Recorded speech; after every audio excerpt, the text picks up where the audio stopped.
And we are live. Welcome to another live stream episode. My name is Brandon. And as always, appreciate everyone here for tuning on in as we start to gather up the troops. We've got a lot to talk about here today. Potential Russell Wilson trades. Eesh.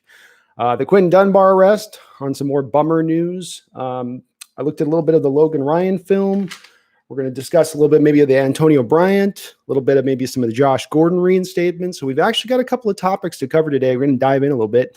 What's up, Derek, the Seahawks fan? How are you doing, man? Thank you for hopping on in the chat. Seahawks 12, what's up, man? D-Nugget. Derek, what's up? Dunbar is innocent. Well, if he's not innocent, he is at least very good at paying off witnesses. How about that? Barry Satoro, how you doing? Thank you for everybody for hopping on in here. Well, we've got some good stuff to talk about and some bad stuff to talk about. I guess let's maybe dive in a little bit here to the Russell Wilson stuff here, because I want to go into this a little bit more deeply than probably you guys want me to necessarily, because nobody wants to consider Russell Wilson being traded. But I think we should talk about this just a little bit. Thanks, D-Nugget. We're slowly getting this situation under wraps. I've got a couple other little signages and stuff coming to the mail here. So Chris Wiseman, what's up? Infinity Chill. Hey, how's it going? The GOAT, good to see you on in here. Antonio Brown, yep, we will definitely be getting into Antonio Brown for sure. Hair's still going actually kind of long. Irina, what's up? How you doing? Yeah, Irina, Dunbar's lawyers did I think you had 4 witnesses that you had to get to recant their statements. And Dunbar's lawyers somehow managed to get all 4 of them to recount those statements. I'm guessing there was some money that was exchanged. I guess let's just start on Dunbar really quick with this. The bottom line on Dunbar is that certainly with the recanting of the testimony, he's not going to probably be prosecuted at this point in Florida. But that does not mean that he still is going to be exempt from the owner's exemption list. That is still potentially in play. If you guys remember, Greg Hardy a couple years ago was able to, pay off the woman that he was threw onto a pile of guns or something. And so that didn't go anywhere from a criminal case, but unfortunately, fortunately, the commissioner's office then suspended him, even despite that dropping of the case. So that still could happen here with Dunbar, but he saved himself. He went from one end of the spectrum where he could look at almost being out of the NFL and serving 10 years of jail time to the next day, it looks like everything's going to go away. So crazy. User Hitstick, what's up? What's up? What's up? Carl Nearly, what's good, man? TJ, Brown and Hyde. Yeah, we will definitely get into the Carlos Hyde deal here. Ethan Williams, what's up, man? B7. So good to see everyone here in the chat. So let's dive into Carlos Hyde. That's also the newest news that we had coming on. Number one, I like Carlos Hyde a lot more than I like the Freeman rumors out there. Of course, the Atlanta Falcon running back was the guy the Seahawks offered a 1-year, $4 million deal to. He wanted a 1-year, $5 million deal. Seattle took that $4 million offer, swept it over to Carlos Hyde. Hyde took the deal, and I think we're better for it. When you look at Carlos Hyde as a player, he is a guy who's had, I think, about 3 years at sub 1,000-yard seasons. He's never really had great offensive lines that he's had run blocking for him, and that includes last year where Laramie Tunsil was potentially really the only legitimately decent offensive lineman there on that Texans team. So when you look at him, he's actually done pretty well running behind not the greatest of offensive line. I love this guy's tape when he was coming out of Ohio State. I actually liked his tape more when he was coming out of Ohio State than I actually liked Ezekiel Elliott's tape. For make of that what you will, my inadequacies as a scouter, but I like Carlos Hyde's tape coming out of Ohio State. Just a great player, fun to watch, exactly in the Seattle prototype, right? He's going to be a grinder. He's going to be one of those slow-moving tanks at times where he's going to drag guys, push the pile, fall forward, all those good things. When you look at him from a Pro Football Focus standpoint, even last year, he came in at 74 grade. Now, if you match it up to a guy like Chris Carson came in at 77. So his grade was very close to what Chris Carson was, at least as far as Pro Football Focus goes. And then just to give you guys some kind of comparison sake on that, Christian McCaffrey had an 86.6 rating, and that would have been your top of the mark at running back. So kind of interesting there in that respect. I like the Carlos Hyde signing. The one thing I don't like about the Carlos Hyde signing is the $4 million.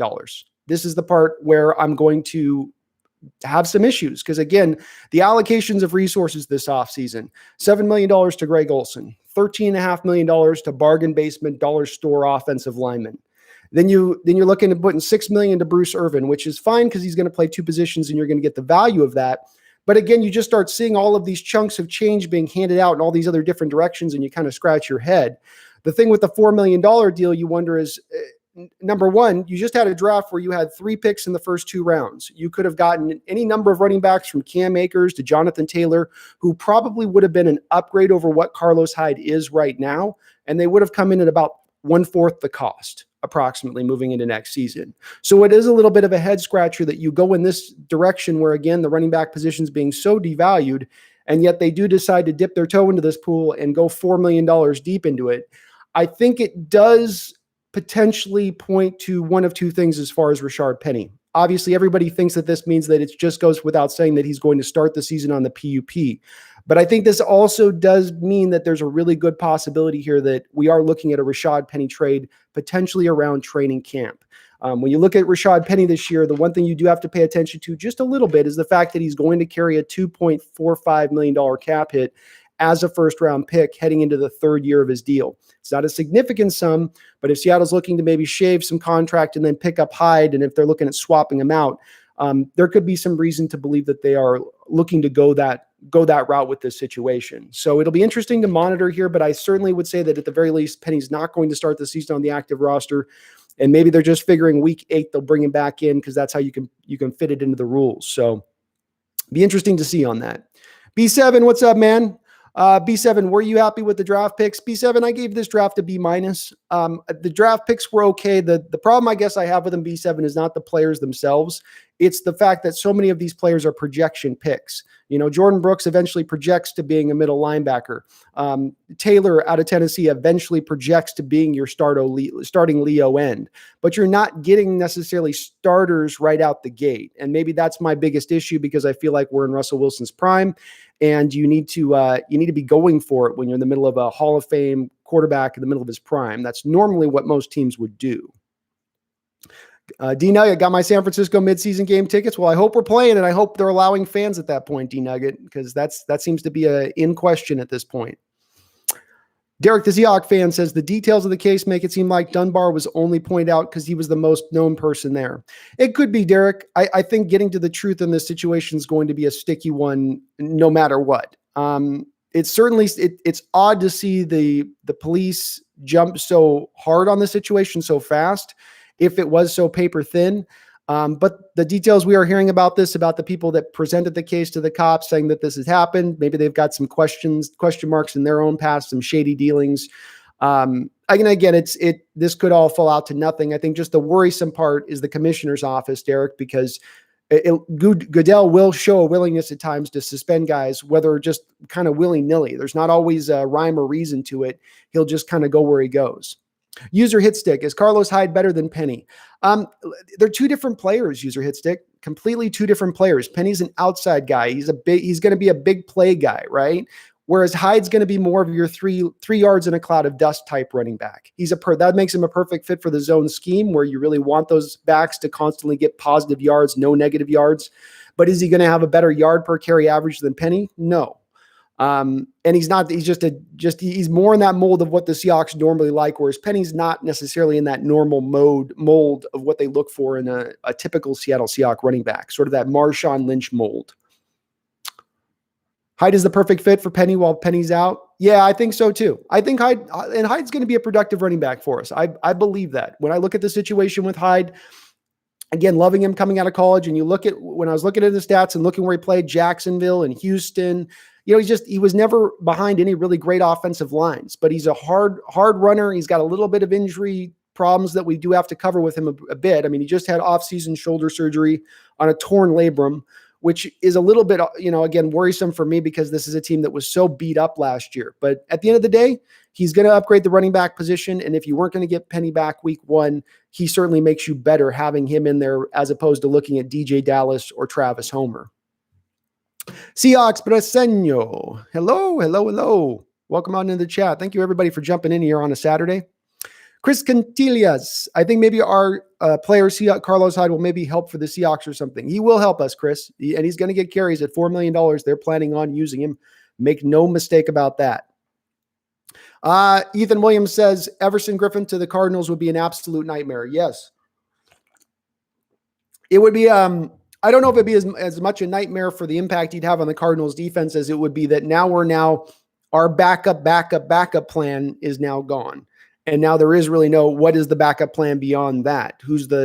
Or is there no other pass rusher that they're looking to bring in at that point? And they're just going to roll out there with Rasheem Green and LJ Collier as your starting two defensive ends on early downs? I mean, maybe they're looking at going that. I would hope not, but it does seem like Seattle's kind of kept Griffin at an arm's length as they're still trying to do this dance with Clowney to figure out where everything's going to end out at. And it's kind of, maybe you end up waiting a little bit too long on Griffith and he goes, and then you're still out on Clowney too. That would be probably a worst case scenario if it played out that way. But it's very interesting on some of the stuff you're hearing with Everson Griffin, where you hear like rumors a couple of weeks ago that the market was down at like $3 million a year for him. And that doesn't make sense for the production he's given even recently. I mean, he didn't have a great year last year, but he didn't have a horrible year. So it'll be interesting to see how that plays out. But man, again, if the Cardinals were to sign him, it would just go right along with the Cardinals and Niners just continuing to have a really solid offseason where they've just made really good moves. Man, that would be disconcerting. I agree with you, though. And again, do we need the NFC West to get even stronger? Do we need our opposition to get even bigger build here? All right, so I'm going to get to the more of the comment section here, but I want to talk Russell Wilson with you guys because I have a take on this that I don't know. I haven't necessarily heard anybody else have out there. I finally heard someone sort of mention it out there on KGR, not KGR, but 710. And that is that this trade rumor breaks a couple weeks ago with Chris Sims.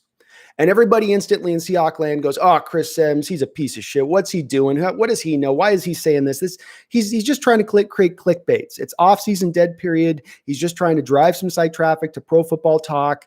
What is he doing? Why has he got to do this?" And I get where fans were coming from on that, but then we heard Tim Hasselbeck also confirm that he had also heard from his sources, and Chris Sims had heard from his sources, that this trade, while it didn't get far down the road of being offered, where Seattle had gotten to the final, okay, we're going to go 2 first-round picks for Russell, and we'll give you another second.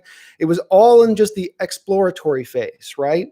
But I think we can confirm at this point that there was that exploratory phase that did occur. With these two sources and coming up, and you're hearing it just enough on this, I would be very surprised if there weren't these type of talks at the time it happened. And of course, why would Seattle front office do this at the time? Because they were due to have to go into renegotiations with Russell Wilson, and his agent, Mark Rogers, has really driven a hard bargain over the last 2 negotiations. Really, really hard bargain. Let's not forget this guy's a former baseball agent, Russell Wilson's rep. This is a guy who represents no other football players in the NFL.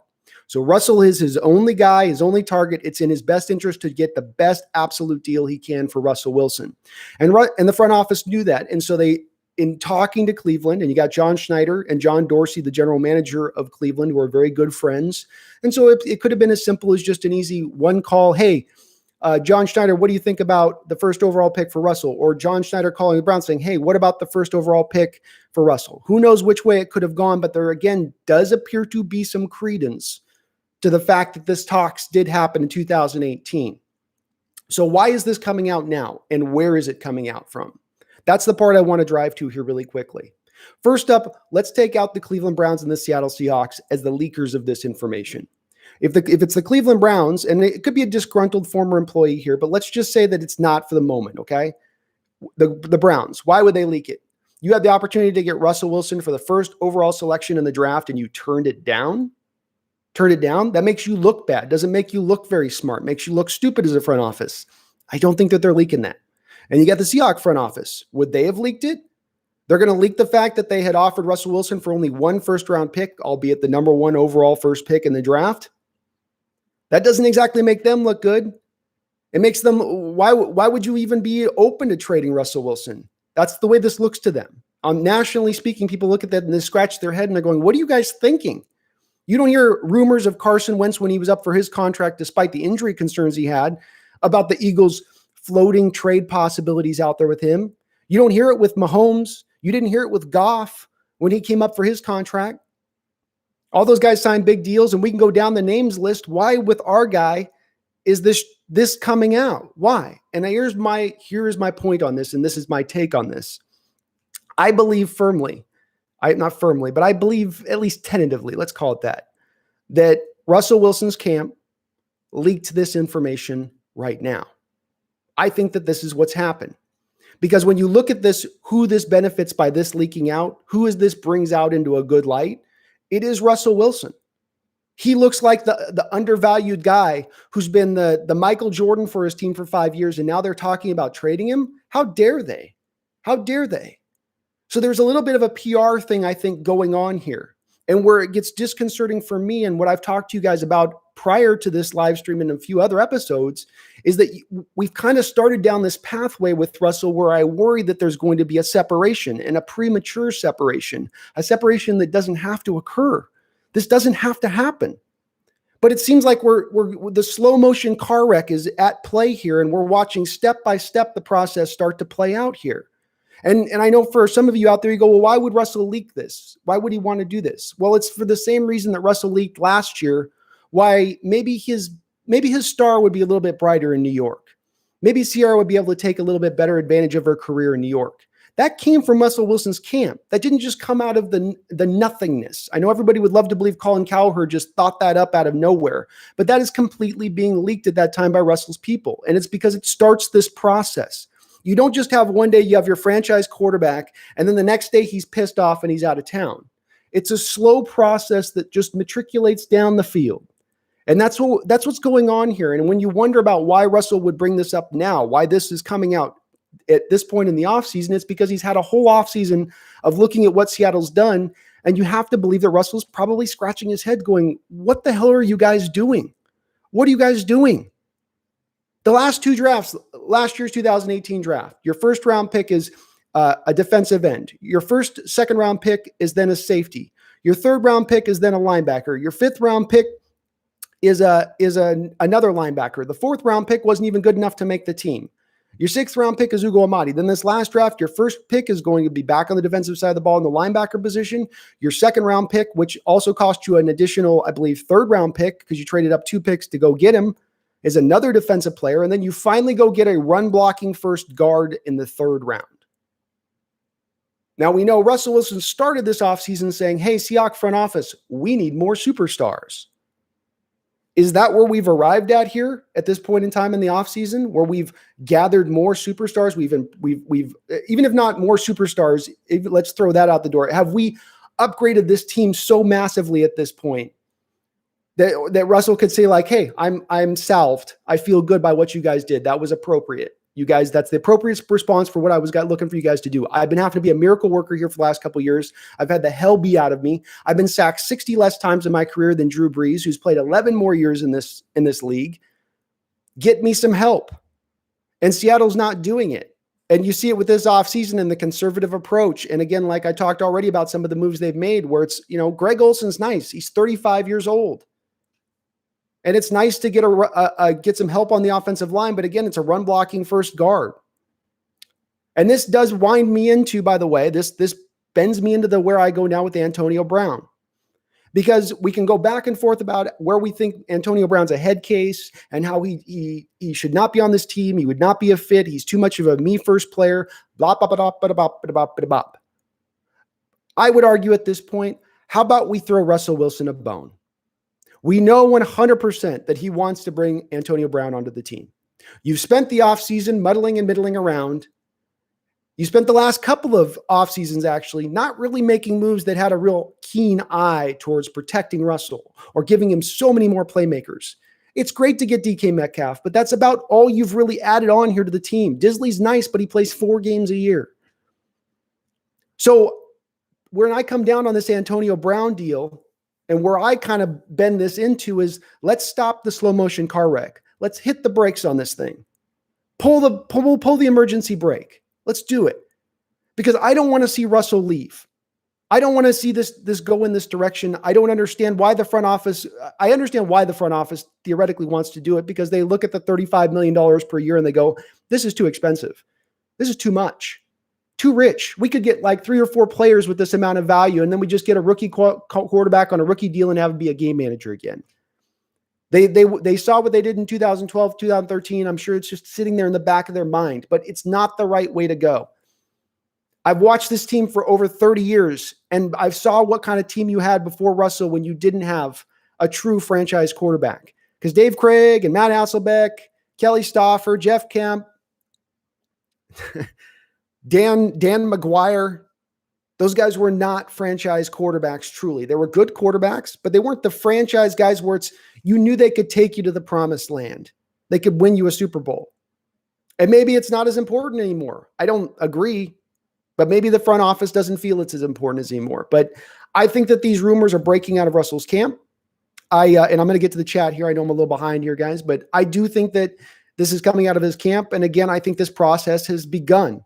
It's not going to arrive maybe next year, but within a couple years here, once that contract gets out of his the initial extension he signed last year, and the bonus money sort of blows out, and then you're just sitting on his base deal, and he's just about due for then a new contract because he only signed a 4-year extension, so he'll be up for a new contract sooner than later. And when that occurs, the process could be begun here, where if he's going through 2 and 3 or 4 more years of getting the hell beat out of him, where you're just running the ball in the first quarter, the second quarter, the third quarter, first, second down, and then throw, and in the fourth quarter, he's got to go be the miracle worker. Are we really all going to be surprised if he gets burnt out on that? Is that going to be a shocker if Russell decides he's done with playing in that type of system? If he wants to go play for a coach who's going to build the offense around him? All right, back on the chat here. I wanted to get that out, though, so you guys, because I've really been kind of spinning on that one for last week. D Nugget says we have enough running backs and tight ends to get injured each week. Yep, they're definitely, in a lot of the moves they've made this offseason, it's with an eye towards looking at the fact that they absolutely had a bunch of injuries last year, and if it happens this next year, they want to have some guys they can bring off the bench that it's not going to be a complete drop-off on. So they've certainly built towards depth this offseason. I wish we could go one offseason without someone going to jail or holding out. I do too, Carl. I would settle for just some nice quiet time offseason at this point. It's like you see the headlines last week, and it's like I go to the headline, it's Quentin Dunbar arrested, Russell Wilson to be traded? ? And you're going, come on. Can we just something good here, please? D Nugget. I noticed there are a lot of Seahawks fans. Chandler, they're like, yours and Tracy are the best. You preach good stuff. Thanks, D Nugget. I appreciate it, man. Liquid Swords, what's up? Griffin to the Cardinals. Damn. Hawks might fall third in the West. Russell is our only hope of being good. Yeah, Liquid Swords, it would be the Cardinals have made, and again, it wouldn't be just this one move with Griffin. You look at the draft that they had. I think they got Josh Jones in like the 3rd round. They went for the best player available with Isaiah Simmons. They made some good signings already in free agency. They got that guy out of Buffalo, the defensive tackle, who's pretty darn good. And boy, Griffin matched up on one side, Chandler Jones on the other. That would be some trouble. That would be some trouble for sure. And they potentially could be. I mean, like they're going to already. I've got the Cardinals already in that 8-8, 9-7 record without signing Griffin. So it's I think Kyler Murray's legit. TJ Wilborn, we will re-sign Carson and Griffin. I don't think that they're going to necessarily sign Carson to a new contract extension yet. They'll go another year on him with that one. But I hope you're right on Griffin. I do hope you're right there. Or unless you're meaning Shaquille. You're meaning Shaquille Griffin. Yeah, I don't think we're re-signing him to a contract extensions before the start of the year. I think that's after the year. Kenyor is a changed man, Jollywood. What's up, Kevnor?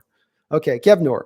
AB is going to be good on the Seahawks. He fits our season in many ways and can be fixed. Yeah, I mean, here's the thing about it. Antonio Brown that makes him a very good fit here. Outside of the head case issues, Antonio Brown did a ton of his damage with Ben Roethlisberger off script. Because Ben's getting a little bit immobile now, but even up to a couple years ago, Ben could still move around back there in the pocket and break out of guys' clutches and then launch a ball 55 yards down the field. And so Brown was really adept at breaking off that initial route when it wasn't there and getting into the second route on a very timely manner with Ben. And it's a built-in part of his game that he's very natural at. And it would be obviously with Russell Wilson, that's, bread and butter right there, right? Putting Russell with the guy that can break off routes really well. It's got can create that instant separation with his quickness. So Brown would be a good fit, Kevnor. You're absolutely right. TJ Wilborn, could we have gotten Dunbar to replace Griffin next year? No, because TJ, they are too willing. I think they're not too willing. It's not a bad thing. It's a good thing. But the front office does tend to reward players that have been good soldiers for them for a couple years, and especially if he'll have now gone through essentially what is his 4th year without getting his contract extension, but despite the fact he went to the Pro Bowl as an alternate last year, that would probably lend itself to the fact Seattle, if he gets through one more year, even if he doesn't get us a lot of interceptions because the guy doesn't take the ball away really, he still will probably be in line for an extension as long as he's not looking to break the bank. And I don't think he would be if they've got his brother on the team and it's kind of a package deal going on there. Jason McEward, what's up? We need this Saturday. This guy's entertaining, knows his stuff. I enjoy this channel. Hey, thank you, Jason, man. I appreciate it. We're going to keep doing this every other week. And eventually, if you guys like it and we get enough of a turnout, we'll do this every Saturday if you guys like. So I love interacting with y'all. Y2K, hey, how's it going? What's the plan with Irvin this year? People keep saying KJ is going to switch linebacker spots. Does this make Irvin just a rotational pass rusher? So there's some key information here to dive into with Bruce Irvin. And again, we've got to get outside of the public PR spin. And that is at play here, because if John Schneider and Pete Carroll came to their post-draft conference and they said, okay, we love Jordan Brooks a lot. Fantastic player. He can play any linebacker position. He's going to be a phenomenal player for us on special teams.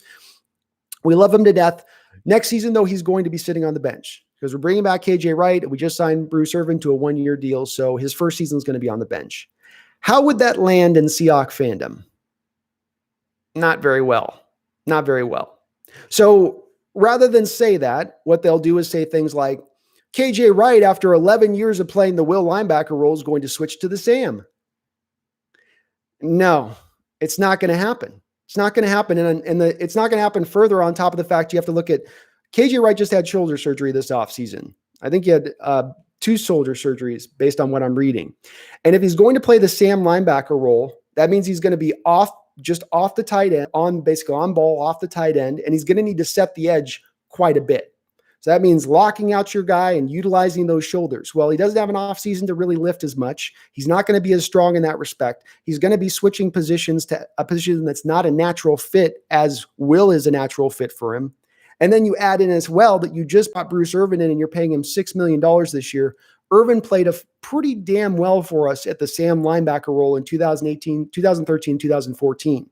Big reason why we got to the Super Bowl and how we did was being able to get him onto the field in early downs in that Sam linebacker role. He's very good at it. He's big. He can set the edge there. It's just more of a natural fit. Keep KJ at the will. Bring Bruce Irvin to the Sam. You got Jordan there to come off the bench if somebody gets injured. I know it's not what anybody really loves to hear and wants to hear necessarily, but I think it's really going to be the way that this all does play out. And the defense will be better with Bruce Irvin at the Sam linebacker as opposed to Michael Kendricks. That's an improvement at the position. Make no mistake. So. Carl Dearly, we're going to get LOB'd with Russ. Yeah, we might get LOB'd with Russ. It's kind of starting down the lane. Jose Rodriguez, okay, but why? Jose Rodriguez, what do you mean by okay, but why? I'm sorry. You'll have to ask on that one just a little bit more. Ante Petrish, the official, what is up? Thank you for hopping on in the chat. Barry Sotoro, in the next 2 years, Pete retires, Russ gets traded, Schneider takes over Green Bay. That would be not great. Yeah, Barry, that would be the worst case scenario, I think. I don't know what Seattle would do at that point. We would be just I hadn't even considered that. Man, that would bum me out. Anthony Bain, Seattle should go after Jamal Adams from the Jets, give them Bradley and a first and a fourth. Anthony would probably cost us Marquise Blair over Bradley McDougall. Maybe they take Bradley if they think they have a chance this year to go forward in that division with the Patriots not having Tom Brady anymore there and Buffalo being the only real competition there for the Jets. And they're probably going to win that division. My brother loves Jamal Adams to death, Anthony. He talks to me about Jamal Adams probably once a week. The thing with Jamal Adams that I wonder with, and this is my question, is that he's such a true fit for the 3-4 scheme and being a blitzing strong safety. I mean, that's where they really utilize him quite a bit with the Jets as a blitzer. We won't be asking him to do that much. He really won't be blitzing very often. And so you're going to take him away from some of his best skill set, which is playing close to the line of scrimmage, and now ask him to play a little bit more in coverage, which he is pretty decent at. It's just not his greatest strength necessarily.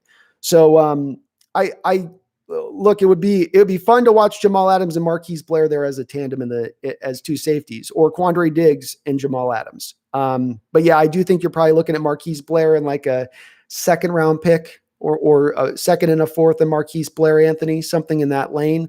If they would take Bradley, though, that'd be awesome because we'd offload salary. We'd now open the door to, that'd be an ideal. Jarl, Russell isn't leaving. Jody Allen can be before Pete. She lets him run Russ out of Seattle. Jarl, I hope you're right. I tend to think that the general feeling I've gotten is that Jody is a little bit hands off compared to Paul Allen. And she is going to be a little bit protective, I think, of Paul Allen's legacy. And Pete Carroll was Paul Allen's hire.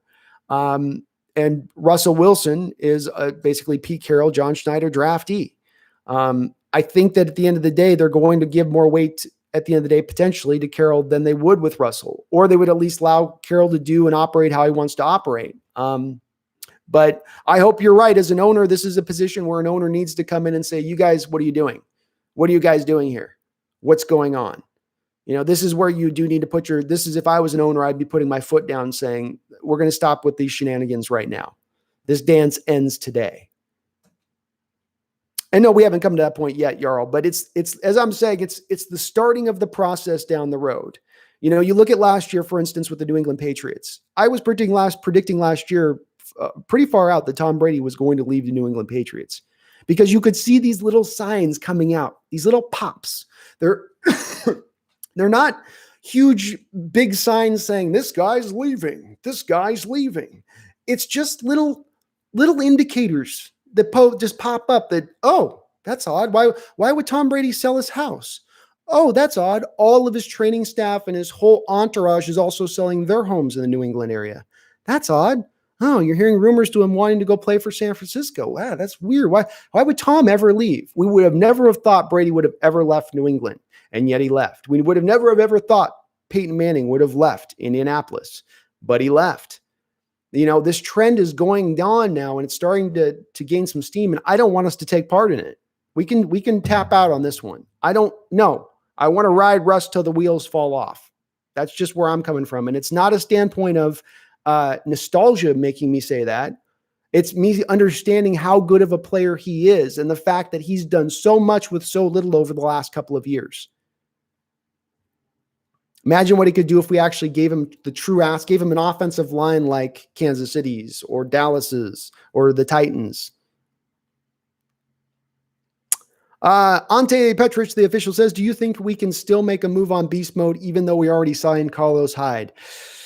Ante, I tend to be a little bit bearish on this one now. I was thinking they would go out and sign Russell before this deal with Carlos Hyde, but now I tend to fall in line with the thought process that no, you're probably not going to see beast mode unless there's an injury at this point, especially when you consider they got DJ Dallas coming in too.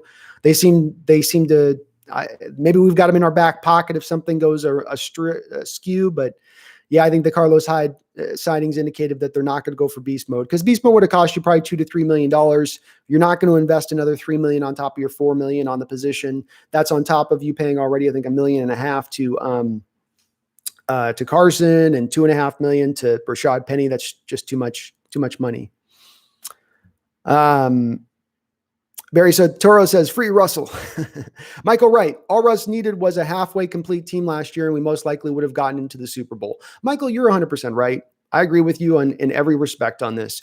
And again, I know people get divisive on Pro Football Focus, and there's some people that feel like they're over. I don't use them as just the end all be all, but you do got to lean back on them. And Pro Football Focus said, look, Russell Wilson was the most valuable player in the NFL. He was worth more wins as a player than any other player in the NFL. When you look at a guy like Lamar Jackson who wins the MVP, he's got 13 Pro Bowlers playing for him. You look pretty damn good when you got 13 Pro Bowlers on 12 other Pro Bowlers on your team, including you. Russell had Bobby Wagner, and then Shaquille got there as an alternate after the starters basically dipped out due to injury. So there's not a lot of help there, man. You have Dwayne Brown has been your best blocker since he's arrived from day one, but he's super injury prone. And other than him on that offensive line, it's been a pretty steep drop off. So again, it's nice to get DK Metcalf last year. Tyler Lockett's a good player. Disley, if he could stay healthy, could be a damn good tight end in this league. But I don't understand why they don't do more to protect Russell. I mentioned Drew Brees. And Drew Brees from day one walking into that team, they have continuously gone into that offensive line and just built it up and rebuilt it up and just reinvested in that offensive line to protect Drew, especially as he's gotten older. They went out and they've got Teron Armstead, and then they went and got the kid from Andrus Peat, I think from Stanford, is on the right side. So they got their bookend tackles, and they continue to draft the guard position. And then this last draft, maybe they had some other needs at other places, but they went for Cesar Ruiz at the center position. And Cesar Ruiz was one of the safest picks in this draft. And you just know right out the gate, he's going to be a great center for that team. He's going to be probably better than what they had in Max Unger. They continue to invest in that offensive line, which is what I'd like to see Seattle do, but they just don't show as much a willingness. We spent $13.5 million on, again, bargain basement kind of offensive linemen. Maybe Brandon Shell will be better than Jermaine Ifedi. Maybe he will beat out Jamarco Jones. Maybe. But he was only 7 points better, according to Pro Football Focus, than Jermaine Ifedi last year, playing the same position. And when you consider that Jermaine Ifedi was pretty much the league low, the worst rated right tackle in the league, it's not saying much to be only 7 points higher than him. D-Nugget, Chris Sims just trying to get clickbait. It could be that. It could be a clickbait situation that we're looking at playing out here. I'm not as necessarily in agreement on that just because I do listen to Chris Sims quite a bit, especially on his X's and O's stuff. He knows his X's and O's really well, and he doesn't tend to be a clickbait type of guy. But again, this is the dead of the offseason. And again, I just don't know. I can't go that route. Because again, Tim Hasselbeck, another guy who's not a clickbait guy, a guy who does have some connections potentially to the organization, also did confirm it as well. And that's a separate source confirming it at that point. I guess make of that what you will. Superdog, thanks, man. We're going to continue to just keep beefing this setup up. I got some plans for keeping this going. Robert, I wanted Marshawn back as a fullback. Yeah, Marshawn Lynch as a fullback would be a dream scenario. That's for sure. Superdog says, if AB joins, that will be weird because I don't really like him. Yeah, I get where you're coming from, Superdog. I do. I really do. And thank you for the donation, Peter. I'll get down to your question there. I did see your donation, so I will get to it in just a moment. Bear with me here.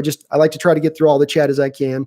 It would be weird for me too. I don't like the guy. I don't like his behavior. He's quintessentially what you hate in athletes when they get that to be into superstardom and the route that they could go. So the antithesis of Russell Wilson, which makes it all that much more weird that Russell and him are kind of tight. But at the end of the day, like I said, he would be a fit for the scheme. There's no doubt there. He'd be a fit for Russell Wilson's skill set. So 100 highlights. Should the Seahawks pursue Everson Griffin than trying to make a reasonable deal with Clowney?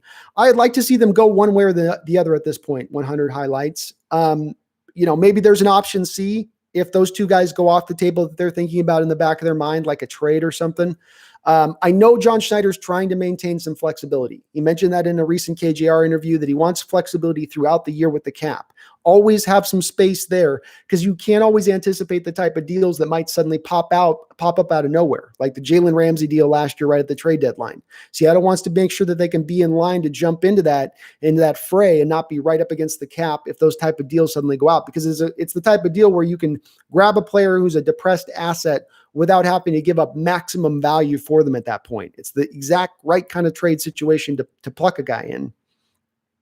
Ante Petrus, the official, do you think that AB will step up and be the next Doug Baldwin in Seattle if they sign him? I would think he would be damn hungry after a year of not playing. He wants to probably get one more contract. He's been out of the league all year last year. You would think that he would have that same sort of hungry feistiness in him. And again, like I was saying, he is a great scheme fit. So you can't argue with that. So I would think he's going to be productive in this scheme if he comes here. He would. And that 3 wide receiver set with DK, Tyler, and AB,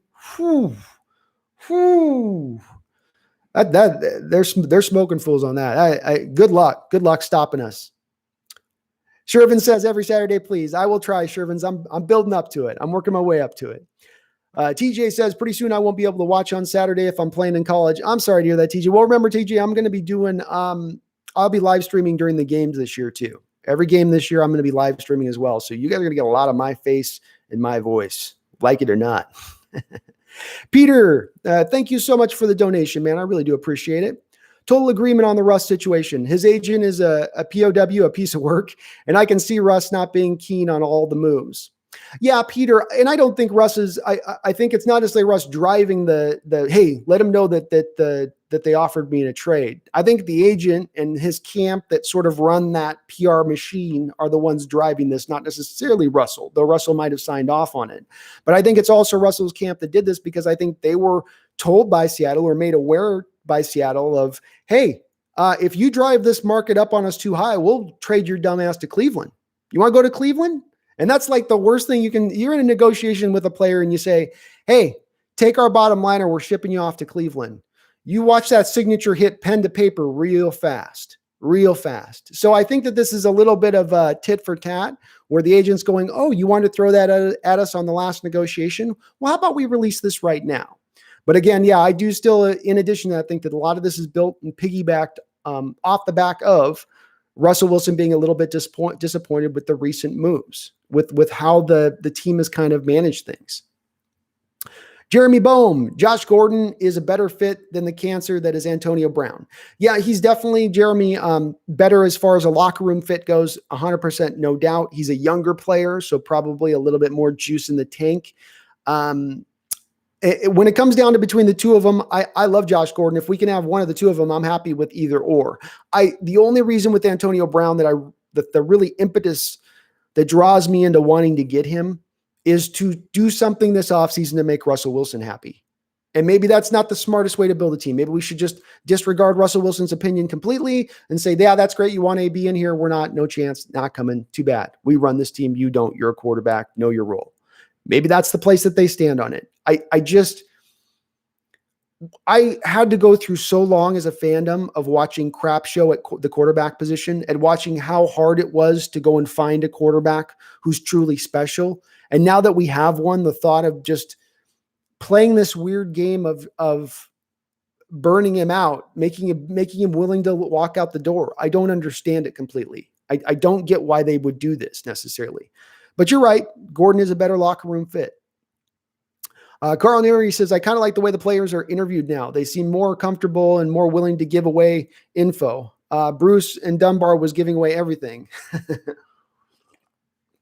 I got to go watch maybe some more of those interviews. It was funny. Did you guys see the meme on there were some crazy memes with Dunbar on just after the robbery and stuff. But there was I was trying to think, there was one that was on there. I was trying to think of, I'm forgetting it right now, but where he was doing the live stream, because Dunbar did the live stream interview with the reporters supposedly like 15 hours after the incident occurred. And somebody took a screenshot and he looked kind of tired. And it was like, when you went out and just robbed some people, but then you still got to go to your job in the morning or something. I don't know. Go to Seahawks Reddit. There's some funny memes on Seahawks Reddit over that. It made the Dunbar situation at least a little bit easier to handle. Michael Carasino. Hey, bro. Hope you're doing well. I'm doing fantastic, man. What's this Antonio Brown talk? Is it just rumors or any truth to it? Any news with Josh Gordon? Either would give us the best receiving unit in the league. I agree. If you add Josh Gordon and you add either Josh Gordon or Antonio Brown, you add either one, you become the best receiving core in the league. No doubt about it, right out the gate. The one thing that somebody did mention there, Jeremy Bohm, that I just to go back onto this point again, we don't yet know with Josh Gordon when he's going to be reinstated. So if it's a matter of a choice between half a season of Josh Gordon or 4 games of Josh Gordon or a full potential season of Antonio Brown, maybe the Antonio Brown route is a little bit better route to go, even outside of Russell wanting maybe Antonio Brown a little bit more. But it would be a good, Michael, I'd love to see him do either or. It would be an upgrade on our position, which I think we need. Our third receiver position could definitely use an upgrade right now. Emmett Brown, what's up? Sorry you almost missed me, man. How you doing, Emmett? Good to see you in the chat. Grand Admiral Thrawn. Wait, what the hell is Russell asking for a trade? No, Grand Admiral, he's not asking for a trade. What I think, though, that this does is it begins a process where there's a feasibility to Russell eventually playing for another team. And this feasibility begins with last offseason and Russell saying, hey, or Russell's camp saying, hey, maybe we would like to play for New York. You know, Russell isn't exactly getting the most out of his brand here in Seattle. You've got a run-first offense. He's playing in what a lot of people consider to be Southern Alaska. You know, he'd be the true superstar he should be if he's playing in a true major market. And that was leaked last year. Maybe Sierra would like to be in New York or LA over this because she can't get as much out of her career either. And I know a lot of people want to just poo-poo that and go, that's BS. Don't give that any, but there's some smoke to this fire. There absolutely is some smoke to this fire. You know, look at 2018 where Carroll brings in a new offensive coordinator, and he could have brought in a new dynamic young mind, grab one of those guys from the college ranks and go to more maybe spread formation stuff like they're doing in Arizona, or maybe some up-tempo stuff that Russell really does well with.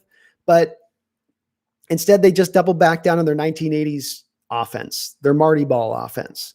And Russell had to have looked at that at the time and went, I mean, let's remember, guys, this guy's not gotten one MVP vote.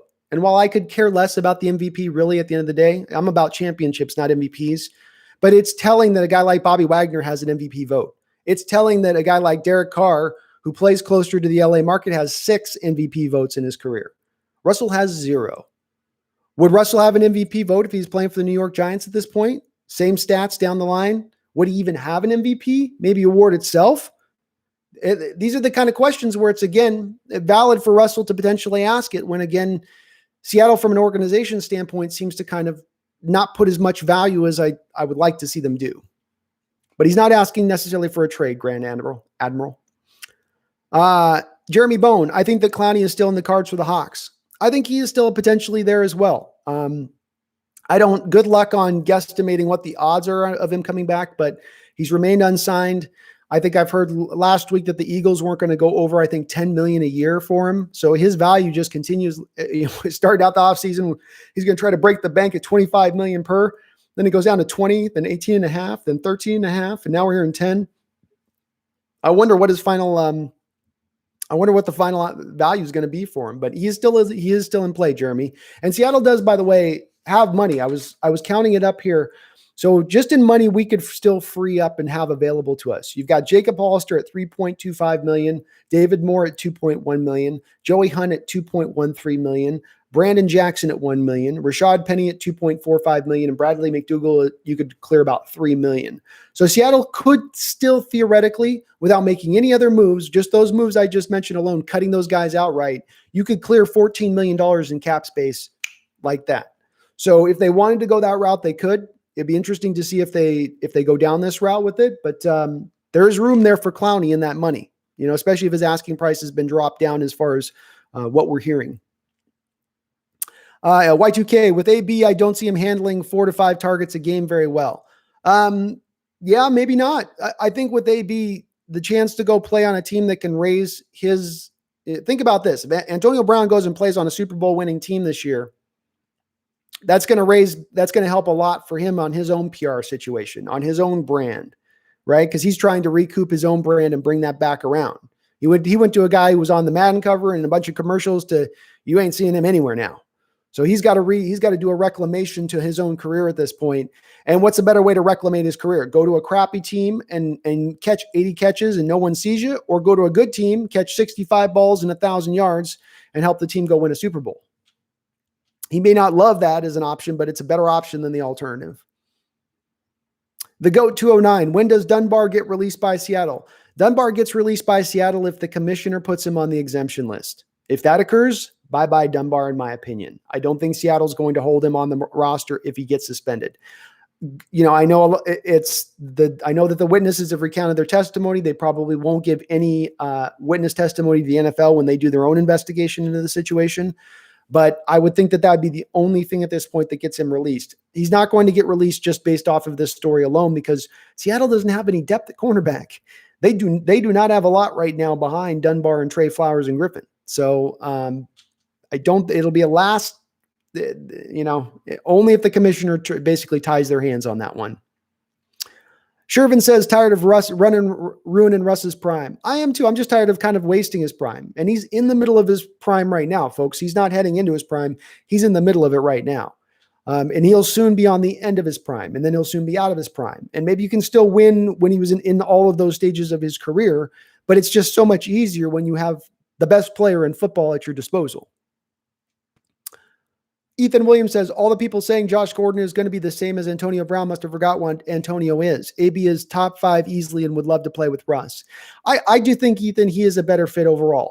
I do love Josh Gordon, though, a ton, and I thought Josh Gordon showed himself out to be a really good fit with Russell as well, coming in when he did last year and that little tiny sample size that we got. But I specifically, Ethan, for the fact that I was speaking to, his ability to play off script with Roethlisberger, his adeptness at breaking off those routes, that's something that Seattle's looked for in their receivers and drafting him for years now in the position. So that's just that skill set fits really nice with Russell's scrambling.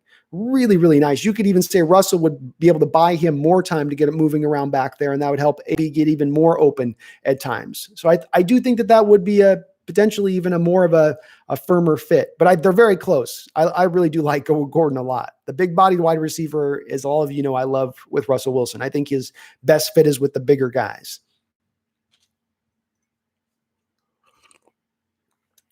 Shervin says we sit back and do nothing while AZ and San Francisco get a better deal. Yeah, they got better. Yeah, they did get better. That's for sure. I think we've done some things. We just, we've been conservative. It's not that we haven't done anything. It's just that we've been very, cards close to the vest and all that. Anthony, I would give up Blair. Adams is similar to Cam Chancellor in the way he would use him. Anthony, I wouldn't hate it. Here's the thing we can say about Marquise Blair, whether you're really high on him or not as a fan out there. And I like Marquise Blair quite a bit. I don't understand why he couldn't get on the field more last year, but he's a guy without a position right now on the team. I mean, not without a position, but he's without a starting position on the team. Quandre Diggs is going to be your starter at free safety. Bradley McDougald was probably one of our best players down the stretch last year and a player the coaching staff's very high on. I don't know if Marquise Blair can unseat Bradley McDougald. Now, this is the beauty of competition. Maybe Blair's been like Mr. T and Rocky 2 in his basement, just strong safety, just working out and lifting. But I like it. Hey, if we made that move, Anthony, I wouldn't hate it. I mean, and my brother, just for as happy as it would make my brother alone, I think, Anthony, because I know Adams might be his favorite, one of his favorite players in the NFL. So, again, it wouldn't be a horrible way. And that's right now, Blair is slotted to sit on the bench. At least you'd be now upgrading the position, and that's not a bad thing. Jose Rodriguez, I'm sorry I missed your question there. I was asking why Russ would leak it, but you already answered my question, and the more I think about it, I see your point. Oh, okay, cool. And Jose, it's just a guess on my part. I don't know this for certain. I'm trying to read the tea leaves here and logically deduce the situation, because again, it's the question that comes into my mind is why now? If Chris Sims and Hasselbeck are sitting on this information, why are they leaking it right now? Why didn't they leak it a year ago or 6 months ago or when? Or why is this moment the most? It's almost like somebody said, okay, now's the time to leak this. Now you can let everybody know. It's just my little tinge of feeling on this. Just like a little tinge in my gut on it. Papa Mays. What's up, Papa? Who could you see Seattle realistically trading for and or signing? Well, I think that the two likely signings that I've kept coming back to as to what we will probably see here is you're going to probably see Everson Griffin and Snacks Damian Harrison brought in. Because let's remember, we do need to get a one tech in here. We do not. We've got Poona Ford as our one tech right now. Jaron Reed could probably play in a pinch, but he's become more of a 3 tech. So we've got to get somebody in there to stop the run. This is a team that gave up 4.9 yards per carry last year. That's not good for a team that wants to first and foremost on the defensive side of the ball, beyond rushing the passer, beyond being great in the secondary, they want to stop the run. So I would say that those are the two moves, Papa, that you see them go and make at this point. And those are, those will be solid moves. They will improve your team. They'll help us in the run stopping. I can't argue with them. They're not going to cost a lot of money. So those would be the likely ones. As far as a trade goes, I was trying to think about this as seeing, what would be a team that would be looking to trade. This is going to be the real fluid situation here. And we'll talk a little bit more about this, but we are looking at the potential here of seeing. They're already talking about not having fans or a heavily reduction of fans coming into the stadium. And as we talked about in the last live stream, that means the lowering of the salary cap moving into next year. And if the salary cap lowers next year for the first time in the last 20, 30 years since the salary cap's been out, that's going to cause a lot of teams, even moving into this training camp, even into this preseason, starting to try to get ahead of that train. Because there's a lot of teams that had not planned for next offseason the cap not to go up by another 10%, as it has year in and year out, as for basically the last decade. So I would think that right now that the key here, Papa, is just the flexibility that they're trying to maintain more than anything else. Oh shoot. Sorry, Anthony. I think I got it. Okay. So I totally blew up the chat here. Okay. So probably be who I would look at, Papa. Sorry, the chat went a little bit weird for me there for a second, guys. Jason McEward, let Russ cook. 35 to 45 throws down the field. Got a weapons if you have. Jason, I would love to see something like that happen. It's against everything in Pete Carroll's DNA. And what we've seen with Pete Carroll's DNA is that it is unchanging as time. You could take nuclear radiation, put it up to Pete Carroll's DNA, and that DNA is going to stay strong and it ain't going to move an inch. I think the thing that we can most hope for is maybe a little more up tempo, a little bit more of a willingness, 3, 4, 5 more passes a game, get us into the 52, 53% passing, 47% running, as opposed to right now, I think we're up at the 53% run, 47% pass. I'd prefer something like that, but let's let him cook. I'm on board with it. Russell is truly the best quarterback and will continue to be like MJ. He's got skills, but as he gets older, it's the mindset will continue to make him better. Yeah, he's got places he's going to improve in on, his pre-snaps reads over the last couple of years have gotten better. D-Nugget. He continues to add on to his game to me year in and year out. He's not a perfect player, but again, I think he's the best quarterback in the sport, I think, right now, or at least him and Mahomes are neck and neck in that place. Sherman's Seahawks blow me away every day. We spend money on guys like Bruce Irvin, Carlos Hyde, Jaron Reed, and don't go after Clowney and Griffin, etc. Yeah, Shervin's, the Bruce Irvin, I don't as much, the Bruce Irvin one I don't hate because it's a 1-year deal, $6 million, and he plays 2 positions. That's good value there for $6 million. I'm okay with that. The Carlos Hyde one at $4 million, I'm a little less liking that one. I don't think you should be paying money to running backs in this day and age. It's too deep of a position in the draft. You can constantly restock it without having to break the bank for it or spend first round picks on running backs, for instance. And then the Jaron Reed deal wasn't bad because it is only a 2-year, $23 million deal. And I think the first year cap hit, they got around like $6 or $7 million. You can get out of the deal for pretty cheap next year if you want. So it is another one of those de facto 1-year deals really in how it boils down. I don't mind 1-year deals on NFL players because it puts them in that prove it mode as opposed to in that comfortable mode where you see guys sign their free agent contracts and then they sort of put their hand behind their head and they just kind of chill in the off season. So I like that. I do like that. 57 in the chat. Yeah, not bad. Welcome everybody here. We welcome all. Jose Rodriguez, I hear you talking about protection, but to be fair, the rookie guard Lewis is actually a better pass protector than run blocker. No, Jose, Jose. I'm not even making this isn't even me making like my own personal opinion on this. If you go read any of the scouting reports on Lewis, any of them, I mean, just go listen to, heck, I was just listening on KJR 710. Daniel Jeremiah, a former scout of the Baltimore Ravens, was talking with an owner, or not with owner, but another general manager out throughout the league. He was just relating this story to Brock and Salk, and he was saying, yeah, the guy was talking about how much he hated Lewis, just awful pass protector. And then he got deeper into it, and it was Derek Brown of Auburn had just owned him in the game, which is understandable because Derek Brown's a monster. But he's much better as a run blocker than he is as a pass protector. He does struggle in pass protection. He gets out over his skis a little bit. He gets out there and tries to kind of reach rather than drive. And it causes him problems. And again, it's not even, it's not my opinion. It's the general consensus on him as in the scouting reports. Y2K, we have drafted a good amount of O-line, especially earlier in the Pete Carroll era. We just didn't really hit on anyone. Are you high on any of the draft picks from last year? Jamarco Jones.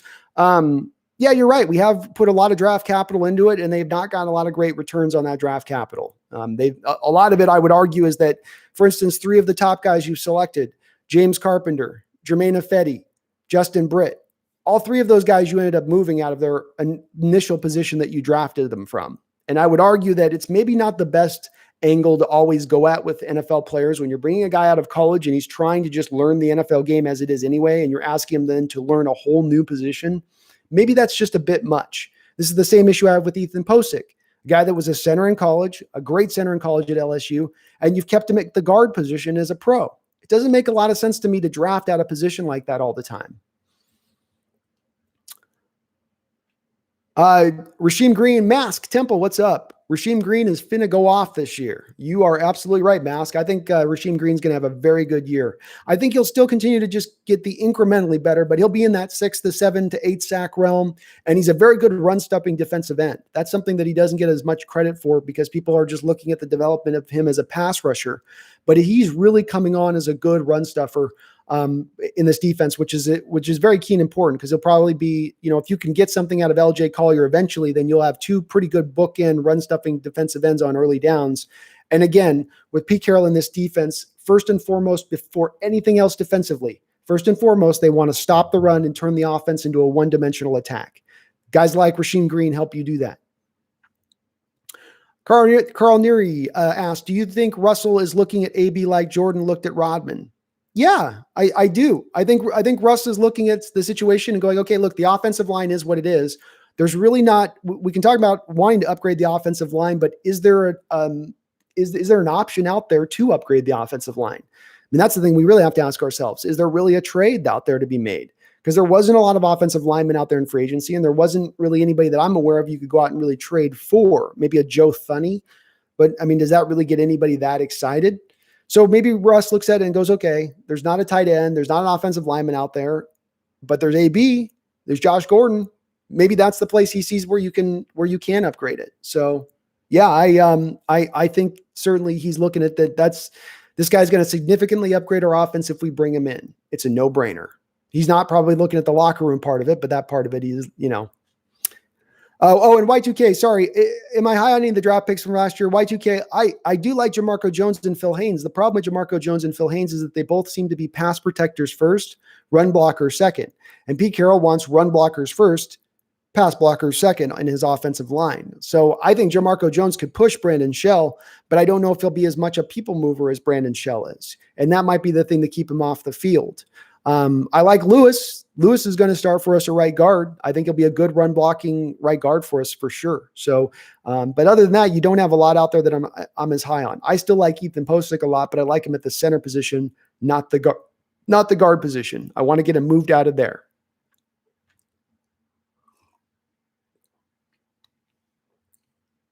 How much are we paying Josh Gordon minimum? Josh Gordon's not going to command more than a 1-year, $2 million deal at this point, in my opinion. The suspensions, if he can even gather that, because he's the guy that if he gets suspended again, he's gone for the year. He's been suspended so often. He's missed so many seasons. It's a crapshoot. He just can't expect to make much money, Shervins. So I would expect a 1-year, $2 million deal. Sounds about right. Mask Temple, imagine a 1st and a 5th and BMAC for Jamal Adams. Mask, getting excited. Get me excited over here, buddy. You can get me excited talking like that. If we can find a way to move BMAC and get Jamal Adams in here for that at that point, that's a fantastic move. That you've offloaded salary of a guy who's not a long-term solution there for you. You're getting some value back for him. I would be okay with that. I would be okay with that move. Debo, what are our chances of getting Clowney? I'm going to put our chances at about. It's a sliding thing for me, Debo. It's like week to week, it kind of changes a bit. Because you get the story released out this week, like the Eagles are going down to $10 million. I'm going to put it at 40%, which puts it less than 50-50. I still go back to the fact that it seems like in a lot of respects, we're hearing reports that Seattle's moved on from Clowney. Maybe they double back over to him, but I just think that I keep coming back to the fact that they would have made the signing with him if they were going to make it.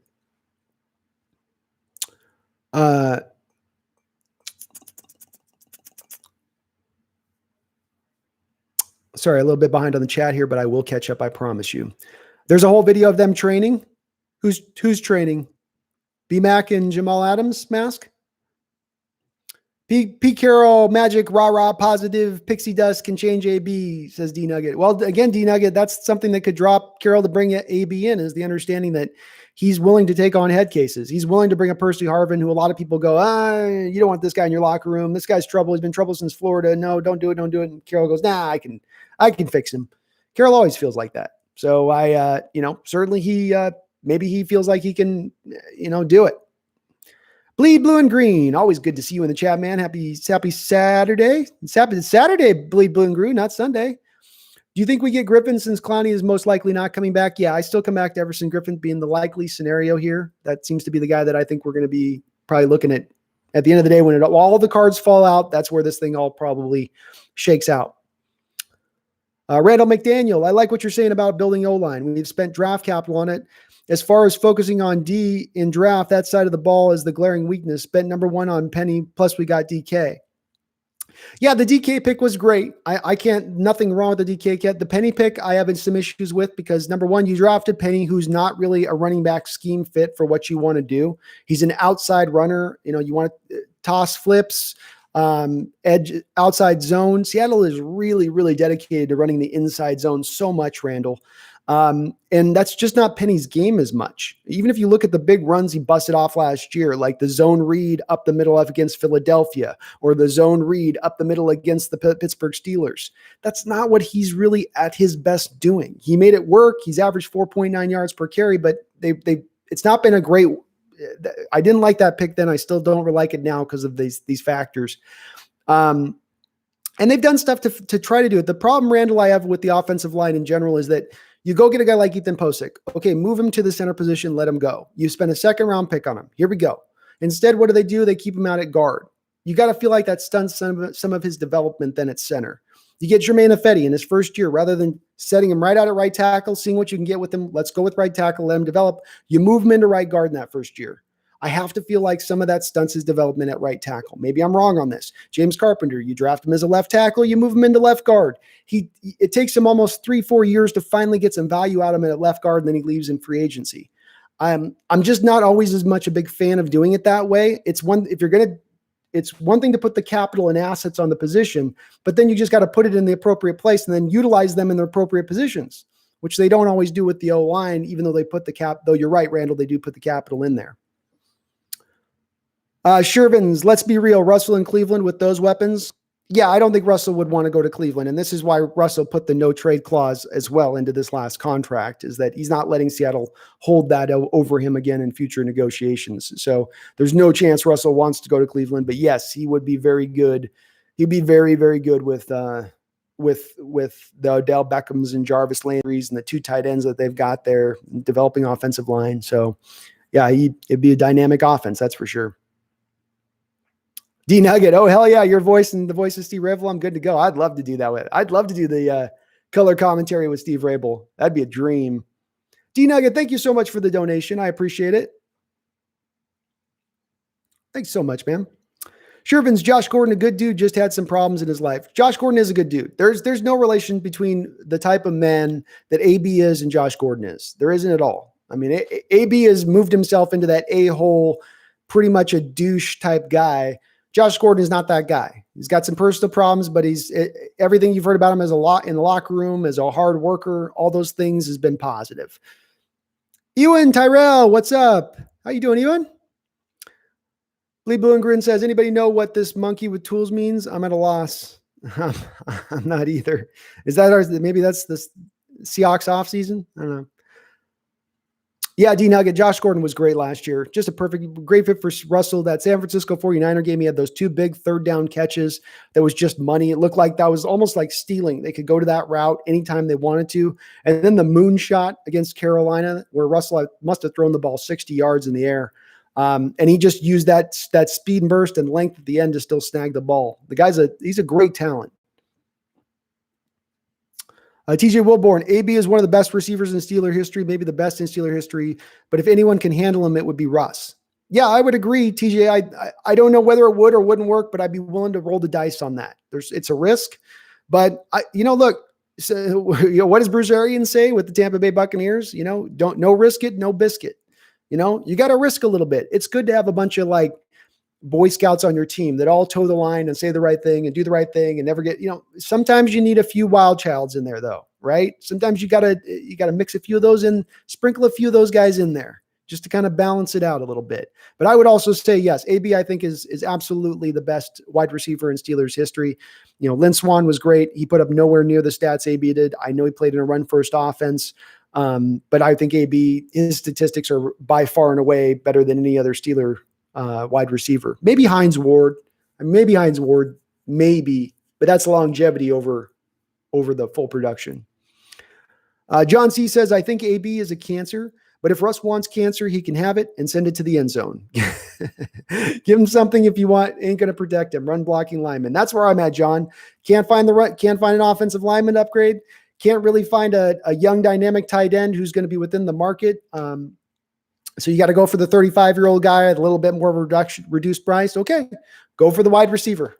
That's where the market. That's where there's value out on the market there. That's where you can improve your team. Antonio Brown or Philip Dorsett, right? It's just a huge gulf between those two players. So you just need to be the number one place on this offense you could truly significantly upgrade. That's just an easy deal, just sitting out there waiting to be had, waiting to grab. Bleed Blue and Green crap show Seattle QBs. Rick Meyer anyway.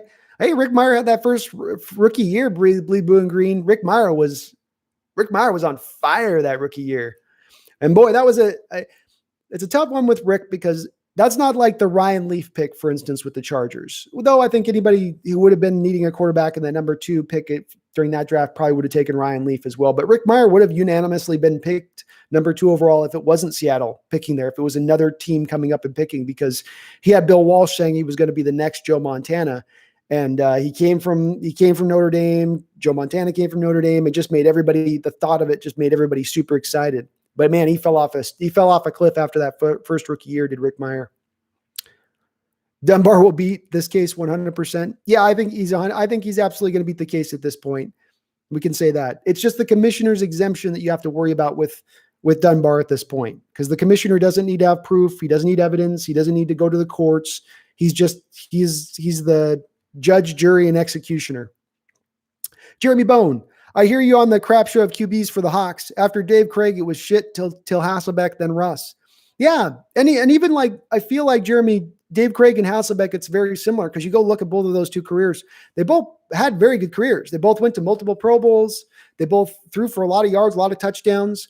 But with both of them, it was just I always felt like I was just keenly aware with Matt Hasselbeck that like this guy can't get it done for us. I know we got 2005 to the Super Bowl, but that 2005 Super Bowl team had so much assets around him. He had a great receiving core. He had a good tight end. He had a phenomenal offensive line. Sean Alexander, Max Strong back there blocking. I mean, everything was just ideal and set up perfectly for Dave for him to get to that Super Bowl. For Matt Hasselbeck, to get to that Super Bowl. But Matt Hasselbeck, to me, it's like Kirk Cousins is the modern Matt Hasselbeck.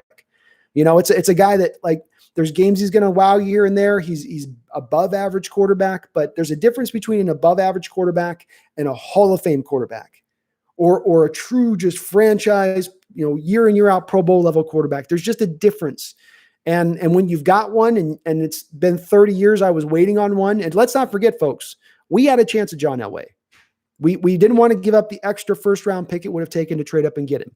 We had a chance at Brett Favre, but Ken Behring liked Dan McGuire over Brett Favre and overruled Chuck Knox. So it's really hard to get these quarterbacks once you let them out the door. It ain't going to be just like the Brett Favre to Aaron Rodgers situation that the Packers have been able to enjoy. There's many franchises out there that haven't even had a Russell Wilson-esque quarterback throughout their franchise history. Go look at the Bengals. D Nugget, talk about Geno Smith. Geno Smith's fine. He's probably going to make the team as the backup. D Nugget. There was a part of me that was a little bit interested in potentially the Cam Newton situation. Again, not because I like Cam Newton, but if you could get him on a 1-year, $2 million deal, let's say, something very small where he's proving it. I feel like Russell's got a high chance of eventually getting injured here. And I'd like to have a real feasible backup quarterback who would come in and still be somewhat of a threat if that were to happen. Because if Russell goes down right now, we're done. That's over. Season's through. Geno Smith or no Geno Smith.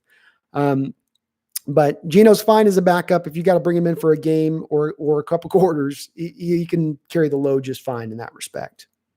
What's the big deal? John C. asks, what's the big deal with having the number 1 wide receiver core when you're still going to run the ball 60 times a game? Shaking my head. Yeah, John C. It wouldn't be that I would want to put the that I'm valuing wanting to go have a best wide receiver core. That's what I want. I'd prefer them to have a better offensive line. I prefer them to have gotten a younger, more dynamic tight end rather than Greg Olsen, like let's say Austin Hooper. I don't know if I would have paid the amount that Austin got paid, but but those moves didn't happen. Those moves didn't occur, John. So it's kind of like what we're left with. It's like you had this big bag of stuff. It's like Halloween candy. You had all this Halloween candy, and it's been picked through, and now you're just left with the tart candies and the thing, and there's this candy bar sitting there, and it's like, I don't know. It was on the ground, but it's a candy bar. And so it's that Antonio would upgrade us to the best wide receiver core in the league. It's not that I'm necessarily seeking that as the initial thing I had hoped they would have done at the start of this offseason. It's just where everything's kind of played out. Team 12s, what's up? How you doing? What's up? How you doing? I just finished watching the Unstoppable movie with the train that doesn't stop until some heroic people stop it. That's a good movie. Underrated movie, Team 12s. Hey, I lived in nothing wrong with Alaska. That's just what people around the nation think Seattle's in. I think you could poll people on the East Coast and you get a decent percentage that would think that we border with Alaska. I'll be super sad if he loses 2 D-Nugget. I think I got mine on the chat, but I'm catching back up. Should we trade for Yannick Ngakoue or sign Clowney? I think trade for Yannick because he's younger and has more sack production, not much worse, and is not much worse. He's actually Team 12s. When I was looking much deeper at Yannick Ngakoue, that's the thing that jumped out. He's really bad against the run. And that's where I think you X him off because you're already going to have to give up maximum probably draft capital to get him. You're going to have to pay him through the roof at that point. And then for him to have that deficiency as in the run stuffing game, I just don't see it being as much a fit. I'd rather go Clowney because Clowney gives you more of a complete player. Randall McDaniel, if we have an AB or Gordon signing, from the best wide receiver group in the league, are things that bad? If we're an AB or Gordon signing away from having the best wide receiver group in the league, are things that bad? Well, I think it's more just speaking, Randall, to necessarily how good of those two players are, how significant an upgrade both of those two players are, adding them to your team.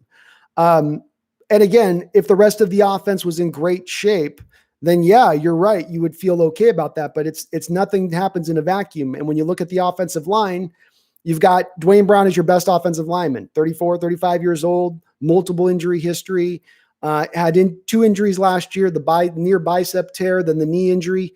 And then you've got next to him, Mike Iupati, old, injury prone. At center, we don't know who our starting center is going to be at this point. A right guard, Lewis is a run blocker first. And again, so it's as much that there's some weaknesses on the other aspects of the offense to where you can't feel as good just because you got a great receiving core. Oh, Anthony Bain, thank you for the donation. Sorry, it took me a second to get to you. I get mine on the chat here. I'm sorry for that. AB could do a lot with 6 to 7 targets. Remember how great Lockett was with those same targets. Yeah, I think, look, he could do something. I think that AB being angry at a lack of targets, I don't know if we can make that jump because I feel like AB is not in a situation where he gets to pick and choose what he wants to do or where he wants to go. I think there's a lot of teams that have just X'd him off the list completely, and he's got to just kind of make the best of a bad situation here.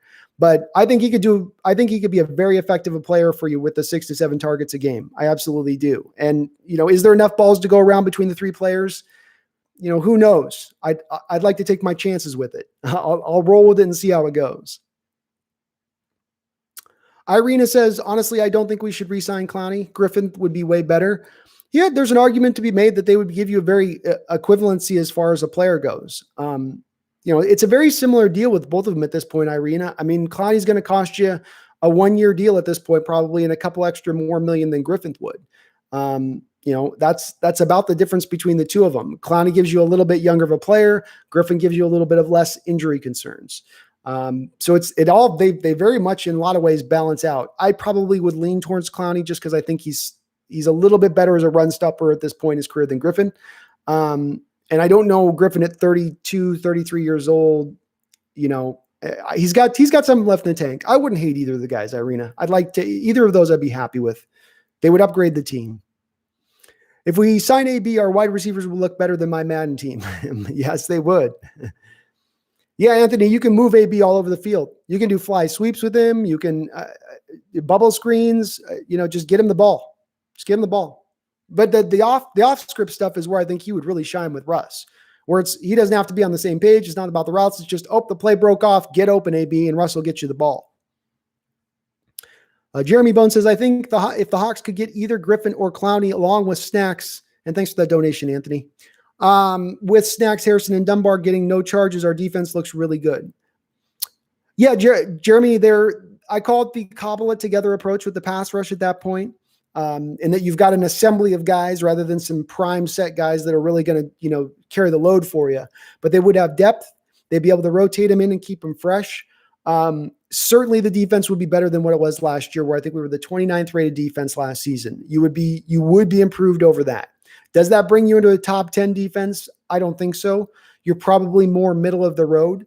But when we look at last year, having the 29th rated defense where we were an 11-5 team and we're one stupid ref's call potentially away on a first down call from getting back to the conference championship game. So with those, as I said, kind of last live stream, with these little incremental improvements you've made, a little bit better in your pass rush, a little bit better at the corner position, a little bit better at the linebacker position, maybe a little bit better at the offensive line. You had 11 wins last year. Maybe that's worth 1, 2, 3 more wins this year. And you can get yourself into that 13 to 14 win area, which is certainly would get you at that point the first round bye, you would think, in the NFC.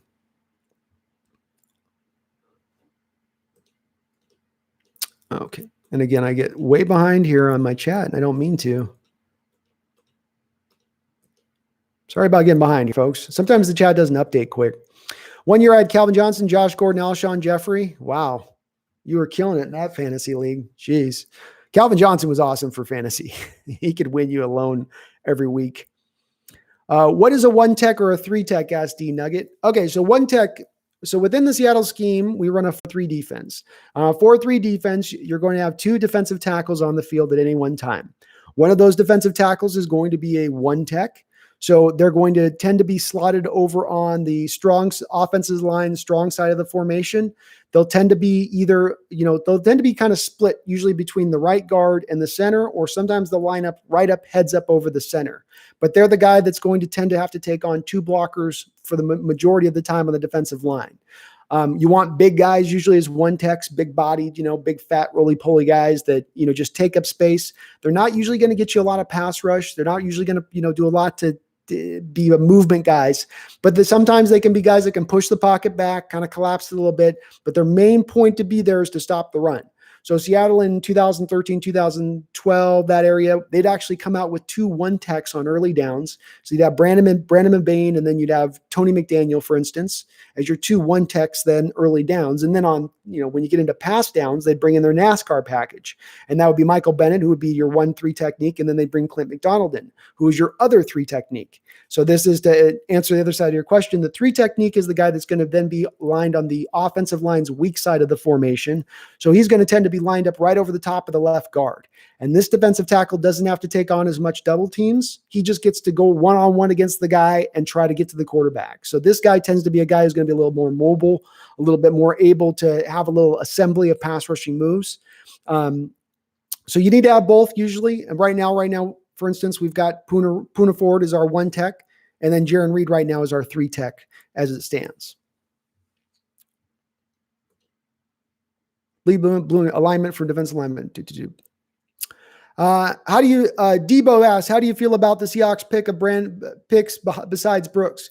I like Taylor Debo a lot. I think, again, he's a little bit of a projection. I don't think you're going to get his best next year necessarily, but he'll be an ideal Leo end. And understanding within this defense, if there's maybe one position that you begin with on this defense, if it starts at one place foundationally speaking, it starts with the Leo defensive end, that blindside pass rusher. So going out and getting that kind of position and putting value into that, I understand. And I trust in them trading up because they've been so successful at trading up in the past into that second round territory when they want to target a guy.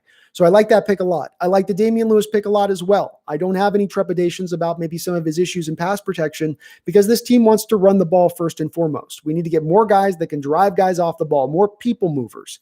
This guy does that. He'll be an upgrade over what DJ Fluker was last year as a run blocker, and he'll probably be an upgrade over what DJ Fluker was last year as a pass protector. DJ Dallas, I'm not as high on Debo. I've watched a lot of his film, not as explosive, not necessarily as quick as I would like. He's certainly a very good athlete, and there's no doubt he was awesome in pass protection. The one skill he brings into play that shows up on film over and over is he is willing to take on blitzers. And Seattle got blitzed a storm last year. That was sort of the new model for going after Russell Wilson. It used to be you'd bring 4 rushers, maybe 5, have a mush rush, sort of slowly come upfield and kind of slowly collapse Russell's pocket in order to keep him from going out the back door. But now you're seeing them just load up the offensive line and just bring as many rushers as they could to try to get almost a free rusher at times. So this kind of guy would help you with that. But as a running back, he's kind of limited to me. Parkinson I like a lot because he's a guy, even if on his low end, if he just gives you a super dynamic red zone threat like what we had in Jimmy Graham in his last year, that's great. That's fine. That's perfectly. There's a room for that on this team. And Russell is going to fit really good with this guy who's 6'7" and really long and who can jump pretty high and go and get it. He's a very good trust throw player I don't think he's as much tight end. I think he's going to be a wide receiver, but I like Parkinson and some of his potential there. He's a very interesting player from that respect. Same thing with the Steven Sullivan pick, where it's just all the attributes you could want in the world. Don't know what you're going to get from him. Don't know what he'll honestly give you when the rubber meets the road on the field. But if you're talking about going for the measurables, going for the high side through the moon, Sullivan's got that. And I think Parkinson's got that. They might not, they've got some bust rate to them as well. But I like their upside. I can't think off the top of my head of who else. Trying to think of who else we had selected. But I'm drawing my blank right now off the top of my head. But it was a B- draft for me, Debo. You know, it was a B- draft. It was solid down the middle of the fairway. A 3-wood down the middle of the fairway. Maxwell Stern, hello. If the NFL lets Josh Gordon come back to the NFL, do you think we can get him? I certainly think we can get a Maxwell Stern, and I'd say we're probably the favorite to get him. I know I've talked about Antonio Brown coming here, but I think that if there's a likely situation that this plays out, it's that Josh Gordon comes here and Antonio Brown probably goes somewhere else. Papa Mays, what will our flexibility do if we have a top 5 quarterback of the decade on our team? I understand they want to stay comfortable, but what's going to do if we don't win a Super Bowl with the best quarterback? Well, Papa, I would say that the flexibility could work in Russell's favor as well with this. What Schneider's mentioned in the flexibility is that he wants the flexibility for the moves that he can't anticipate coming up.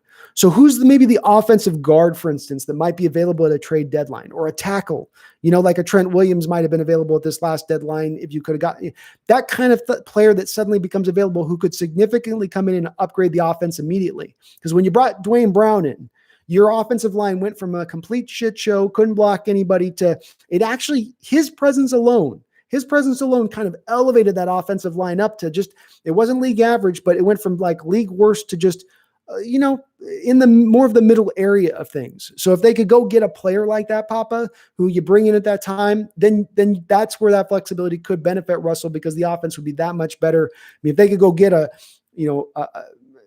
franchise tackle left at right tackle and at the trade deadline, just get a right tackle, somebody's just suddenly wanting to let go for whatever reason, you've upgraded your offense significantly right there. I think that's where they look at why that would help them. But you're right, it doesn't help if you piss your quarterback before actually getting to that point. Maybe that's speaking to your point on that, Papa. Shervins, why are the Seahawks the only team that doesn't abide by common sense? The example, the 49ers, Cardinals go after the best players available and don't make strange moves that nobody understands. Seattle seems to be loading up on a mentality, Shervins, of more shots rather than the quality of the shots. They want more bullets in the gun rather than the big bullets. And that's just their philosophy with it. You see it in the draft where they value collecting more of an assembly of picks rather than drafting guys at higher points in the draft. So it is just a philosophy of the organization and how they tend to look at things. And in this offseason with free agency, it was about bringing in as many people as you could, bringing the depth up to overcome the potential injury concerns that they may have had going into next year. Shervins, it has been weird. It's been a weird, completely a weird offseason for me to watch. And I don't understand it either. TGC Nave, how you doing? How do you feel about Antonio Brown? Nave, I like Antonio Brown. I think he would be the number one thing I like about him. As I pick to a skill, TGC is just his ability to play off script, his ability to break off his initial route and then get into a second route very quickly. That's what he did with Ben Roethlisberger for years. It was something they were very adept at, and it would fit perfectly with Russell Wilson. But the biggest thing for me, TGC, is that it would make Russell happy. And at this point, I want to do more moves towards making Russell just a little bit happy. I'm not asking for Russell to run the team. Let's just put a couple moves in here that can make him a little bit happy. Because we've seen guys like Tom Brady. Part of the reason Brady left was the fact that they were unwilling to give him the proper resources around him. He took a discount on that last contract Brady did, thinking that they would then go spend that money to bring in players and help him out on the offensive side of the ball. And they didn't. The Patriots, in a lot of times, just kind of left that money unspent. I'd like to see a little bit more of just, don't go whole hog on giving Russell the keys to the cabin, but just at least give him if he's saying, hey, bring this guy in, this will make me happy. Let's do at least one move to make him happy. Maybe you could always cut Antonio if something goes wrong. He's not going to command a big salary. If he turns into a head case and he just goes out of his mind in our locker room, well then buy. And you can tell Russ, what do you want us to do, Russ? We brought the guy you wanted in and he was a head case. Ethan Williams, Dunbar, Griffin, Diggs, and Adams would be an insane secondary. Well, that would be a really good, yeah.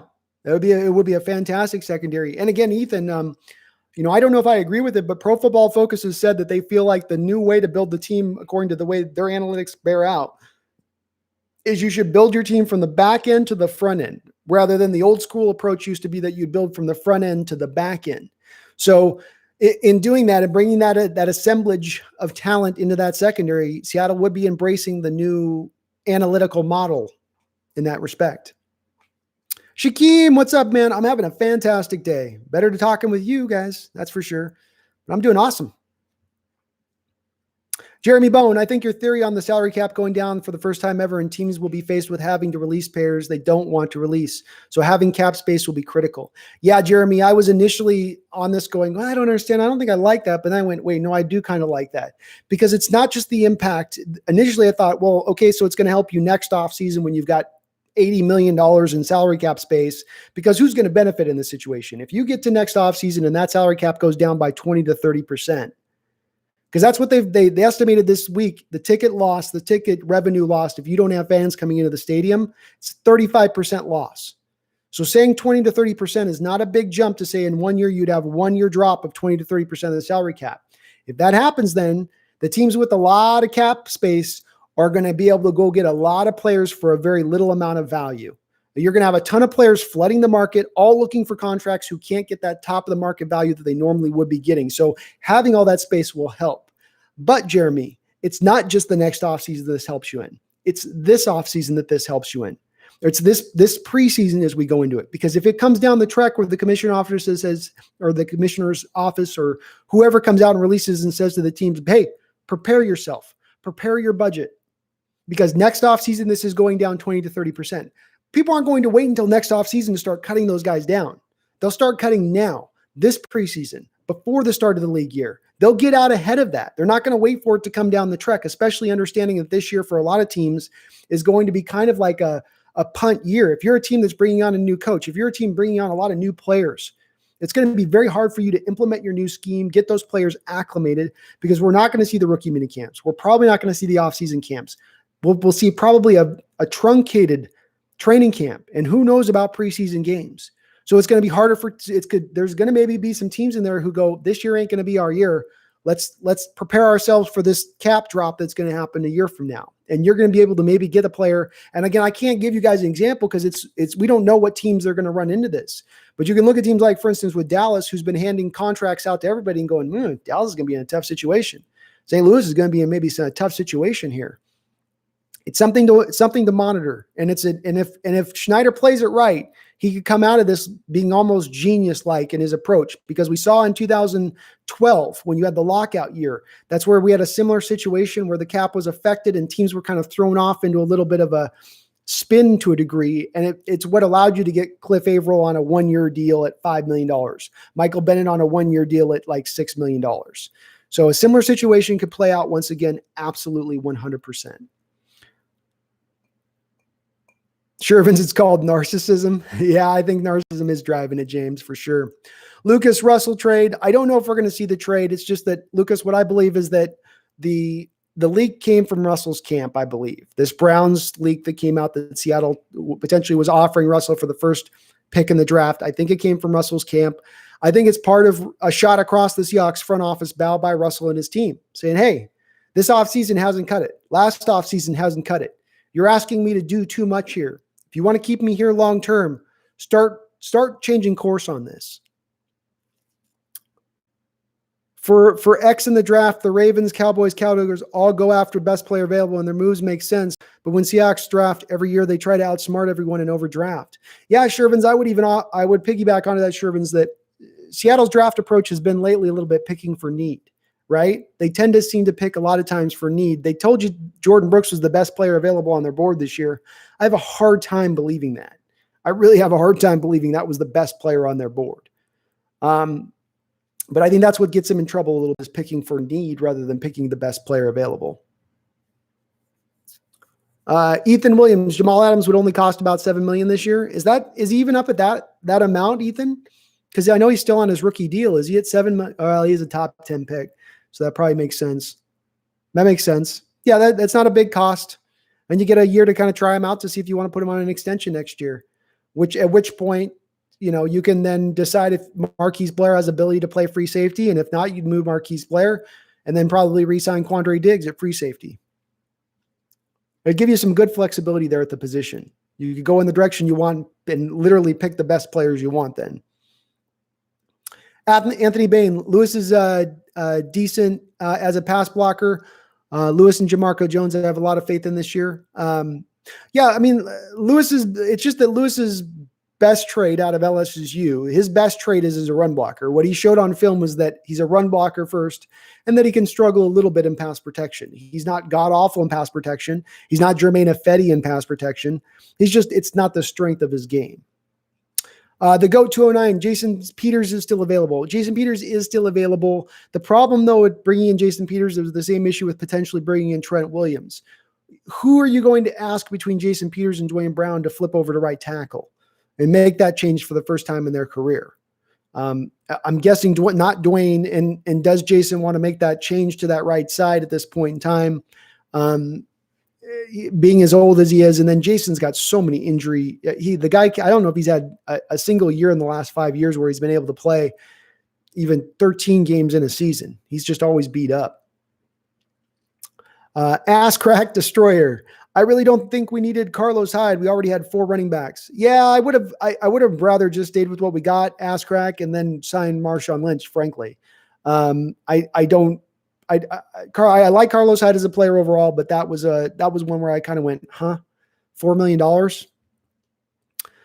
Do you think Russ thinks to himself every year, like, holy shit, my offensive line is ass and our defense is going to be worse every year? I don't know if he goes that deep on it, Shervins. I think he waits for it to play out. And then I think in retrospect, probably looks at the season in retrospect and goes, I think when you're in the minute, when he's in the fire and flames, it's harder to probably be aware of it. But, look, it's become very obvious, that he's being asked to shoulder a lot of this load. And I understand that he's being paid a lot of money to do that and shoulder that load. But at the same point in time, it's gotten a little bit out of whack. And the balance is way too much in the need of having Russell come in and save the day. And, Carroll's defense has not been good lately. And the offensive line's not been good for a while, a long time. And for you to have a lingering issue like this on the line for this amount of time and not solve it or find some kind of fix to upgrade it, or again, get it just to league average territory is kind of ridiculous. We shouldn't be sitting here every offseason going, gosh, this same issue is the same issue that's been popping up. Gosh, the same issue that's been popping up. Eventually, you'd like to see it get fixed.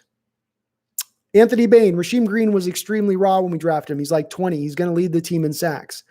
Not a bad proclamation, Anthony, and I would probably tend to agree with you. This is one of the reasons why when people try to tell me that I need to give LJ Collier another year to come out and show out, and that it was his rookie year last year, give him some time, just like you gave Rasheem Green some time. No, I gave Rasheem Green some time when he was a 20-year-old player coming into the league, who everybody thought should have gone back to college for another season and would have been probably a first-round pick if he had done so, right? So, he's like 2-3 years younger right now as we stand, Rasheem Green is, than LJ Collier, who's going to be 25 years old next year. It's part of the reason I didn't like the LJ Collier pick, but Rasheem's really young, really talented. I feel like Rasheem Green's going to be a lot like another USC defensive end that he really kind of, I think he's almost exactly the same type of player, and that's Everson Griffin, guy we're talking about bringing in here. I think Rasheem Green and Everson Griffin, you could put an equal sign between the two of them. They're almost exactly the same type of player. And you go look at Everson Griffin's early part of his career. Again, he took a little bit of time to get going, and then when he got going, great run stuffer, and he's good for 8 to 10 sacks a year. That's just what you need in your defense. Shaquem, thanks, man. I'm going to keep adding it. I got a Seahawks street sign that's coming in the mail here soon. So be adding to that. Can add a little bit more lighting. Just put a mask on and require social distancing, AB. Yeah, just require AB not to social distance from everybody. Jerry, what's up? I think KJ is retiring after getting waived, failed physical. Team is just taking care of him right now. Maybe, Jerry. The one thing is they did have KJ at the draft, kind of as a team member to the media during the draft coverage. There's been no indications at all that they're even considering cutting KJ. So I that'd be cool if it would. It'd make a little more sense if he was. The Jordan Brooks pick would make a little bit more sense if he was retiring at that point. But they did have that $1 million bonus that I think they gave him about a month ago that kicked in if he was still on the roster. You would have thought that they would have potentially have cut him or waived him before that time period. Maybe they just wanted to give him a $1 million bonus for being a good soldier all these years. But I would certainly like to see it, Jerry. That's for sure.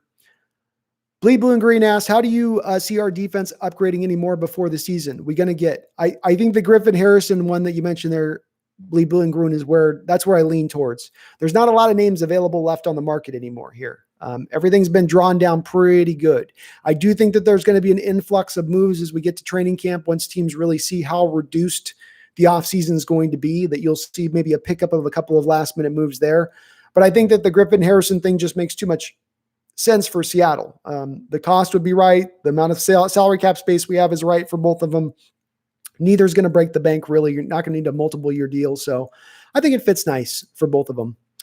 Fuki Buki, how you doing, man? What's up, man? Welcome on in the chat. Jeremy Bone, the Cardinals, the Cowboys and Cards have been shit for years. For all their talent, how many playoff games have they won? Yeah, Jeremy, and there's two different separate reasons for that. I would say that, look, the Cardinals, even up 13 years ago, got to a Super Bowl. Now, are they an amazingly run franchise? No, but they draft pretty well. They make pretty smart decisions overall. And again, it's just in relation to, you look at teams around the league, like, the Patriots could have Miami Dolphins in their division who are run like a complete shit show. The New York Jets have been run ass backwards for years now. We just don't get the benefit of that in our division. We've got teams that are being run at a competent level, and it sucks because I'd like to feast a little bit more on the week. I'd like to have a few more games where we can just kind of relax a little bit and it not be a damn dogfight every single week. But the Cowboys are a different story. I think you can point to the Cowboys. Two different factors factor into why that they've been shit for years. Number one, Jerry Jones.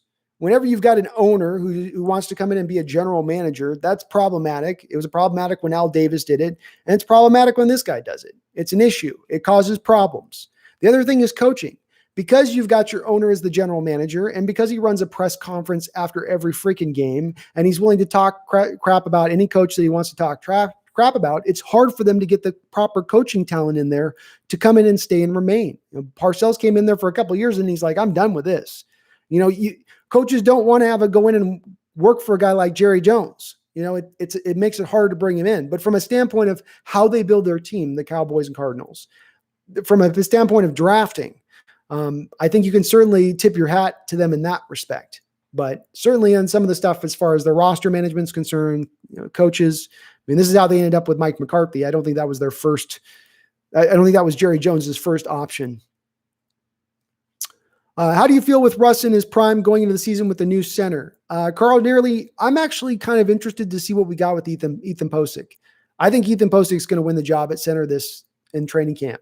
I think he's going to surprise everybody and win it. He's going to, from the first time ever, be moved off a guard, allow him just to place the center position, see what he can do.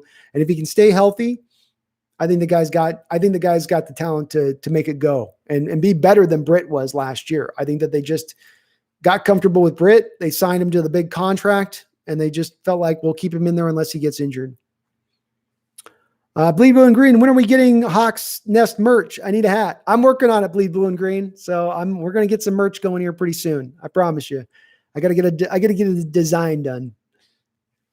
Douglas Roosh. What am I missing? I heard Wilson trade maybe. Douglas, basically you had the Wilson trade rumors that came out this last week or a week and a half ago, where supposedly in 2018, Wilson was offered by the Seattle Seahawks to the Browns for the first overall pick in the draft. It was simply the framework of a deal that was placed. But what we're hearing about from a lot of people out there was this was being, this is all BS. This is just clickbait stuff by Chris Sims. It's not true. I think in what I've gone into a little bit in the details, we can kind of walk away from saying, no, there was some factualness to this. There was some truth to this. This was going down, and it was done by Seattle at the time because they had some trepidation about paying Russell $35-40 million per year. Let's not forget, Russell's camp at that time was wanting an actual percentage of the salary cap, supposedly year in and year out. So that amount would just stay 20% of the salary cap, let's say. So they were doing some due diligence, but the reason this breaks right now, Douglas, the reason you're hearing about this right now is I think Russell Wilson's camp's leaking it out because they're a little bit maybe dissatisfied with this offseason and some of the direction that this team has gone. Jack Duckett, sorry, your message got retracted, but post it again. I'll answer. Irina, I think this is the year our secondary actually becomes really good. Irina, I think so too. And I think it was actually really good the second that you had last year, a healthy Quandre Diggs inserted in the lineup. The difference was night and day in that San Francisco 49er game, the first time Diggs actually could get out on the football field. And I know his impact wasn't maybe as much when he came back later on the year and he was dealing with the high ankle sprain, but that guy really provided the glue the second he walked on the field for our defense. And then you add Dunbar onto it on top, Griffin getting another year of comfortability back there. You've got Bradley McDougald getting pushed by Marquise Blair. So there's some really great competition there. Yeah, I think you could really see the secondary, stand out this season. The slot corner role is the one place where I have a question mark. I am a little worried about the slot position. Who do you like better, Antonio Brown or Josh Gordon? Okay, Jack. So I guess let's answer this question just with this understanding, because the thing I've kind of proclaimed here with is the choice really might be 16 games of Antonio Brown versus 8 games of Josh Gordon or 4 games of Josh Gordon, because we don't know how long his suspension is going to continue to last. He's applied for reinstatement, but we don't know what he got popped for originally. It seemed like it was more than just the marijuana. So if you're talking about 16 games of Antonio Brown or 8 games or 4 games of Josh Gordon with the potential, again, Josh Gordon could get popped again on another test, I probably go Antonio Brown. But if we're talking about 16 games of either player, because Josh Gordon's a better locker room fit, I go with Josh Gordon. Did Josh Gordon get worse over the years? He's still young, but not close to what he was in 2013. I think there's something to be said, Shervins, for the fact that you have all that suspension time and the time off the field and not just in it doing football constantly. It's got to affect your development and where you go as a player. So I think you're right in the respect of he's not probably what he was in 2013, but he's probably not far off of it as well. And we saw with Russell, he was kind of on a limited amount of snaps because he was just joining the team, just coming up to speed with the team. But when he came into the game, he absolutely shined. He didn't have one drop, caught everything thrown his way, made some big plays. I don't think he's that far off of 2013. I don't. Still very good, still great, still potentially really good player. Maxwell Stern, do you think there's any chance we trade for Jamal Adams? I do, Maxwell Stern, because you've got something you can flip back for the Jets. As someone mentioned here as a trade possibility, you could do a first-round pick in Bradley McDougald. You can sell this to the Jets of, we're giving you a player here to replace your position, and you're getting the draft pick compensation as well. Granted, you might go down a little bit as far as your talent at the position, but maybe not a huge drop-off. You've at least got a guy who's an upper-level league starter in Bradley McDougald, if we can trade you, or Marquise Blair, a guy who has some upside to him, and you can sell your fan base on it. So there's a way that this could fit for how it could wrap between the two teams. Yeah, thanks, D-Nugget. I do appreciate it. I know for a fact Pete does not want AB, says Jose Rodriguez. It's possible. It's possible. I will say this, when you do have Josh Gordon sitting there and you know Josh would want to come back to the team, it does make it a little less likely at that point that you would look towards Antonio Brown. But it'll be interesting this will be an interesting situation to watch play out and see which route it goes with it,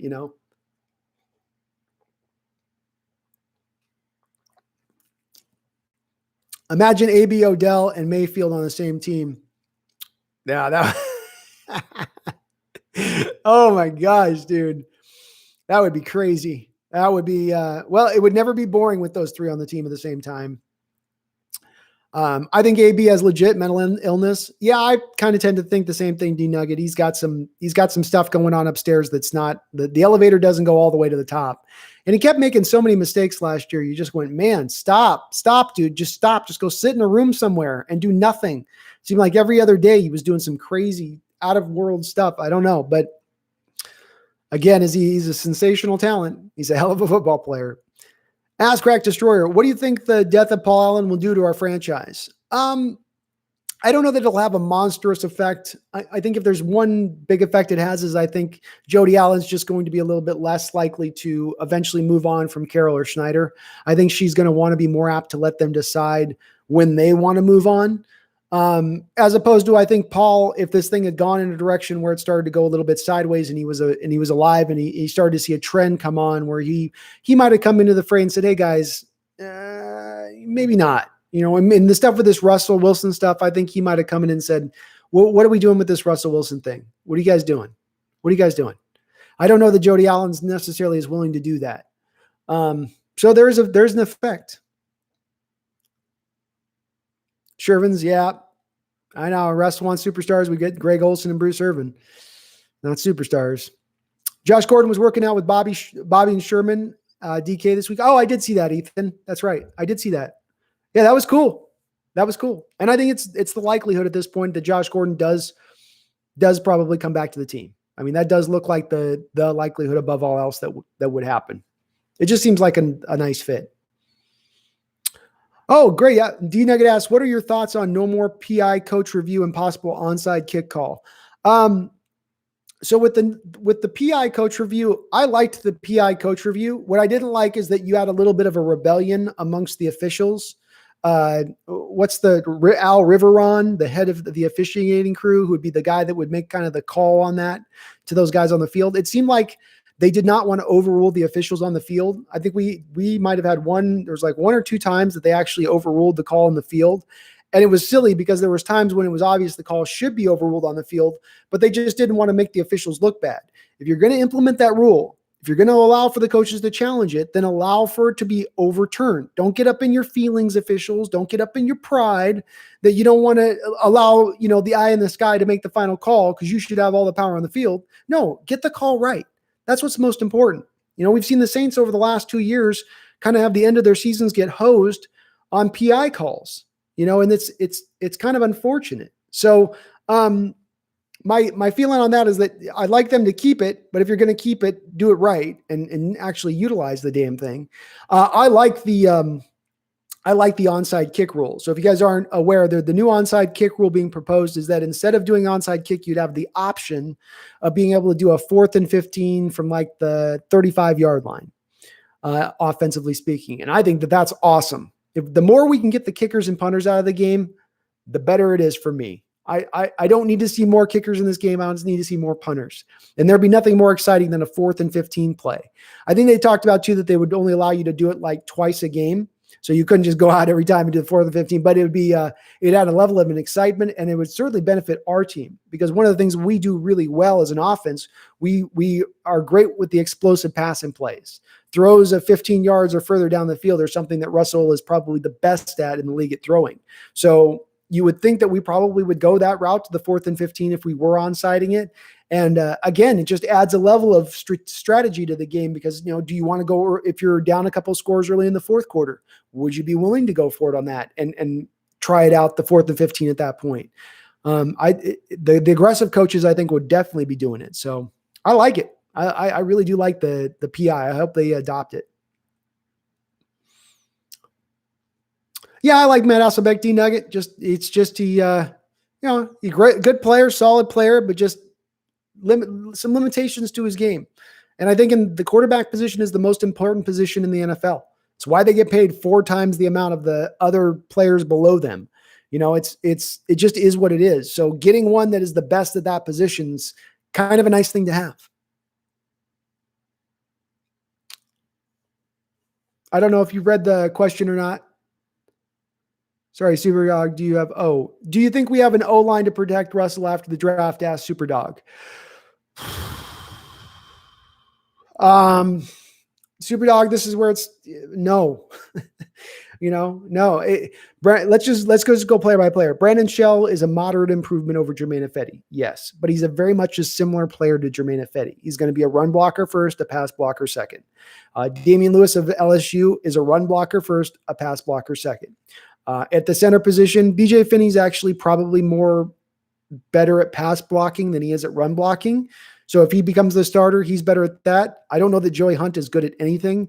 And then Ethan Posick, I don't know. We haven't seen anything with him at center yet. We don't have any tape of him at center. So we don't know, he was a people mover in college and he was good in pass protection in college. So he was a well-rounded center fully in college. You would think he could be that at the next level, but it's been hard to get him at the center position. Then you got left guard, Mike Iupati. Mike Iupati is a people mover, run blocker first, pass blocker second. Then you got Dwayne Brown. Dwayne Brown's actually a very complete left tackle, but Dwayne Brown's got a huge amount of injury concerns with him. And if Dwayne Brown goes down, Cedric Abuja is your backup left tackle, who is not a good left tackle in this league. So I don't mean to be a bummer, but you've got run block. You're going to probably move people off the ball better in the run blocking game, but you're probably going to be very similar in pass protection. Oh, yeah, Cam Newton. Yeah, Cam Newton's not coming here. It was an interesting thought, though. He thought it was Katie Barr, but it was soft dog. Boo. Oh. I really wish Bam Bam Cam or Doug Baldwin would come out of retirement as S-Crack Destroyer. Yeah, I would like to see either of those two guys would be awesome. It would be awesome to see either of those two guys. Seems like they're both kind of done, though, especially Doug Baldwin. He seems like he's really moved on. Yeah, I mean, maybe, Anthony, you might be onto something. Maybe weed would mellow Antonio Brown out. Maybe it's a lack of weed that's got him so wound up and tight. That guy's like, he seems just not intense in a good way, And I'm behind on the chat. I'm so sorry, folks, but I will catch up here. So I just realized, holy mackerel, what the hell happened here? So my chat, I just lost some of my chat. Okay, I'm going to the stop. I think my chat just got overwhelmed. So I'm sorry if I missed your question, re-ask it again. If you did do a donation, I missed it. I'm sorry. It's my chat just got blown up. So it might have, it's not letting me go back to my further messages back. Uncle Iron, what's up? When is Oxness actually going to come down to our live comments? I'm sorry, Uncle Iron. I'm trying to get through them, but sometimes I get going on a tangent. So I'll try to get through these a little quicker now here and just bounce through. Boom Shakalaka, what's up? Please do ask your question again if I happen to miss it, because my chat just freaked out on me a little bit. I lost all my chat on my high side. Goodell is a crackhead, an extreme crackhead. He might just be, Uncle Iron. Yeah, he has killed Josh Gordon's career. It's been pretty rough, and I hope they show a little bit of leniency here with this one now, because it's, again, a guy who has not been violent or been horrible. He's better for the league when he's playing in it. He's got some personal issues. I get they got the league substance stuff, but maybe let's just give this guy a shot here. And Sam Dog, the infamous, I think I missed your comment. Sorry, Sam Dog. If you can't post it again.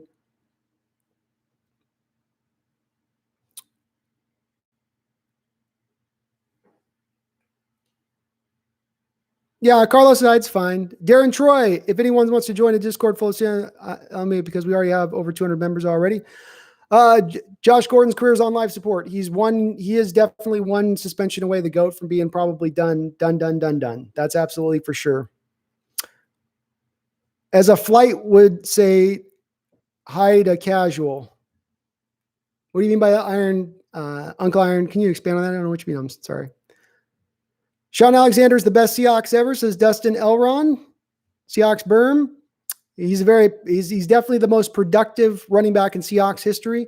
If I was to say, I'd say the best running back in Seahawks history is Marshawn Lynch. The most productive running back in Seahawks history, Sean Alexander. The most talented running back in Seahawks history is Kurt Warner. How you like that for a hot take? Rod Dog, thank you so much for the donation, man. I appreciate it. Chat Sports is looking for a Seahawks correspondent. I will reach out to Chat Sports, man. I did not know that. I'll let them know that I'm available. Thanks for the heads up on it, though. I'll look into it. I'm still, Anthony, more concerned by, I think, the Niners than I am by the Cardinals. I think the Niners are still legitimate. I think that the Schottenheimer and the way he runs that offense is still going to be effective. They went out and got Trent Williams. That's an upgrade over Joe Staley. They're going to be good. Y2K, Dallas is going to be a really tough spot. They always got to rework their contracts so they can sign millions of dudes. Yeah, I don't know how Dallas has done what they've done the last couple of years. I mean, they've signed so many guys to contract extensions. I know, and then you look at with Dak, they've just held off on paying him. It's been very weird. It's been very, very weird. One of those 8 guys I said, Sean Alexander's the GOAT. Dustin, you saw my Sean Alexander video, right? If you like yourself some Sean Alexander, you watch my Great Seahawks Moment Sean Alexander video. Yeah, I got really behind on the chat. I'm so sorry, guys. Yeah, Largent's my favorite of all time, but that's also, I'm biased on that 100%. Largent's my favorite Seahawk of all time. I'm working on a Largent video right now, so he's got some amazing catches. Stuff that he did back then and selling out on that Kingdom turf, he'd lay out all the way on that Kingdom turf, and that stuff was like landing on cement. Just skin his arms up every time just to make the catch. He didn't care. Tough as nails. Yeah, I like Sean Alexander. The thing with Sean Alexander, though, is that he had so much up front blocking for him. I mean, 2 Hall of Fame guys on the line, Pro Bowlers and Robbie Tobeck. Locklear had a good couple of years to start his career. Then he had Max Strom blocking for him at fullback. And he had a passing game that at least had to keep the defense honest.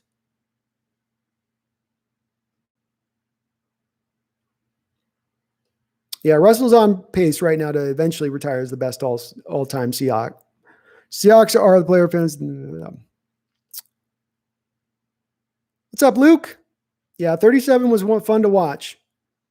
He had a unique style too, and it's one that a lot of Seahawks fans in retrospect beat up Sean about, but it's just about running backs come in all shapes and sizes and forms and different. Some guys are grinders and physical, and they'll wear a defense down. Some guys are going to bust off the big play, and they're always looking for that big play. And it's a pick your poison. It's what you like.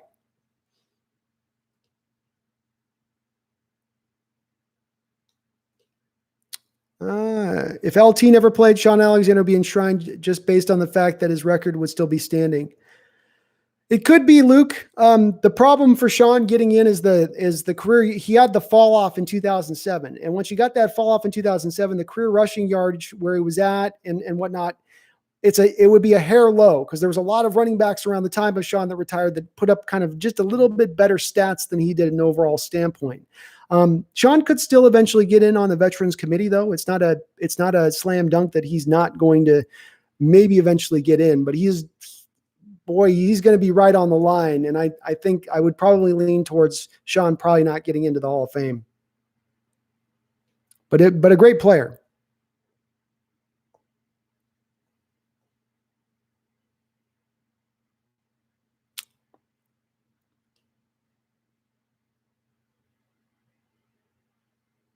Dustin Elron says Largent, no. You're not a fan of Largent, Dustin? Yeah, the thing to remember with Steve Largent is that he retired with pretty much every major receiving every major receiving record there was in the books. Now, Jerry Rice came through and then blew all those records out of the water because he played in a pass-first offense that threw the ball all over the field. But Largent, playing in a run-first offense for the majority of his career, had all these major records when he retired. I don't think that there's a Seahawks player who's retired with as many records in the NFL as Largent when he retired.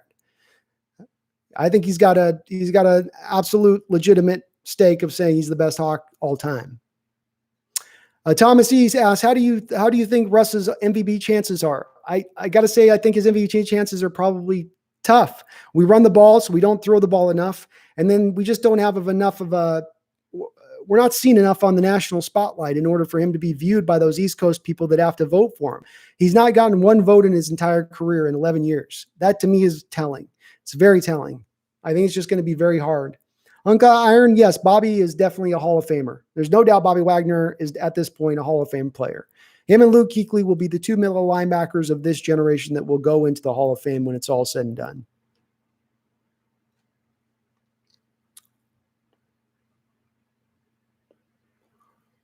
Peanut butter cookies, man. That's my favorite cookies. Good stuff. PI call lost us the. Well, Luke, if you're talking about the PI call that happened in 2005, there was a ton of calls in the 2005 Super Bowl that cost us that Super Bowl. It wasn't just one PI call. I think you're probably talking about the Darrell Jackson play, but there had to be about a dozen calls in that 2005 Super Bowl game.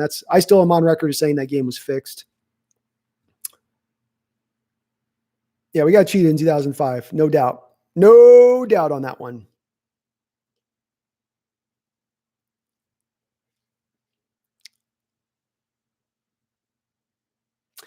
Team 12 says it confuses me why a bunch of people are predicting Kyler Murray to be MVP because he's going into his second year and has mobility. Kyler Murray's really, really a depth passer, Team 12's. I went back and watched a cut up somebody put together of the all 21 tape, all 21 film where you got the overhead view of it. And he's great as a thrower. Anticipation, accuracy, strong arm. It shows up on tape over and over again with him. As well, he's going to be playing in that spread formation, which is going to potentially at times throw the ball 35, 40, 45 times a game. So he's going to get a lot of attempts, and he's got a lot of great pass catchers out there to throw the ball to. So he could put up a huge amount of stats this year. Kyler Murray could in that offense. It's absolutely possible.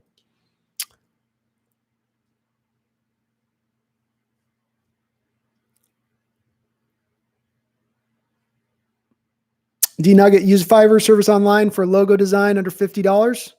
I'll look into it, D-Nugget. Team 12 is because Patrick Mahomes and Lamar Jackson going into their second years both had good offensive lines, sat most of the year or didn't perform to their potential. Yeah, and I don't think it's likely Kyler Murray wins the MVP, but he's going to get the opportunities, and he's got a lot to work with on that offensive side of the ball. But I don't think Kyler wins the MVP with that said. Now, chat's getting feisty.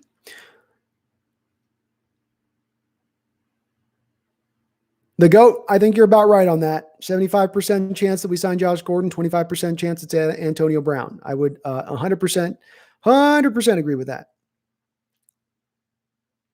Uncle Iron, just because you get D-Hop does not mean you're going to win the MVP. No, but remember, it's not just Hopkins that they added. You got to look at what they've done over the last couple of years, Uncle Iron, on the offensive side of the ball. It's bringing in Kenyon Drake, who's a perfect fit for that spread formation, where he wasn't necessarily a perfect fit for what the Dolphins were doing with their offense. They still have Fitzgerald coming back, who has still managed to find a way to be effective. I liked a couple of the receivers they drafted last year with Hakeem Butler and Danny Isabella, who I think are going to be very good pass catchers. They still have Christian Kirk there, who is rounding out and finally turning into a pretty solid player for them last year. They went and got Josh Jones on the offensive line, a first-round talent that they got in the third round of this last draft. They've done some moves to upgrade that offense over the last couple of years, and he was pretty damn good in his first year right out the gate. In his rookie year with no time to sit on the bench, pretty effective. So I don't think it means he's going to win the MVP. It's that he has the capability because he's going to throw for a ton of yardage and he has a ton of weapons. And that defense is probably going to give up a ton of yards, so a ton of points. So there's going to be that much more that offense is going to put up those silly stats that end up getting you the MVP.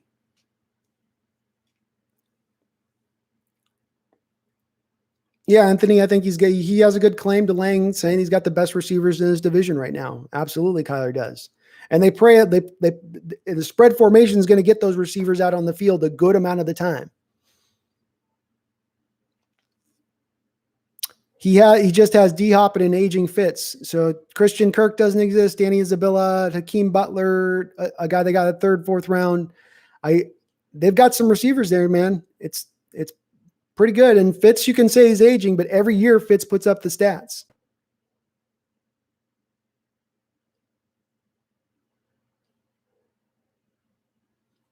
Yeah, Christian Kirk's coming on. I mean, Christian Kirk, when he came out, I thought he had a lot of similarities to Doug Baldwin's game. Go watch those guys' look at college tape on Christian Kirk, and he looked very similar to Doug Baldwin. Again, I don't think he's like going to be an all-pro wide receiver, but he's a very good wide receiver for him. When you add him to DeAndre Hopkins and Larry Fitzgerald and Danny Isabella and Nakeem Butler, it's a very good receiving core.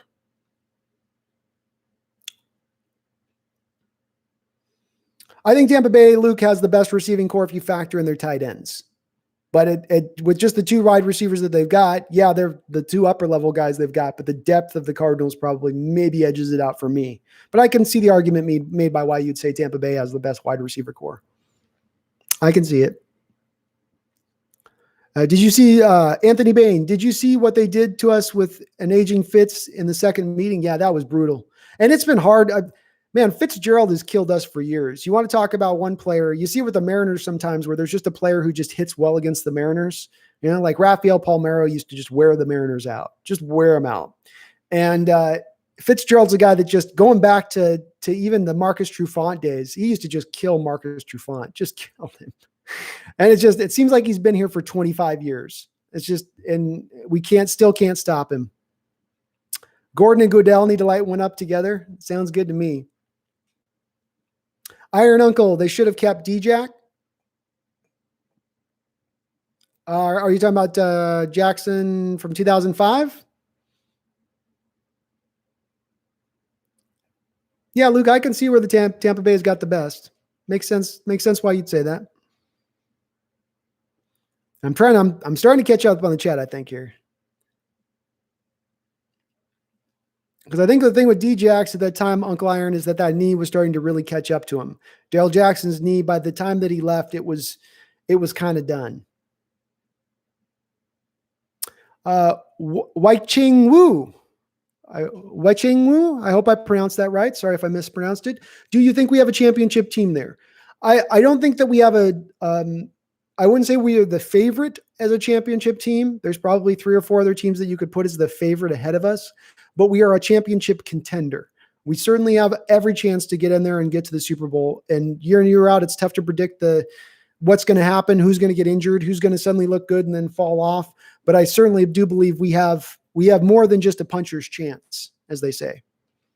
But yes, as Uncle Iron says, the championship window is definitely open right now. 61 people in the chat. Yeah, I don't mind that. Defense is still middle of the pack. That you might be. If we get to middle of the pack, I'll be pretty happy, Uncle Iron. I think we're still probably in the 20s, the low 20s, but we're probably still in the 20s as a defense, unless they make some signing or some extra deal here that we're not aware of. Offense with AB would be the best in the league. Yeah, I think we would be pushing it at that point. I mean, how are you going to stop us? You know, your third cornerback's going to be on one of the 3 of Antonio Brown, Tyler Lockett, or DK Metcalf.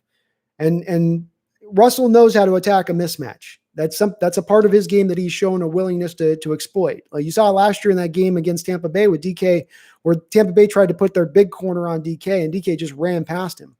And Russell kept going back to DK over and over again every time that guy got lined up on him. The Hawk Jennings, what's up? You think we'll be signing Beast Mode? Wei Ching, I think that the signing of Carlos Hyde probably makes the re-signing of Beast Mode a lot less likely to happen at this point in time, unfortunately. I would love to see Beast Mode back. I would, but I think the Carlos Hyde signing is going to preclude you from doing that because it would have cost a couple million to bring in Beast Mode. Hyde's already costing you $4 million. You got $2.5 million already going to Rashard Penny, another $1 million going to Chris Carson. It's just a little bit too much money to probably be spending on the running back position for budgets.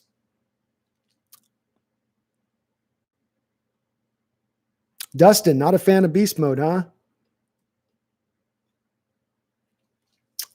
Dustin, I don't know if he is too old. He was very good in Oakland right up until the point that he was done there.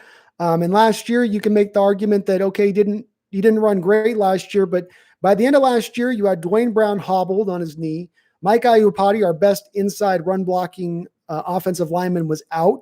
Joey Hunt was playing with a fractured tibia and I think a dislocation in his finger. Fluker was all right, and Jermaine Ifedi was awful. You know, there wasn't a lot of holes being opened up at the end of the year in the running game. And you saw that with Travis Homer too when he came in there. Just wasn't a lot there to be had. So I think Beast Mode still has some juice in there. I don't think he's washed up. I think the offensive line wasn't providing very many holes last year. And if you saw some holes, he would have looked a lot better.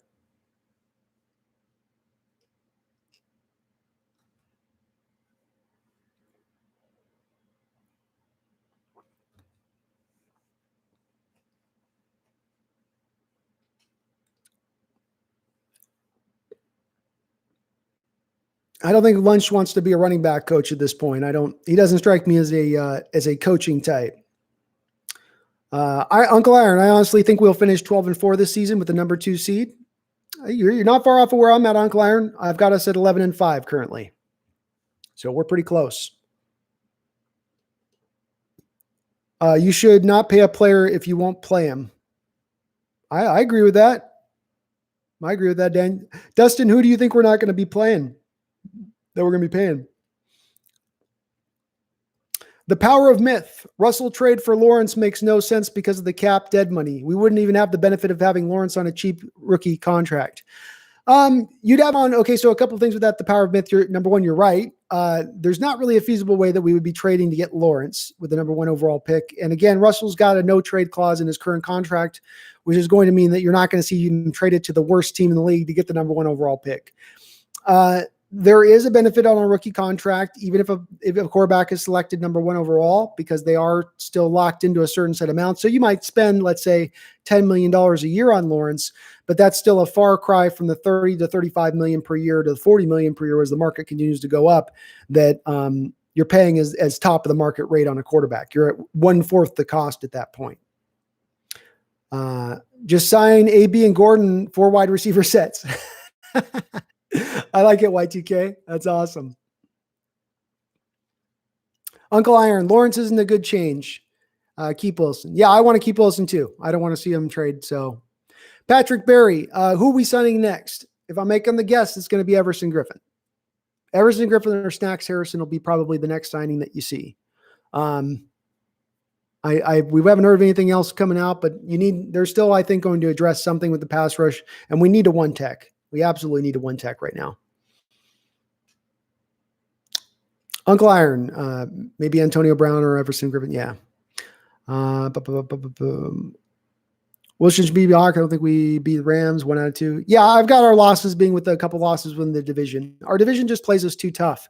And they're too talented. I think you're going to get a couple of losses coming from them within the division there.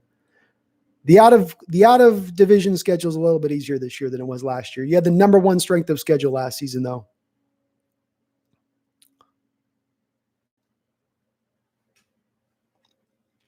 I think I've got us beating the Rams twice this year, Uncle Iron. I think the Rams are going to take a step back this season. Patrick Berry, I heard Damian Harris is a nice quality defensive tackle. Patrick Berry, he's a guy, I think, for 4 straight years, Pro Football Focus had him as one of their highest rated players of all football. He is a pure 1 tech defensive tech. He's a pure 1 tech defensive tackle. I mean, he's a 360-pound guy that's not going to get you much in pass rush, but he's been a very good run stopper throughout his career. And that's where we need help. We give up 4.9 yards per carry last year. It was a hole in our game, and bringing in a guy like that's certainly going to upgrade the position off of where you were. And on top of the fact, he probably isn't going to cost you more than a couple million on a 1-year deal.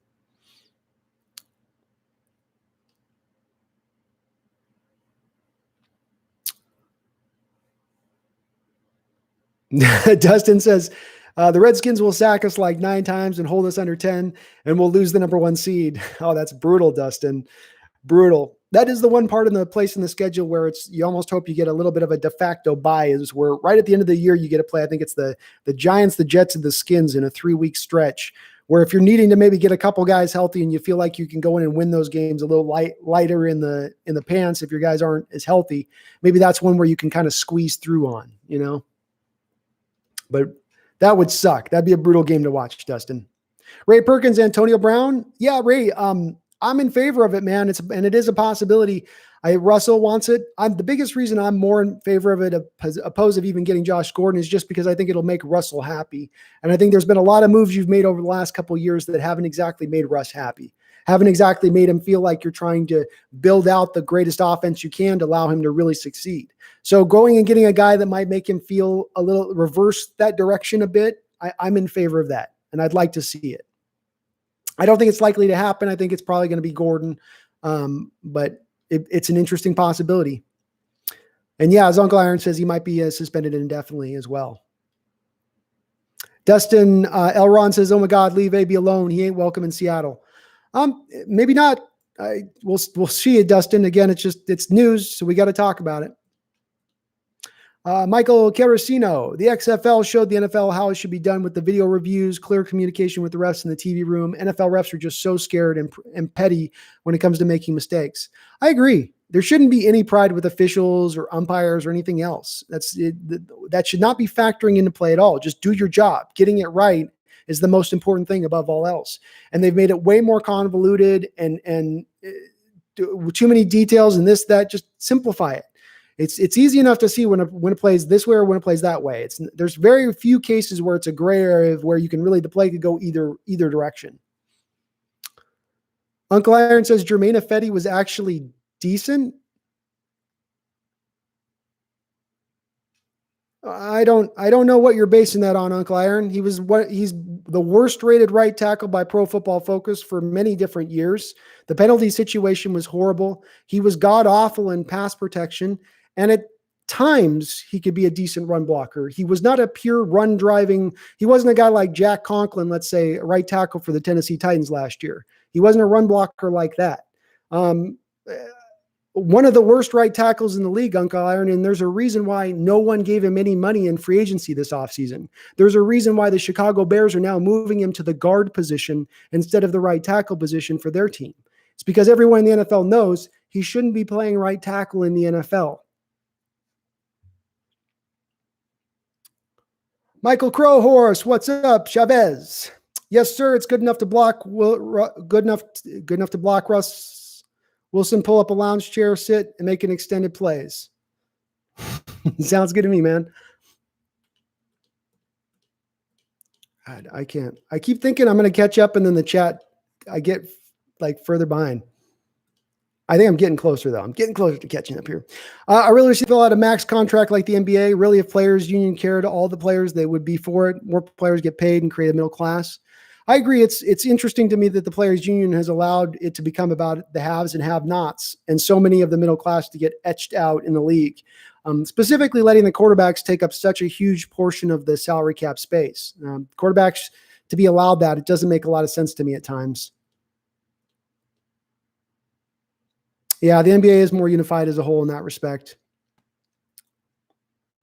Uncle Iron, I'm with you, man. Largent's my goat. He's my guy when you look at what he did and how he did it. And but Ray, I can see where you're coming from with Walter too. Right? I don't think there's a wrong answer here. Pancake in a sock asks, what do you think about the Quentin Dunbar situation? I think he paid off. Him and Baker paid off the 4 people that had testified that those guys had robbed them. I don't know that means that he did or did not do anything, but the testimony's been recanted. So it would appear that he's not going to be brought up on any charges, but the key now is whether or not he gets onto the exemption list with Roger Goodell. That's where the key is, because you don't have to be prosecuted to get on that list. And there's a possibility that Roger does suspend him because he's done that in the past to guys. Dustin Elron, you think Sean Alexander's the GOAT, huh? Boy, I can't quite agree with you on that one, man. I got a couple other people I'd have probably ahead of Sean. I love Sean, man. I made a video on him. I love him, but Dunbar has 5 affidavits. Hopefully he's good. Yeah, he should be fine. Fredo VB asked, do you think Pete is too conservative? Yeah, I do think he's too conservative. I think he's too stringent in just not being willing to be innovative, open up what he knows and what he's operated in, and be willing to bring in new ideas and do new things. Our idea of being new and innovative last year was staying in 4-3 base and then running cover 2 instead of our cover 1, cover 3 that we run a predominant amount of time. Cover 2 went out of the league basically in 2007 as a real workable defense. That's not being innovative. And that's what I'd like to see Pete go a little bit more and stop being so stuck in what he is, because it just doesn't work. Or it hasn't worked as well necessarily, staying in this mode. Thomas E., how good do you think Russell Wilson's MVP chances are? Not great, Thomas. I'm sorry to say that the East Coast fans or the East Coast writers that vote on the MVP don't appear to watch many Seattle Seahawks games. He's not gotten one MVP vote throughout his career, not one in 11 years. Derek Carr's had 6. Bobby Wagner's had an MVP vote. So not great, even if you were to blow the roof off. Russ would have to run an undefeated team, throw for 5,000 yards and 40 touchdowns, I feel like, to get an MVP award. Y2K, I honestly think AB was a dick, and then he took that massive head blow, and it messed him up mentally. Could have. That was a hell of a head blow that he took, that's for sure. I love answering them, Dustin. I like interacting with you guys. I have a ton of fun doing this. And plus, you guys always better educate me as much as I'm trying to educate you guys. You guys educate me too. It's a back and forth here where I come away with this with more information than I had coming into it. What are your thoughts on Joe Flacco being sent as a backup, or even Cam Newton? On how the Jets have been horrible building around Sam Darnold. Yeah, I mean, the Jets, the first problem the Jets had last year is they had a coach and a general manager that weren't on the same page. That's a problem right from the start. Everything's going to be broken when that's the case.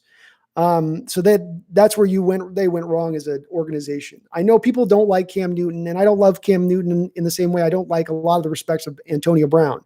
They're guys that are out for themselves. They're very selfish players, but I have been saying for a while that I think Russell Wilson here is eventually going to be due for a major injury. If you look at mobile quarterbacks through the last 20, 30 years, every single mobile quarterback has gone down to a major injury. From Randall Cunningham to Steve Young to Michael Vick to Robert Griffin. You just go through the list of these guys and they all get a major injury. And Russell's been very lucky to be able to avoid that. And some of it is, of course, his work ethic and preparing his body and all that. But I would like to have somebody legitimate behind him who could maybe carry the water if you should go down. And that's not what we have right now in Geno Smith. Cam, you could have come in, just run the read option, keep things simplified. Maybe he could get you a couple extra wins if you needed a 3 or 4 or 5 game stretch to get Russell Wilson healthy if something went in that direction. Joseph Dumont, what about Lynch possibility coming back? I'd like the coaches would want to get him 5 to 10 carries a game probably. Interesting to see if we have Carson, Lynch, Hyde, Penny, and Homer. Yeah, outside of Rashad Penny being traded, I don't think you see Lynch onto the team now at this point. I think the Hyde signing is probably precluding Lynch from coming to Seattle. Maybe Penny does get traded, and then that maybe does open the door at that point for Lynch to come in. But you drafted DJ Dallas, you got Homer, you've got Penny, Carson, Hyde. It's just a lot of bodies at this point. You don't really need really need Lynch at this point. Ray Perkins brings up a good point, Dustin, is that Alexander won't be in the Hall of Fame. And yeah, he ran very soft after he got that big contract. There's also part of it too with Sean in that, and that's the part of my game, but like he ran differently in the red zone than he ran between the 20s. He ran with a ferocity that matches beast mode when he got inside the 20-yard line. And you always kind of wondered, why couldn't you run like that between the 20s as well? That was always a little bit of the part that bothered me to a degree with Sean, but still he was a great player. It's best of all times as a Seahawk. I don't know. That'd be a tough one for me. Glory Arsenal. Can I say the N-word? Please don't say the N-word. No, I don't. We don't need to bring that to the chat, Glory. It's not going to help anybody. Team 12s, I'm confused on why a bunch of people are projecting Murray to be the MVP. I'm not projecting him as the MVP. He's got a chance. Is a popular. Flight Reacts is a popular YouTuber.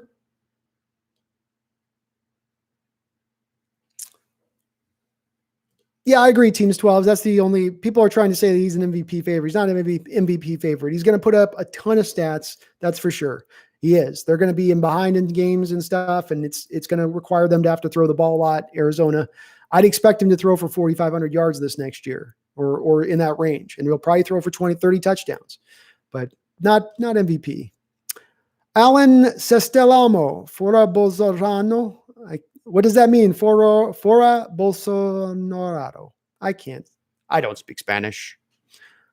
Thanks, Drew. I'm working on it, man. We're going to keep beefing this background up. I got to give you guys something better to look at than this ugly mug that you have to constantly stare at during these live streams. So we got to buff something up in the background to get pretty this up a bit.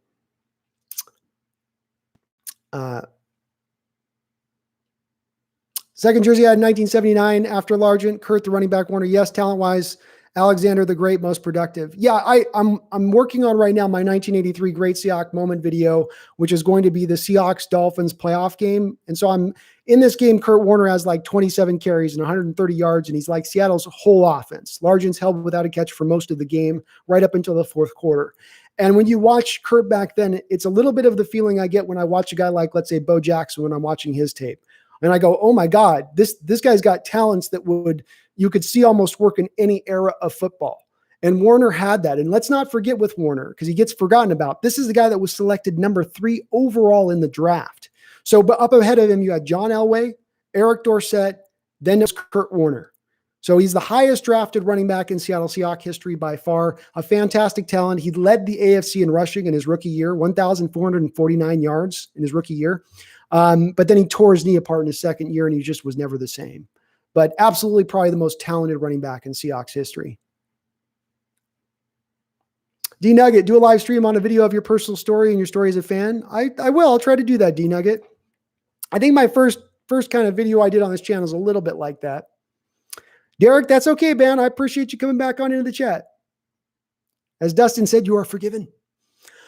Y2K, I wonder how many fullbacks are in the Hall. Kind of a hot take, but Max Strong for Hall of Fame. He was my favorite player back then, so good. Well, if there's a fullback you're going to consider bringing into the Hall of Fame, that would be one. He's got a 16-year career. I think he made multiple Pro Bowls, but it will be probably very hard for a fullback to get into the Hall of Fame because you're just usually not going to have the amount of carries or the amount of catches that it's going to, those stats that you need to back up your to back up your entry. Dustin Elrond asks, is Largent the best white receiver? Can't think of others. Who am I missing? Well, he would be for my money. I think people out there might try to argue the slot receiver for the Patriots for years. Wes Welker. I think people might say that not me. I think Large is much better than him. You got Fred Biletnikoff for the Oakland Raiders. Not as good a receiver though. So yeah, probably that's probably a pretty solid statement to say he's the best wide receiver. White wide receiver. What do you think about this Dunbar situation, Pancake and Sox? So yeah, I kind of said about that. I think Dunbar is going to come back to Seattle outside of the commissioner's exemption, which could happen. If the commissioner decides that something did occur here and that they did pay these guys off, he can certainly still suspend Dunbar. But if I had to make a guess, Dunbar's probably on Seattle day one, and he's probably not suspended. Shervins, if we get AB more national spotlight and Russ gets more recognition, yeah, you're right. It'll bring more eyeballs onto the team. It will do that. And maybe there's some of that in why Russell wants AB to come here is he knows it's going to help him out in his Russ wants to expand his brand. He's got hopes for after post-football career. And part of getting to that is to have a brand that's Michael Jordan-like brand is what he wants. That's what he's aspiring for. So you don't get that without the MVPs, without a little bit more limelight. The power of myth. Trading Russ for Trevor Lawrence makes no sense. Yeah. I guess I'm going back through some of these that I might have already said. Shaquem, you're lucky, man. You must be right on the edge of getting the Seahawks games. I know in some places in Idaho, you can't get the Seahawks games. Walter Jones is arguably the most dominant left tackle ever. Yep, Ray, you could make the argument on that. There have been a lot of really great left tackles in this league, though.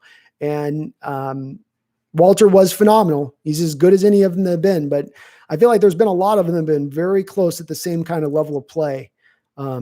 At left tackle. But I mean, hell, Walter had a year they didn't have one penalty or even give up like one sack, I think.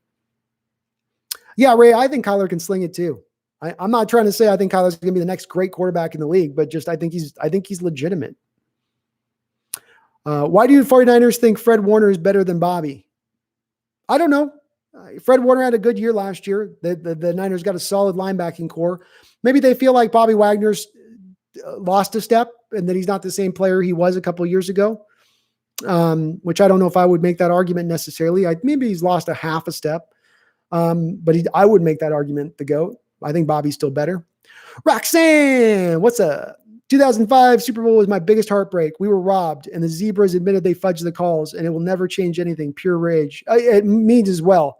The 2005 game, just about as a fan, made me walk away from football because I'm watching my team for 20 years as never get close to the mountaintop, never get close. And then this year where we were by far and away in 2005, the best team in the NFL. We were the best team. The Steelers came into that game as a 9-7 team. We were the best team in the NFL. And to see it just get robbed and taken from us, That was brutal. That was brutal in every way, shape, and form. And I don't know if I'll ever fully get over it. Would you rather a 2005 Super Bowl win or a 2014 Super Bowl win? I'd rather a 2014 Super Bowl win because then we're still in the talk of a potential dynasty. Yeah, as Derek said, the dynasty would have continued. I like the thought of that. Boom shakalaka. I'm not bad at the Hyde sign. I'm not mad at the Hyde signing 1,000 yards after last year. 2 dudes out of retirement. Depth is a good thing. Yes, I'm not hating the Hyde signing outside of the $4 million. I feel like sometimes this offseason, some of the money you've allocated in places is better placed in other points. $4 million is a little bit much for me. But when you look at the guy, he's only 2 points off of his Pro Football Focus rating from where Chris Carson was. So he's pretty highly rated last year as a running back. He's had three sub 1,000-yard years throughout his career, and that's behind offensive lines that weren't that good. So I like him a lot too. I liked actually Carlos Hyde tape coming out of Ohio State. I liked his tape better than Ezekiel Elliott's tape coming out of Ohio State. Now I know Elliott's become much better player and is probably a better player overall. It was just their tape in college. I liked Hyde's just a little bit more. Boom shakalaka. Yeah, I do think Homer will be cut. I do think that some of these moves they've made with the running back point to the fact that they're not as high on Travis Homer, especially the DJ Dallas pick. Yeah, boom shakalaka, I know, but I'll get to if I miss your questions, I always will kind of get back into this. So if you guys see me bounce over a question and I don't catch it, just post it back in lower in the chat, and I will get back to it if it gets blown up. So. Derek, the Seahawks fan, Tampa is my home team. I have to say they look dangerous. Less mistake quarterback, stacked wide receiver to the line, under running back at the draft. And Vaughn. Yeah, I liked Keyshawn Vaughn a lot as well, Derek. And I think you're on point. I think a lot of people are trying to say, oh, Tampa's not legit just because they got Tom. But they had some really good points and parts to that team. And that front seven's legitimate. That's the part, to me, it's beyond the receivers, beyond adding Tom, beyond the 2 tight end sets, beyond getting a great offensive lineman in this last draft. It's that front 7 that's got me intrigued with Tampa Bay. Their front 4 is legitimate, all 4 of them, and linebacking core, Levante David, and then I think it's Bush was the kid's name. I always forget his name, but the rookie they had at outside linebacker last year. In our game, he caused 2 fumbles. He was all over the field, great in coverage, great as a run stuffer. I think Tampa Bay's got some very interesting. They're going to be a legit contender, and I think they're going to win that division. Yeah, Derek, that's the thing too with it, is that they had a trash DVs last year, but they still were actually able to keep that legitimate defense legitimate because of that front 7. Elena McCollum, Rashad, not Richard. Am I saying Richard, Elena? My bad.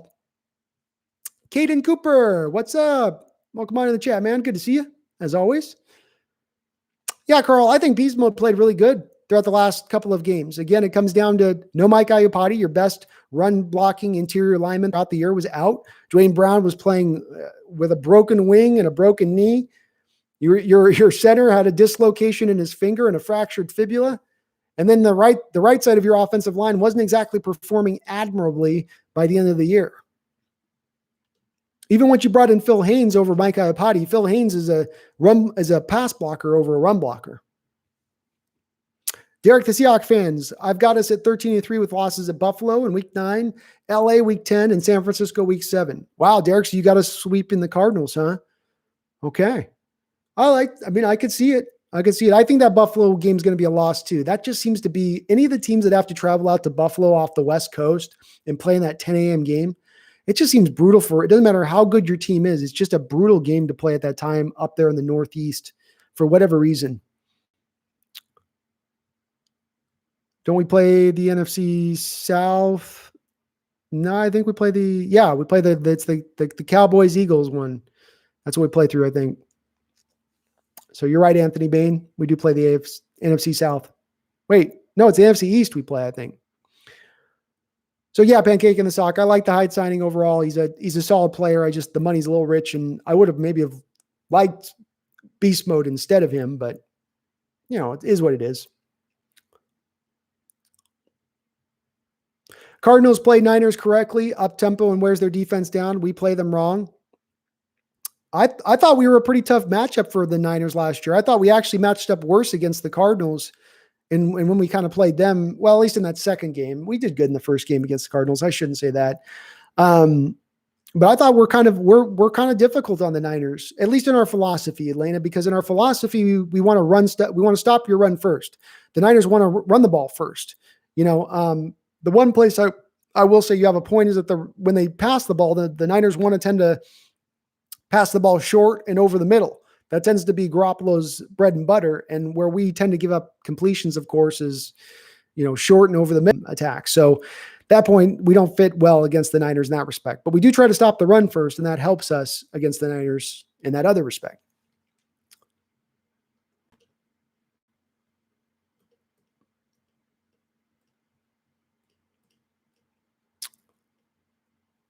What's up, Juicy? And again, I keep thinking I'm going to get up here on my chat, and then I get right back further behind. But I'm going to catch up before it's all said and done. You guys watch. I wish I was as optimistic as some of these other Seahawks fans. I've been trying to be more optimistic myself, Sherman. That's why I like being on this chat too. Is you guys do make me feel better about the potential. I've been sitting and stewing at times this offseason and some of the moves we've made. Anthony Bain says Wilson and AB would work if AB shaves the stash. I agree.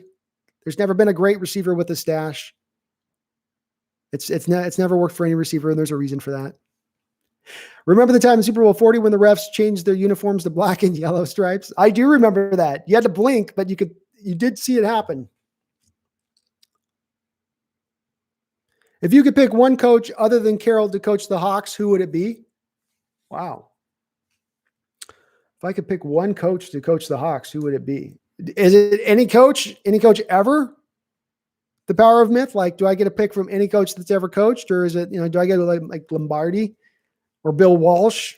I'd probably want Bill Walsh I'd pick Bill Walsh with Russell Wilson. If I can just pick any coach. If it's any coach around the league, I don't know that there's an established coach that I would want to pick to bring in here who I would want to, because if I want to pick, I want to get a guy that's going to build around Russell. So it'd be like a Lincoln Riley type out of Oklahoma would be who I'd probably look to target. And bring a guy up from the college ranks as opposed to a known quantity in the NFL. Jonathan Salazar, what's up? I appreciate you jumping on in, Jonathan. Dustin's AB never please. Mike, how to spell him? You spelled it right, Dustin. That's how you spell Mike Holmgren. Juicy, what's up? Jim Harbaugh. I'm somewhat intrigued at times by Jim Harbaugh coming here after Carroll. Like, you go from having the super players coach to the hardened guy, and maybe he can still take some of the positive, good vibes, groovy vibes of Carroll and with the regimented militaristic approach of Harbaugh and form them together. It would be pretty interesting. So I don't know. Juicy. Yeah, I do play Fortnite from time to time, man. I do. I don't get as much time to play video games. I'm on this channel working on my stuff most of the time, but when I like to relax, I do. Anthony Bain, we struggle against the Rams because of that freak of nature, Aaron Donald. Yeah. Aaron has legitimately been the best defender in the league for the last couple of years. Phenomenal what that guy is able to do at his size, down in and down out. And he's wrecked whole games for us where we cannot do anything offensively just because of him. Thomas E. What's up, Thomas E? What do you think our record will be this year, and what place do you think we'll finish in the NFC West? My record right now is at 11-5, and I have us finishing second in the NFC West, getting back to the playoffs. So Anthony Bain's 11-5, 10-6 is a possibility. I'm going to sit at 11-5 because I think the tiny little incremental improvements at the various positions, cornerback, linebacker, offensive line, and potentially even wide receiver, if we do bring a Gordon or an Antonio Brown in, I think those little incremental upgrades equal out to maybe getting you into that same place at least 11 wins. And again, last year, you were the most injured team in the NFL. Your starters lost more time due to injury than anybody else. And you had the number one strength of schedule last year in the NFL with 5 10 a.m. start times. Now we have 4 this year, but it is a little bit better this year as far as schedule. And you would think we'd be a little bit more healthier. You'd think. A counter to your mobile quarterbacks getting hurt. You could make an argument basically all quarterbacks that play for a long time miss 1 year or have a few years, some injuries, mobile or not. Okay, Y2K. So let's grab a couple guys drafted in the same draft within a couple picks from each other who would fall in line of what you're talking about. A couple of statuesque quarterbacks. Okay. Phillip Rivers. How many games has Phillip Rivers missed throughout his career? Eli Manning. How many games has Eli Manning missed throughout his career due to injury? You do have to a degree, you do have a point. I'll give you do have a point. If you play a certain amount of years, there's a better chance of you being injured. But I would say that there's, with the rule changes that have gone in place on these teams over the last couple of years and the protections that are in place on quarterbacks, that it just allows for these quarterbacks to remain more healthier, the ones that aren't necessarily as mobile. And I could think of probably a couple other statue quarterbacks. I'm just right off the top of my head, they're not bouncing in. Jared Goff's remained pretty healthy as a statuesque quarterback since he's come in the league. We could go through a couple other names, I'm sure. I mean, hell, even I think, I'm trying to go through and think through my brain here, but it's not working at the moment. There's been a couple that have been healthy that are just statues.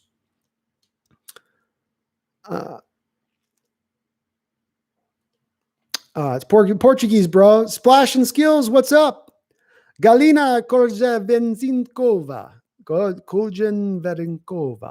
Galina, I agree with you, Galina. I think 11-5 is what we're looking at. But I can see where people go with the 12 wins or the 10 wins too. You could talk me into it. It's Portuguese, bro. He's preaching an impeachment movement that's happening here in Brazil. Please ignore it. Okay. Roxanne Roll, Kurt Warner was one of the best in the league until his knees got destroyed in 84. Yeah, it's brutal. I'm watching all this tape right now, Roxanne, as I'm gathering the stuff for both the 1983 playoff game. I watch a lot of the other film through the 80s tape, watch a couple of these other games. And it's so brutal to watch Warner after he comes back from the knee injury, because you even have a year like 85 where he actually had a fantastic year, runs for nearly 1,500 yards. And you could still see he had all of the ability to kind of juke and shake and the shake and bake stuff that he did. But then when he got out in the out open, when he would kick it into that next gear, like he used to be able to, almost that 4.4 like speed that he used to have. And he's just dragging that leg with him. You can see it on the old tape where he's just dragging the knee that got destroyed the year before when he really opens it up. And it's just kind of sad to watch. It really is. But a fantastic player. Jerry Rice said we watched Steve Largent's game as an example of how to be an NFL wide receiver. He has to be one of the best. Yeah, I think he's my favorite. He will always be probably my favorite Hawk of all time. He's what I grew up on, so I'm going to be biased on that, and I'll always admit it. Daniel W. is not a fan of Antonio Brown. He says, please, not Antonio Brown. Russ doesn't know what he's talking about. AP is bipolar. There's no logic or reason in bipolar split personality people. Russ is always trying to save people, but he's lost on this one. I can see where you're coming from, Daniel. You're not wrong. You're not wrong. And AB had a brutal end of the year. Throughout the year last year, it was not a good year for AB. I mean, every other week we were hearing about a horrible story. So again, it probably will likely be Josh Gordon at the end of the day. Ray Perkins, Walter Jones and Steve Largent are the only Hawks voted the top NFL top 100 players ever. You can pick either one as the GOAT. I call a tie. I don't disagree with you, Ray. I can't make a great argument that Steve was up and away that much better of a player than Walter. What helps you with Steve is you have the statistical things. You can say with Steve, he had all these records as for every major wide receiver record in the game he owned when he retired. And with Walter, I don't have a record to go back to with him because there's no stats with really offensive linemen. So it gets a little bit harder in making that evaluation, but you're wrong. You're right. I don't think that you can go wrong with either of them. 2005 Seahawks is the best Seahawks team ever because of Sean. I don't know. That 2013 team was damn good, damn talented. VHawk 78. Do you think the Seahawks are adding unnecessary players? Yeah, I can say that. I don't know if it's unnecessary players. It's just a misallocation of assets. You spent $13.5 million on bargain basement dollar store offensive linemen. That's tough for me to swallow. BJ Finney is not a guaranteed to start. Brandon Shell should start, but Jamarco Jones might push him over there at right tackle. You might find all three of those offensive linemen you signed in free agency sitting on the bench to start your year. I feel like that $13.5 million could have maybe been spent in a better place. $7 million to Greg Olsen. That's a little bit rich for a guy that's going to be 35 years old next year. That's a lot of money to spend. Like 3-4 million would have been more right. And this Hyde signing, $1 or $2 million deal would have been a lot better to me than the $4 million. So it's a little bit of an overpay at times. And yeah, a little bit of a misallocation of resources, in my opinion. And what's up, V-Hawk? 2014 Super Bowl should have been ours. 2005 wasn't our fault. Yeah. There was nothing we could do about 2005. There was something the coaching staff probably could have done about 2014. Though even in the 2014 game, I mean, a lot of the problem that came into play there was how beat up the Legion of Boom was. You had the torn ligament in Richard Sherman's arm. You had the dislocated shoulder with Earl Thomas. And then the day before the game, like 2 days before the game, Cam Chancellor tears his MCL. And then you lose Jeremy Lane in the game to a torn ACL. It was just too many injuries, too much to sustain for them to be able to keep it going. We can't do it. I have family members, but they can't be saved, dude. Nothing. There's no treatment. You probably never dealt with. Laugh out loud. Giving a running back 4 and drafting a running back in the 4th round seems odd to me. Also, I feel we're going to cut Homer, which makes no sense. He did exactly what we hoped he would do. Solid 3rd round back. Yeah, it's hard for me to understand if they're down on Homer because, again, he's the guy you drafted as a 20-year-old guy, and he looked pretty good to me as a 21-year-old guy in his first year in the league last year. And when I watched DJ Dallas's college tape and when I watched Travis's Homer college tape, I like Travis's Homer's college tape much more. But you drafted him in the 7th round, and you drafted DJ Dallas in the 4th round. DJ Dallas has got a very high likelihood of potentially being cut, and it'll be a 2nd straight year in a row that they will have cut their 4th round pick. It's not the greatest of looks. They drug give both. They don't care about bipolarness. Yeah, I don't want a bipolar guy on the team. That's for sure.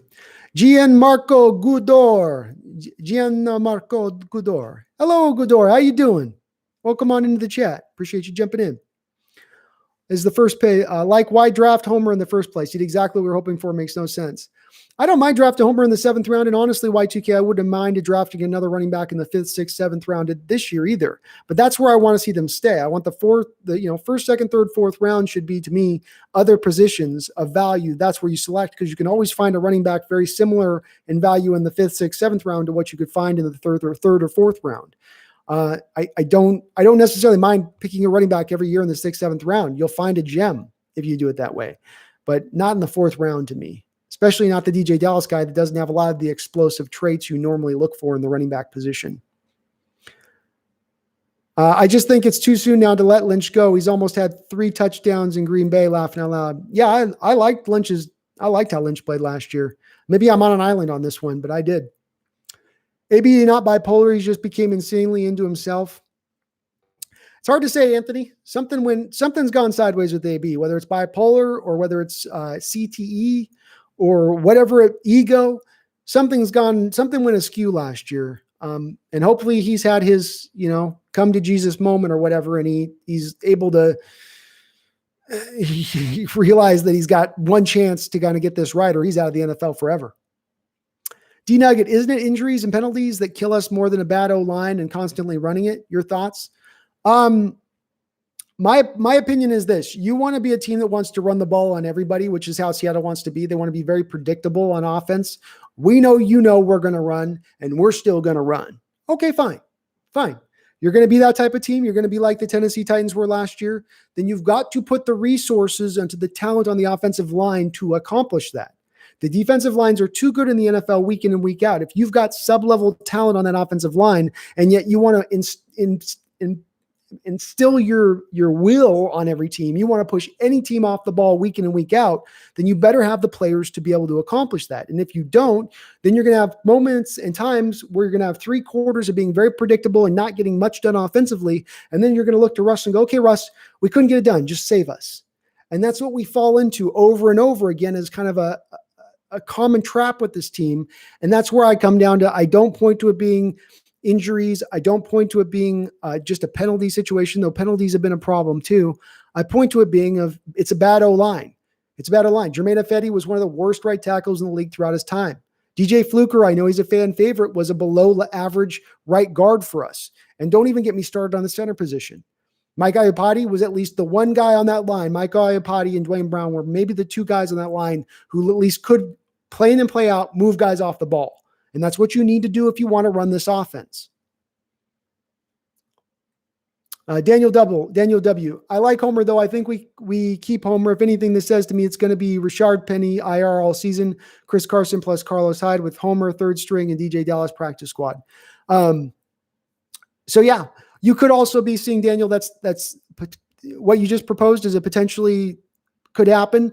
I think, too, you might even still be able to get Travis Homer on the practice squad because he is only in his second year, 7th round pick. So he could maybe get stashed over there as well if you have to pick between him and DJ Dallas, whoever they like more. Derek, the Seahawks fan. Oh, shoot. There we go.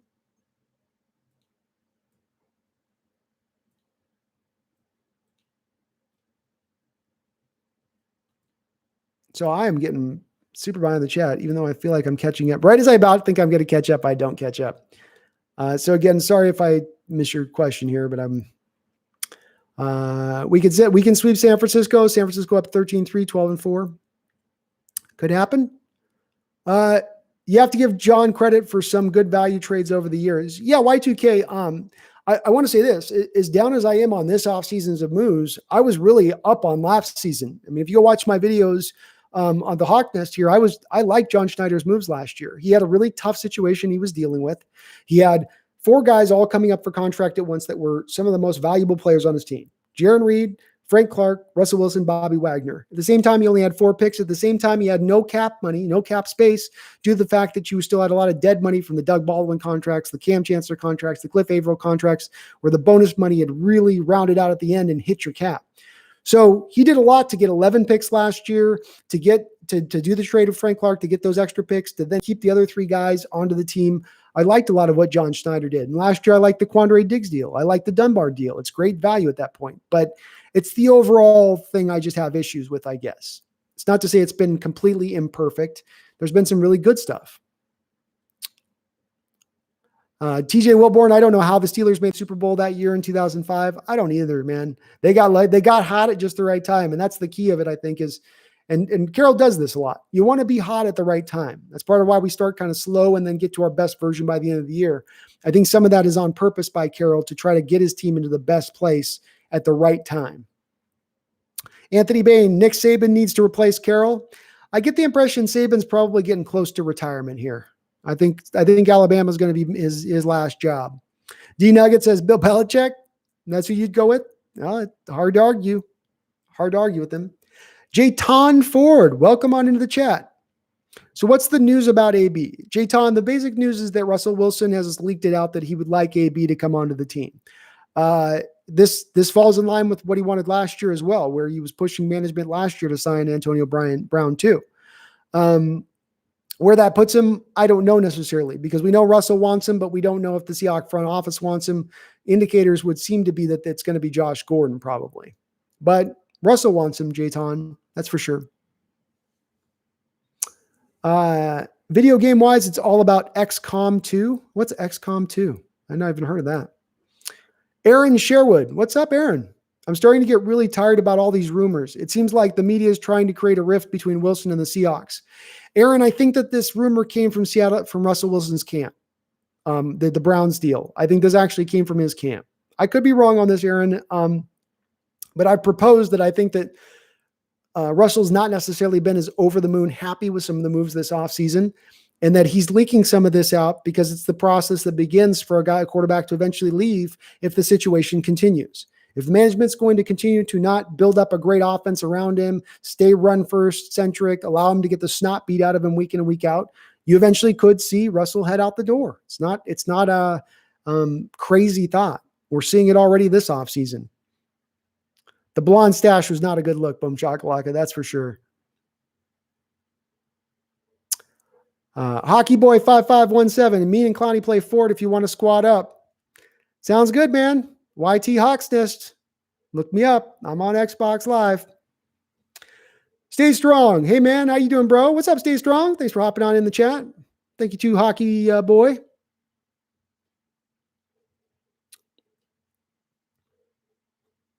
Do you think hockey, how stupid do you think Clowney feels? Clowney's got to feel pretty stupid at this point because there's been a lot of money lost by him waiting and not signing a deal. And I'm hoping that something's going to shake free because Now, even with the information we have about the cap going down potentially into the next year, that means that there's no multiple year deal really going to be available for him at that point.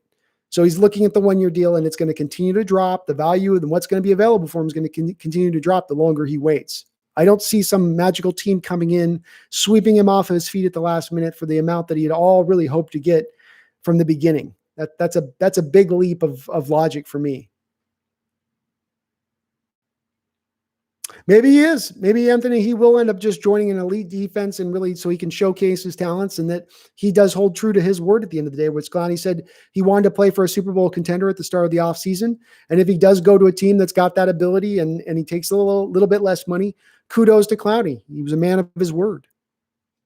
Hockey Boy, how about sign, but they give the contract Mayo and pull away his 1 year deal, so he's just waiting. He's waiting. Okay, how about to sign, but they gave the contract to Mayoa and pull away his 1 year deal, so he's just waiting out now.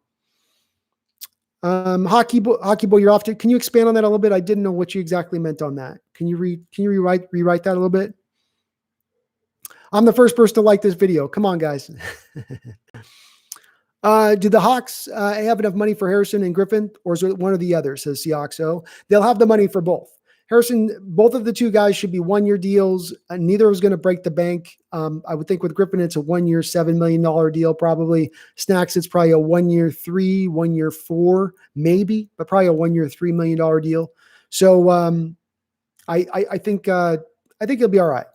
I think you'll be all right there with that. You can get them both in there. And again, you're sitting on right now with your cap situation, you're sitting on $3.25 million to Hollister, $2.1 million to David Moore, $2.13 million to Joey Hunt, $1 million to Brandon Jackson, $2.45 million to Rashad Penny, and $3 million to Bradley McDougall.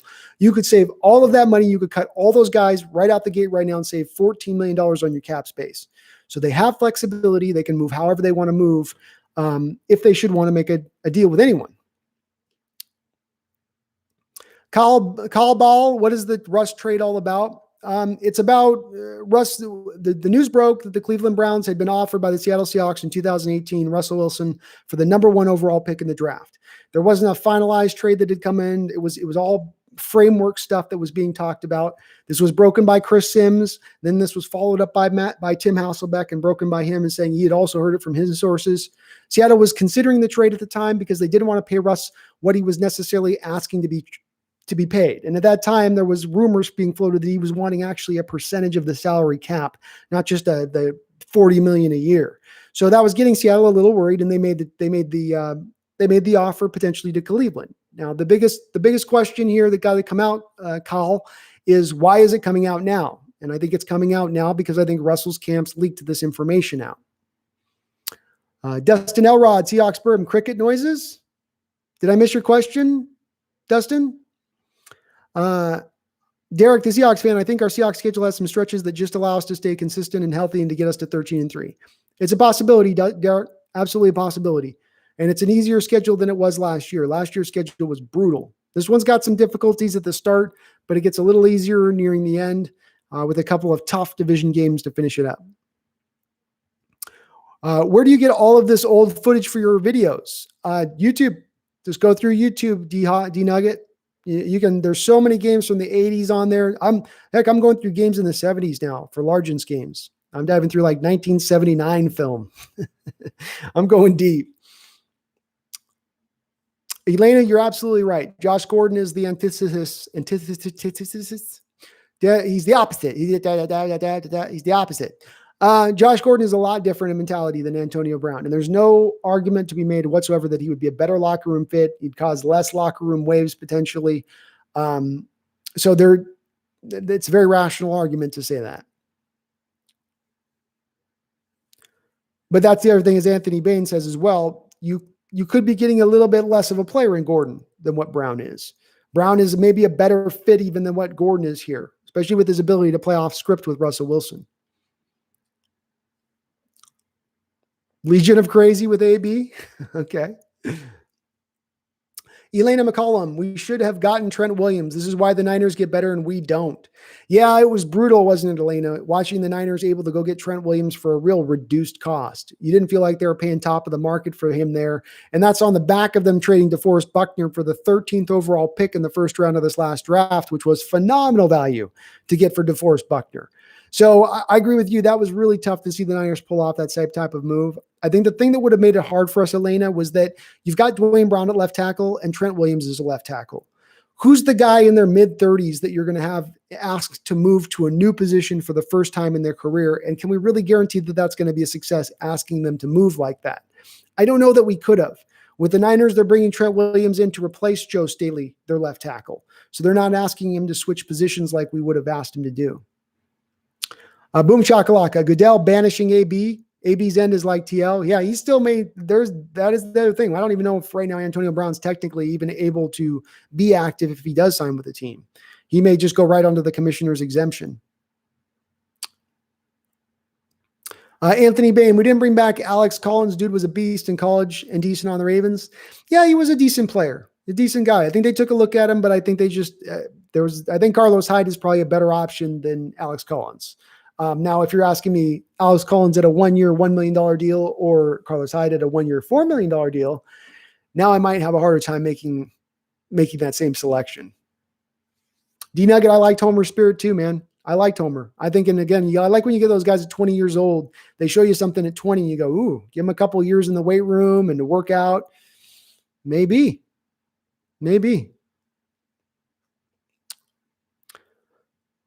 Dan, I just got a letter that basically says I didn't get accepted to Oklahoma, so that's out. But I'm looking at Washington play with the Huskies, so Seahawks don't have to come to scout me. Dude, I'm sorry to hear that, TJ, man. That's a bummer, bro.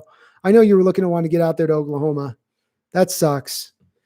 Well, hey, Washington ain't a bad place to go, and it's a great place to. There's no more beautiful place to go play a football game in college than at Montlake.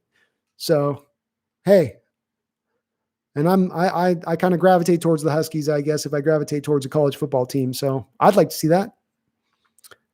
Roxanne Roll. And in 2014, we lose Cliff Averill after half the time at the Super Bowl. The pass rush struggled to get pressure. Yeah, they just got beat up. And that's one of the things people get really caught up, Roxanne, on the Marshawn play, right? On the interception to Malcolm Butler. But people forget that the defense gave up 10 points in the fourth quarter too. We were up by 10 and they let the Patriots get back in the game. But the reason the defense gave up the points was because, you're missing half of your defensive backfield beaten all to hell and Averill's out of the game and it just wasn't the same.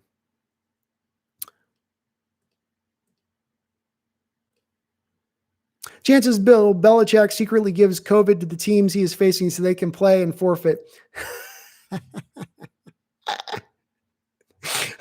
Dustin, all the shenanigans they've gotten up to over the years, I can't say it's out of the realm of contention. You know what I mean? Or like they put a bunch of false positive tests in the opposition's locker room or something. It's going to be interesting to see what happens in how the NFL deals with that. If you get teams that say we're losing players due to COVID, multiple players, and how that will allow for them to potentially open up the roster if that does occur. User Hitstick, what should we expect from Greg Olsen this year? I would expect him to be about 35 catches, 600 yards receiving, 5 or 6 touchdowns. That's about what I would see. A hedge if Will Dissly goes down. I don't want to see him for 16 games being the number 1 tight end out there. I want to limit his snaps because of his age and that foot that I think has broken a couple of different times. But he should be a pretty productive player for us. I watched his tape last year, User Hitstick, and he still has some gas in the tank. He does, both as a pass catcher and as a run blocker at the tight end position. Sad, I'm bipolar, and if no one gave me a chance, I wouldn't have the Army had kids retired or anything crazy. What happens when someone reaches out? Yeah, I mean, bipolar doesn't necessarily hold me off on the team. For me, it's as much as D'Antonio Brown just towing the line. Can he toe the line? Be bipolar, be crazy, but can you toe the line? I don't know if we know he can do that. We heard there's a lot of stories coming out of Pittsburgh that Mike Tomlin covered up a lot of stuff for Antonio Brown during his time there. Maybe the guy's just been buck wild for the last 10 years, and we're just hearing about it now.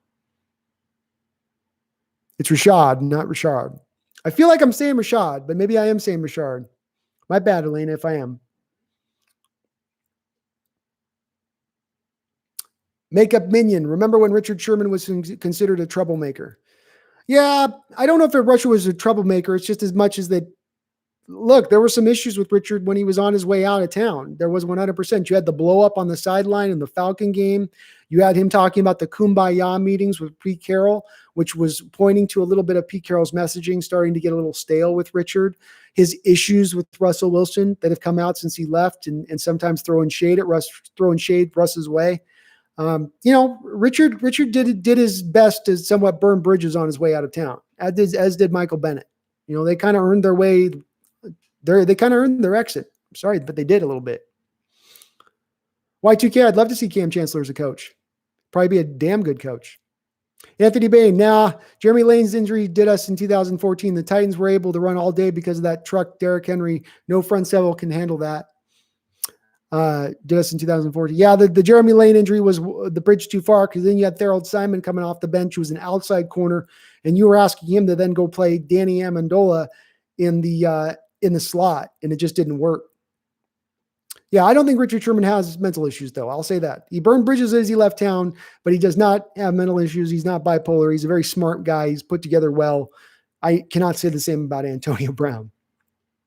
How about Andy Reid? Puts the weapons around his quarterback to complement his abilities. Great suggestion, Roxanne. Maybe that would be the active coach I probably would select. If I have to pick a coach not from the college ranks, who's in the NFL right now as a coach to take over from Carroll, that'd be a great suggestion. As Makeup Minion says, true, Elena, it's a great suggestion.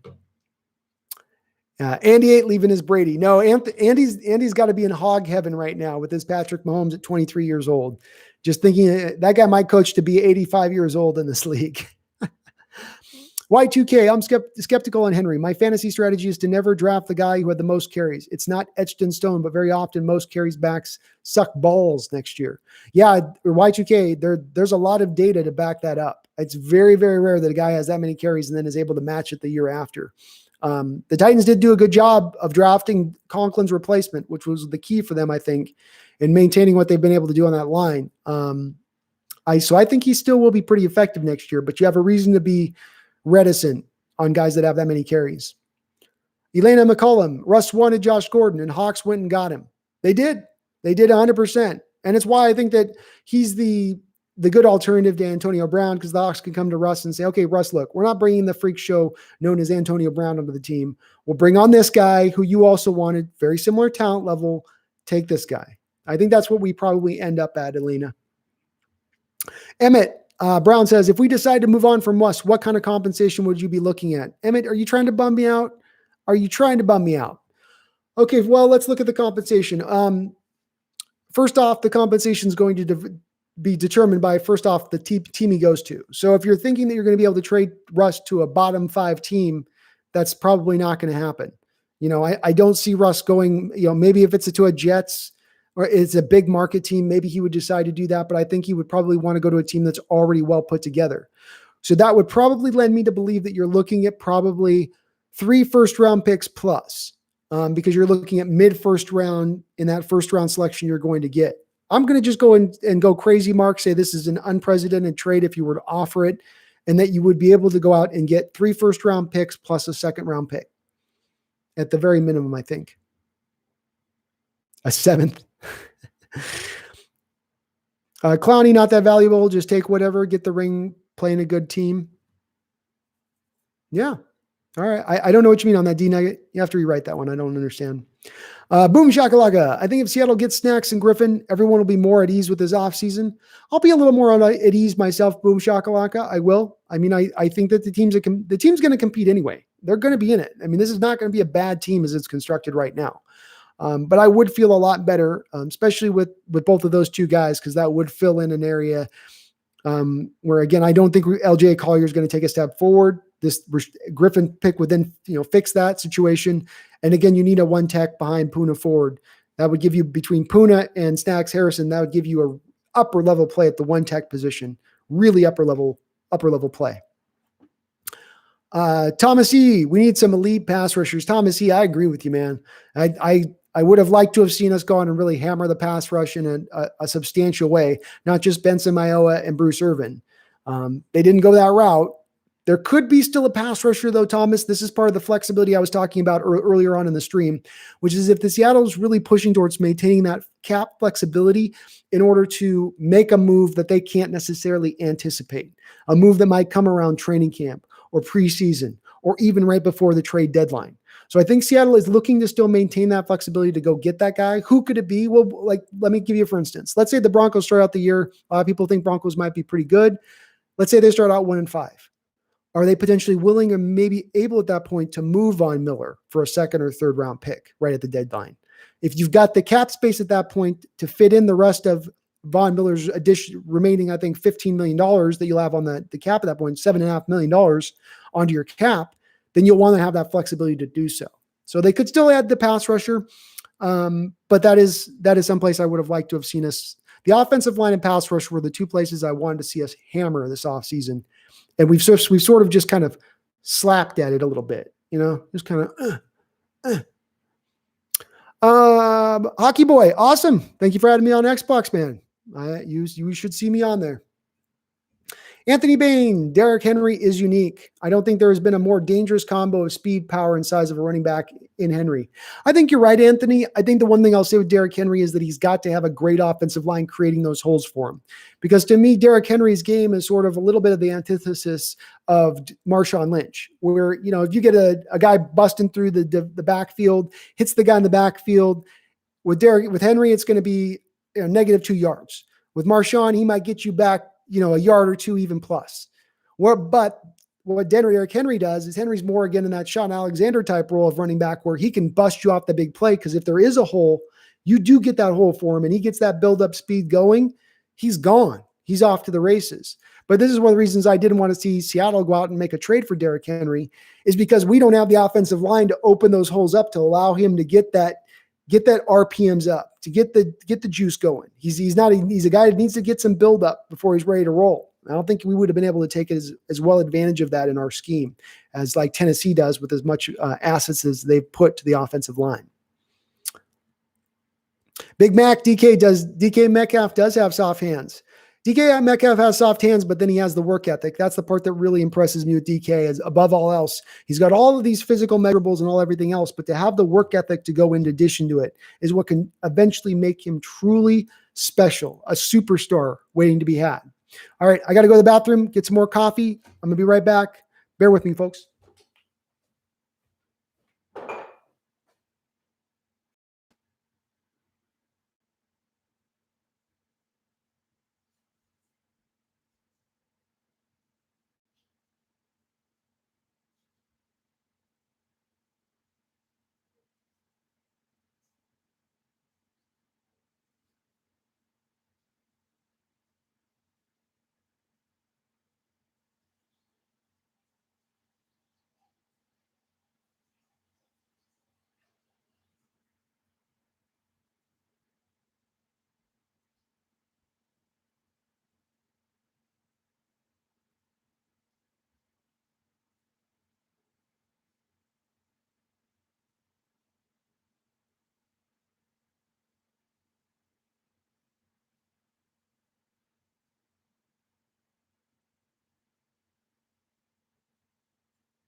Oh, sorry about that, folks. All right. Russ is never going anywhere, says Passionate. I hope you're right, Passionate. 100% I hope you're right. Because I don't want to see him traded. I don't want to see him gone. Shervins, was McKissick ever good for us? Yeah, he had a couple of games. D-Nugget, Ty, Homer and Chris Carson together, you got a super back. Probably. Probably. Y2K, I know there's almost no shot of this, but I really hope Cody Barton starts this year. I thought a ton of promise and started playing at a high level by the end of the year. Well, Y2K, if you want me to give you a little bit of a, some upside to this aspect, is I think that if you were to look at the long-term plans of Seattle as it sits right now, they will long-term have Jordan Brooks at the middle linebacker role, and they'll have Cody Barton over at the will long-term, 2 years, 3 years down the line from now. So I do think Cody does have a slotted spot as being a starter down the road. It's just that you just won't see it necessarily this year unless there's an injury. I miss those role players like Golden Tate, Curse, Devin Hester. Yeah, I wish we were a little more role-centric too at times. I wish we had specialized stuff that we would do, a lot like we did with Shaquem Griffin at the end of the year, where it's you finally got him 15 to 20 snaps a game as a pass rusher. It only took you a year and a half. I wish they would get a little quicker about figuring out how guys could potentially fit in. But Devin Hester was awesome. Man, that guy was an amazing returner. Speed for days.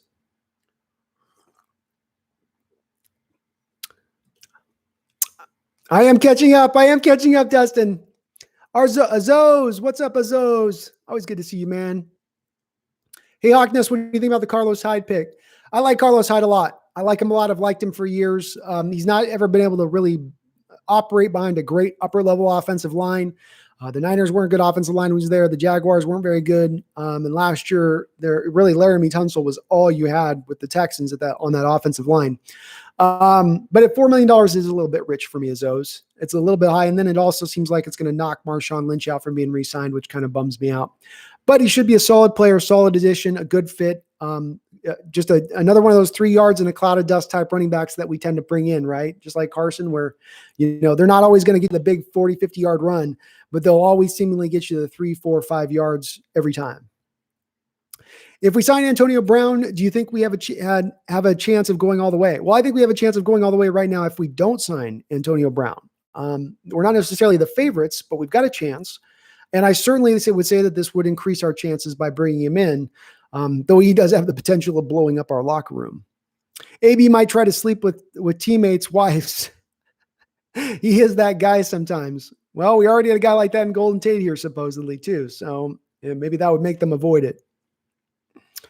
D-Nugget, I just watched a Dallas football video on YouTube. I didn't know Ken Norton was a 3 consecutive Super Bowl winner.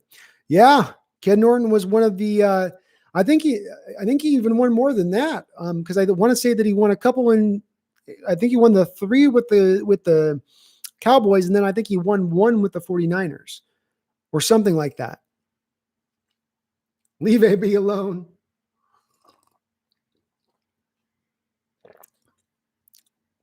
I recently had a Zoom call meeting with Lofa Tatupu. He's one of the nicest people I ever met. Oh, that's awesome, Azos. That's so cool. I got to give Lofa credit too. I tweeted him. I did my Lofa Tatupu video of my great Seahawks moment, and I tweeted Lofa, and he tweeted me back on he liked the video. So yeah, I think he's also seen it, which I was super stoked by. Boom shakalaka. It does suck that Sherman left town. It really does suck that it had to kind of go in that direction. And you had Earl Thomas to a degree where it's just like, it's got to end like this. Because you really feel like he could have been a fit here. He still could have worked in, but it just, sometimes this is the way relationships go in the NFL. Things just kind of fall apart sometimes. And it's kind of the nature of the beast. Nothing lasts very long in the NFL. It's part of what makes it so special is that you got to kind of capture the moment and appreciate it in the moment because it's going to go away quickly. Remember in 2005 when Lofa got a pick and laid on the ground because he forgot in the NFL you can get up and undrum? Yeah, Dustin, I was doing the I did a great Seahawks moment video on Lofa Tatupu, and I was watching and they were doing a sideline talk as I was watching some of the video, and the players were coming up and giving him crap, and they're like, because on the catch he even made it look harder than it was. He could have just caught it, but he laid out for the catch too. And they're just giving him tons of shit. They're like, you can get up and go and run. You know that, right? This is the NFL. This isn't college. And Lofa's just sitting there just grinning. I love Lofa though. He's a fun player to watch. Anthony Bain, AB would love it. That is why this is the second time Russ has went to bat for AB. Are they that close? Someone looking up? Maybe we missed something. Hard to say, I I think Russell's just open to doing whatever he needs to do to bring and upgrade the team. And that's the spot he sees that he can upgrade. But maybe they're super tight. Maybe he knows a side of AB that we don't all know. But yeah, they do. You're absolutely right. The second time he has said, hey, let's bring this guy in. D Nugget says, I like salty snacks, Harrison. I'm more of a nutty snacks, Harrison guy myself. If I can get an almond snacks, Harrison, I lean in that direction just because it's a little more healthier option. Y2K, I think Earl Thomas and Richard Sherman will end up liking Pete Carroll again. It might take 20 years and Pete passing away, but it will happen. Yeah, that's the nature of the way this stuff does go. You can get bitterness in the moment. Time heals all wounds, as they like to say. So I would say that you eventually will see everybody come back together in the situation resolve itself. Derek, the Seahawks fan, says, my postseason standings in the NFC is pretty wacky. I predicted every game, and I go 1 seed to the Seattle, 13-3, 2 seed to the Bucks at 13-3, 3 seed to the Cowboys at 10-6, 4 seed to the Vikings at 9-7, 5 to the Saints at 13-3. Oh, I see why that's at 13-3. Wow, yeah. San Francisco 12-4, zone at 9-7. So you got, that makes, hey, I can see it happening. It's definitely feasible. So you got Derek, you got the Packers not making the playoffs. Crazy. I'm not crazy. I mean, it's possible. Certainly it's possible. Remember when Nick Coe was supposed to be a first-round pick? Oh, goodness. Yeah, that was not going to work for me. Nick, there's a lot of guys in this draft that were getting pumped up that had no business being pumped up. I'm catching up to you guys. Catching up. Remember when Nick Coe, just letting you know, Boom Shakalaka is a narrator slang from ESPN Brazil who uses it whenever NBA player makes consecutive three-point shots. Well, in Splash and Skills, wasn't the Boom Shakalaka originally the NBA Jam deal? Wasn't that one of the things that the guy in the NBA Jam arcade game used to say? If you got on fire, and like Boom Shakalaka. I don't know. Maybe I'm missing it.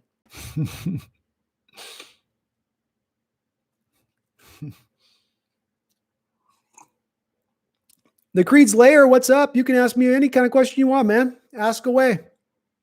We welcome all questions here.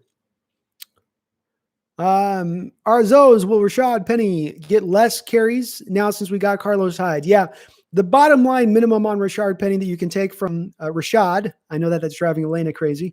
The bottom line you can take away from the Rashad Penny deal here with this Carlos Hyde signing is that the very minimum he is going to be spending probably the first 8 weeks on the PUP, with a decent likelihood that they might even be trying to trade him as we get closer into the season.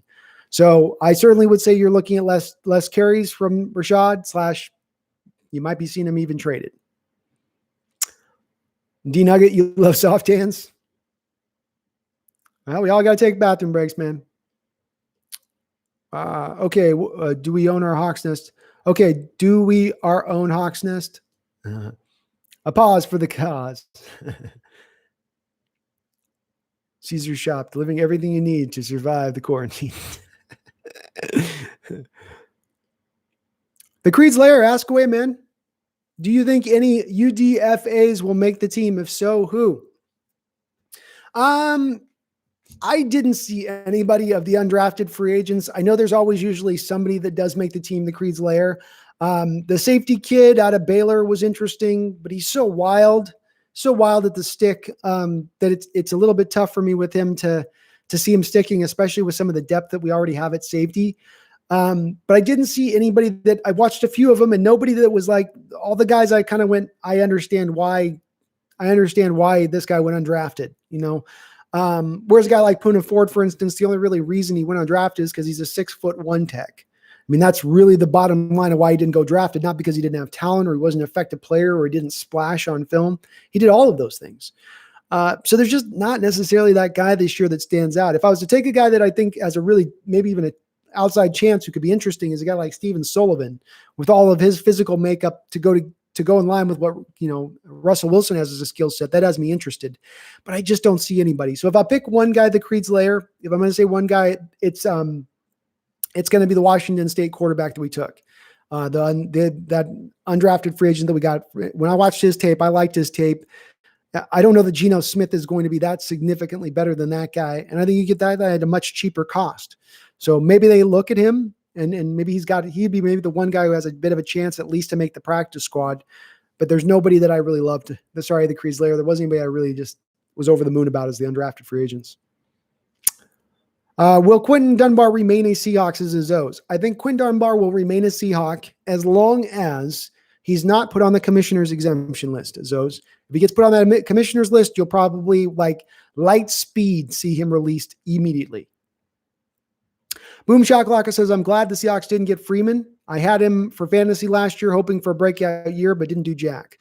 Yeah, I feel like the second that Freeman got paid, he became a different running back. A lot less, more injury prone, not effective.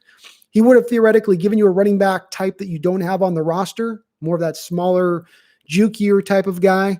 But I liked Hyde better than I liked Freeman. And especially when you're talking about getting him for $1 million less. I didn't understand I didn't understand why even Freeman was being offered that. Guy averaged 3.6 yards per carry last year. He's been injury prone. That shouldn't allow for him to make a 1-year, $5 million deal.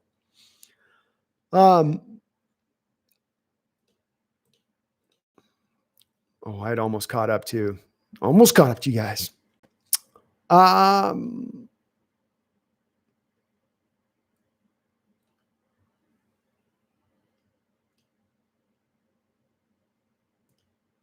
Sorry, I got lost on my chat here. Pure Mind, what's up? How you doing, Pure Mind? Good to see you always in the chat.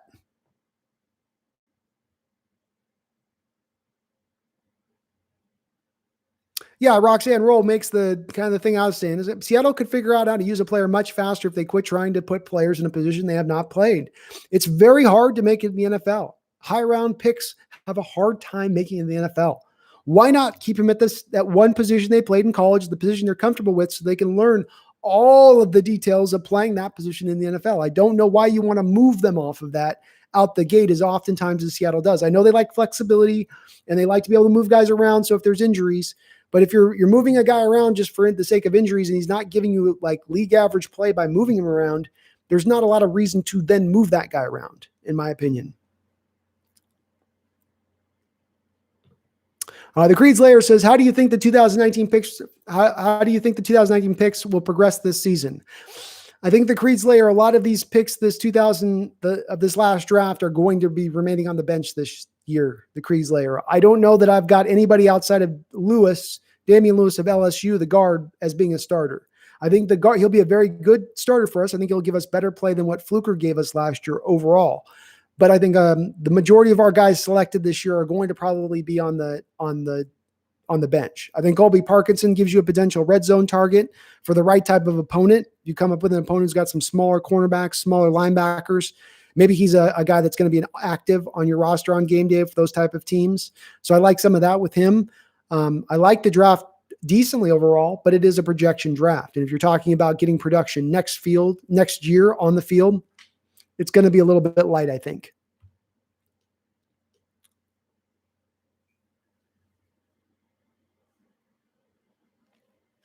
If you went live every day, we would kill your voice. You would kill my voice every day if I went live. That is for sure. I'm going to have to build up to that one. Boom Shakalaka from Stripes. Great movie, Stripes. It holds up too, Roxanne. Leroy Esteban. Quentin Dunbar.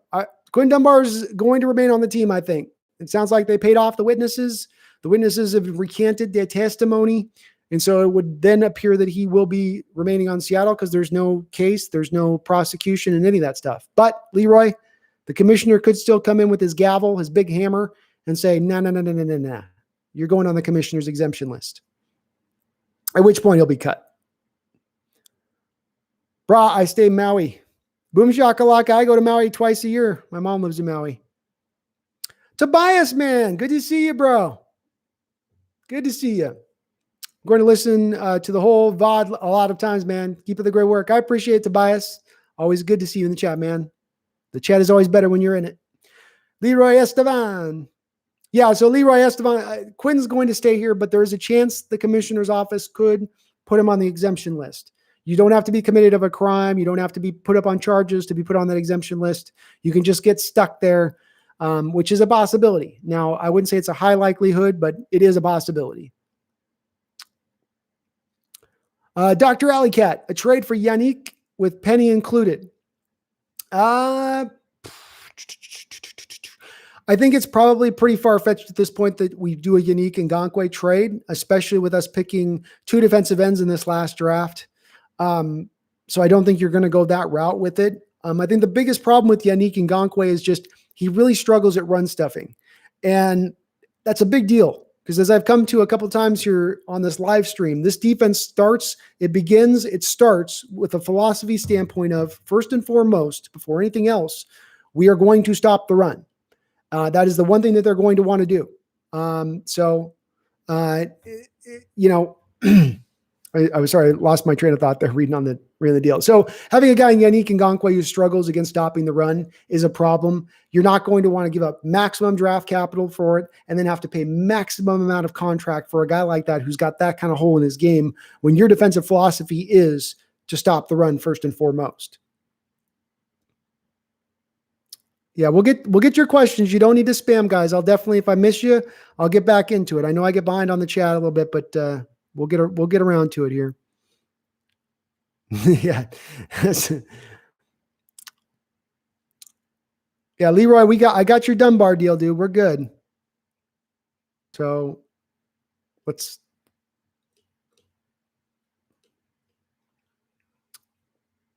we'll kick him here, guys, if he keeps up. But I think he's stopping now.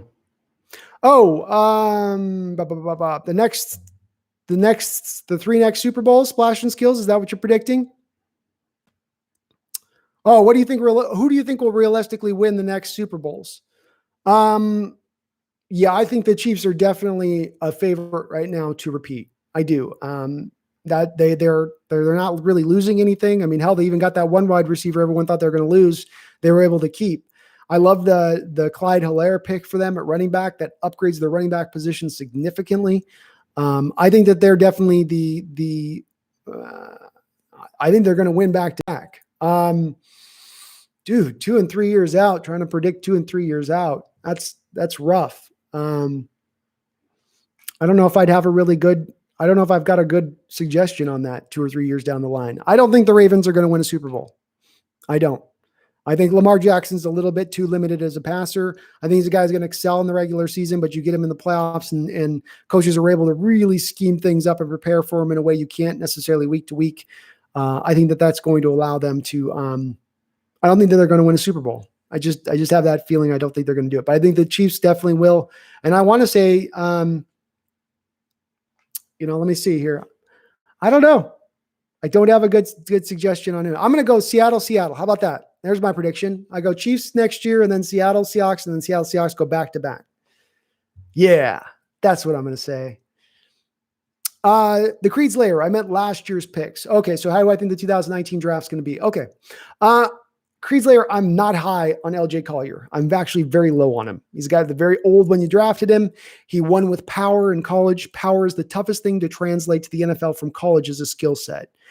Everyone's strong in the NFL. You've got to have more than that. So I don't have a lot of hope for LJ Collier. I like Marquise Blair a lot. I think he's got a ton of upside. I think he could play either safety position, which intrigues me with him. I think he's got a long-term future with Seattle, but you're asking about the play of next year. I think, are these guys going to get on the field this year? I don't know that Marquise Blair will. You still got Bradley McDougall and Quandre Diggs on the team. Unless they move Bradley McDougall, you're probably going to see him on the bench once again. DK, I think DK Metcalf has Hall of Fame potential. I think he's right along lines of Julio Jones, Calvin Johnson 2.0.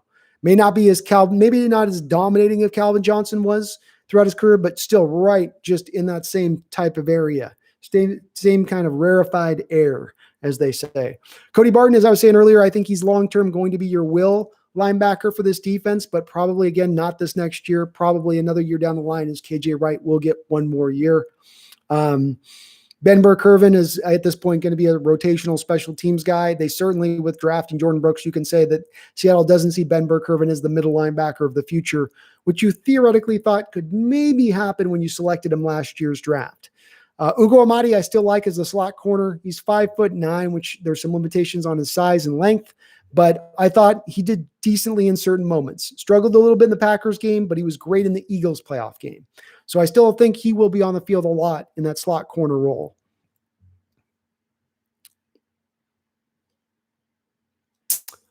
Juno White. What's up, Juno White? I'm sorry you missed my live stream. We're going to be doing this every other week for all of you, by the way. So I do it, this Saturday. We're not going to be doing next Saturday, but the Saturday after that.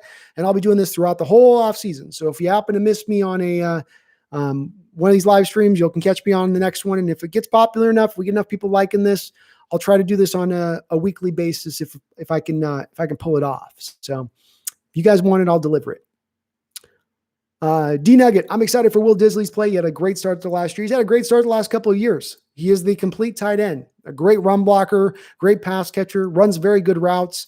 If that guy can just stay healthy, and he still is relatively young. If you're going to have these lower leg injuries, like he's had, best to have him early on in your career rather than late. And so maybe he can still pull it together. They are two different injuries that he's had. So it's not the same injury that he re-injured up. So there is still some potential for him to get it together. And I like Will Disley a lot. I do like having as well a hedge with Greg Olsen there if he should get injured. So you're not back in the same part of having to start Jacob Hollister as your number one tight end. Splash and skills. I got Bucks, Chiefs, and Ravens as the next 3 Super Bowl winners.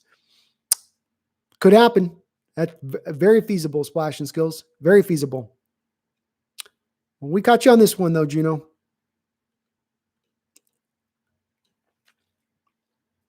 D-Nugget. Oh, nice. You got a Hawaiian connection. I grew up there.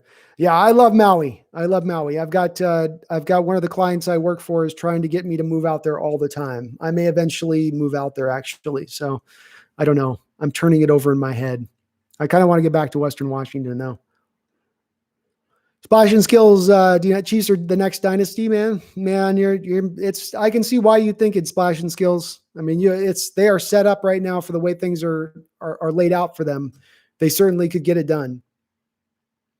TJ Wilborn, do you go to games? Because if so, I make the NFL. I'll buy you a front row ticket. I do like going to the NFL games when I can, for sure. It's been a couple years since I last went to one. I wouldn't expect you to buy me a ticket in the front row, but I at some point will be doing we'll do I'd like to eventually do a Western Washington thing. If for people that are in Seattle area, we can meet up in at least a bar or something like that.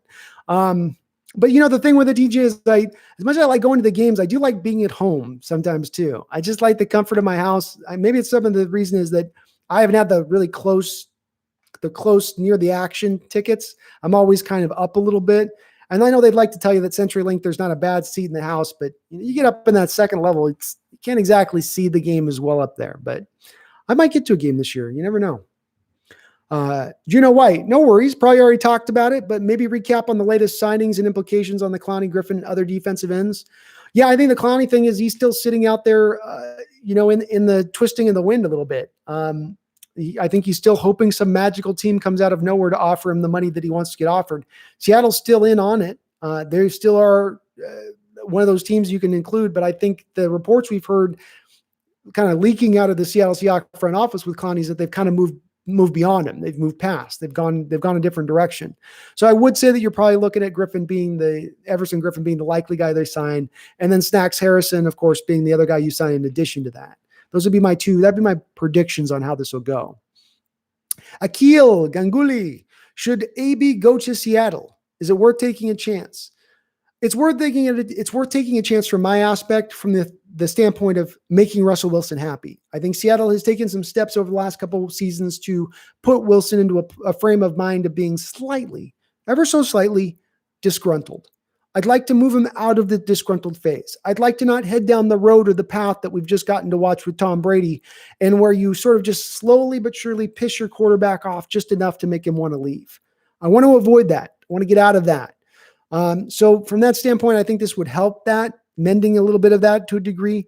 There are some concerns. There are some risks with it, Akil, but it is a possibility. It is a possibility.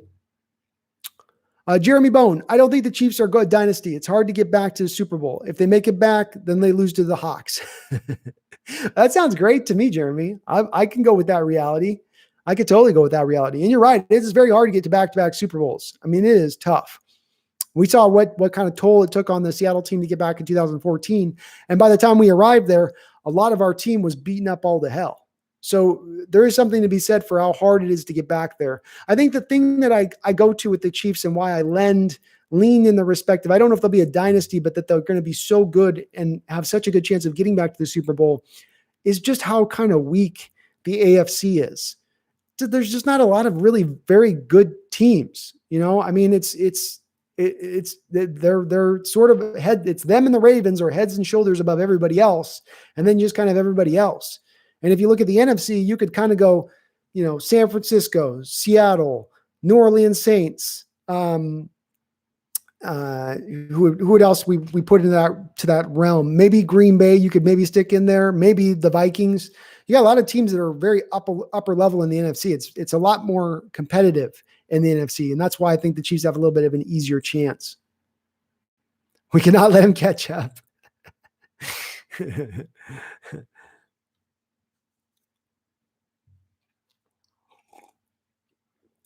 Yeah, Akil, if he can come in here and he can understand, if Antonio and Brown can come in and understand, and this remains to be seen, as somebody said, if he's a guy who's a bipolar guy or a guy that's just completely gone off that deep end of things where he can't hold it together, it doesn't matter what's happened to him. He's never going to change his behavior. But if you can have that meeting with him as a front office and you say, okay, you're getting this chance, you're kind of on your last leg. You don't have any more screw ups available. We don't want to hear from you in the media. We don't want to see your social media posts from our locker room. We don't want any of that. If they can get him to agree, maybe. But it is a big, and again, I think it does make it likely that it doesn't happen again because of this. Antonio went so hard last year. He went so hard in that direction. Splash and Skills says, we ain't winning a thing with the front office we have right now. They're too incompetent, plus players commit dumb fouls all the damn time. Maybe in the 2030s. Well, they definitely have had some questionable moves that the front office has made over the last 4 or 5 years. You can certainly point to there being more probably questionable moves than you can point to there being good moves. And you have a point in the respect of if you have a couple of years of built up time period where you haven't made as good and solid of moves out there, that the bill comes due, right? Those chickens come home to roost. But with that said, when you have an MVP quarterback in the middle of his prime, a Hall of Fame quarterback, you will always have a puncher's chance, Splash and Skills. I don't want to see Russell have to be the miracle worker, Michael Jordan of this sport in order for us to get a Super Bowl win, but he has the ability to do that. He does. But you probably are right. It's going to be hard. It will be an uphill climb. Akil Ganguly asks, what about Taylor Gabriel to the Seahawks? I wouldn't be really in favor of Taylor Gabriel to the Seahawks, Akil. He's a little faster than Philip Dorsett, but you pretty much brought in a similar type of player with a guy like Philip Dorsett. No, I don't think you're significantly upgrading the position in a way that makes that worth going out and doing that.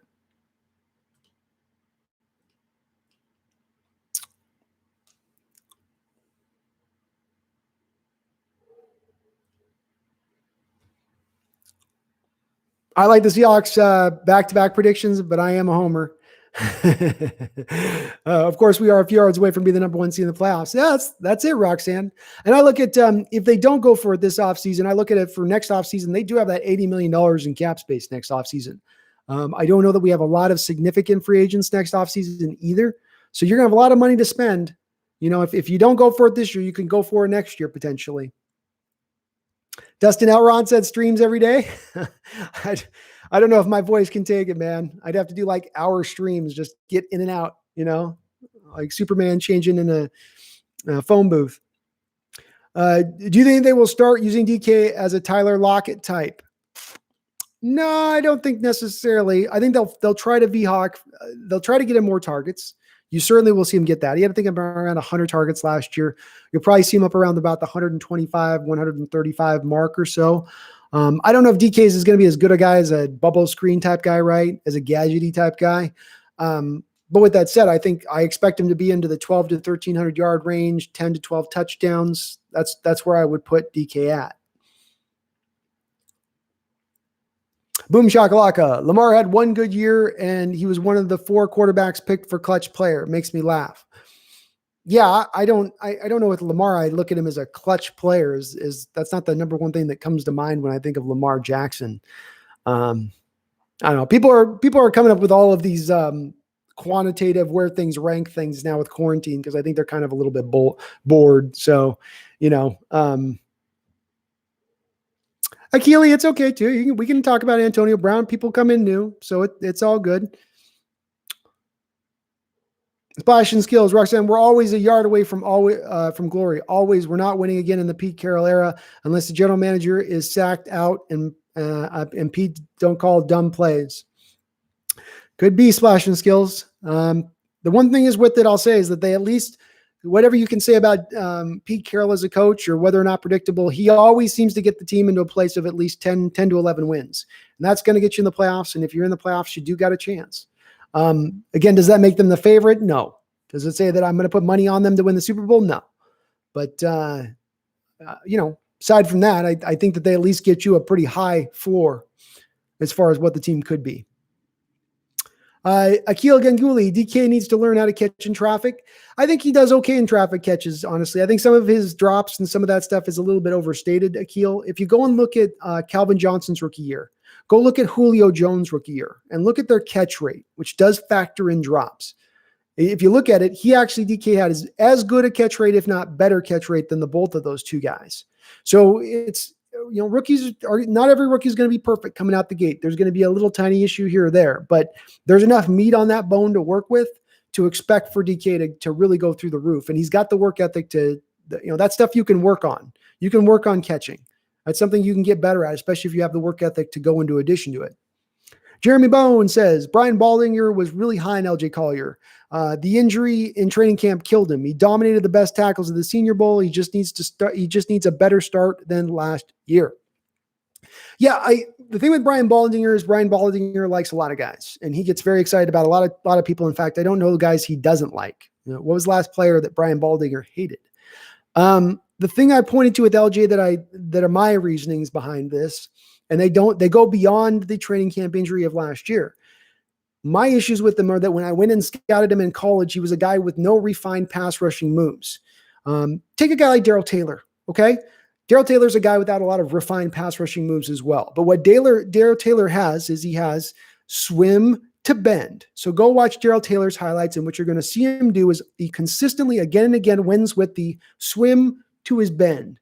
He gets really low off the ground, and he gets the arm of the offensive lineman off of him at the same time.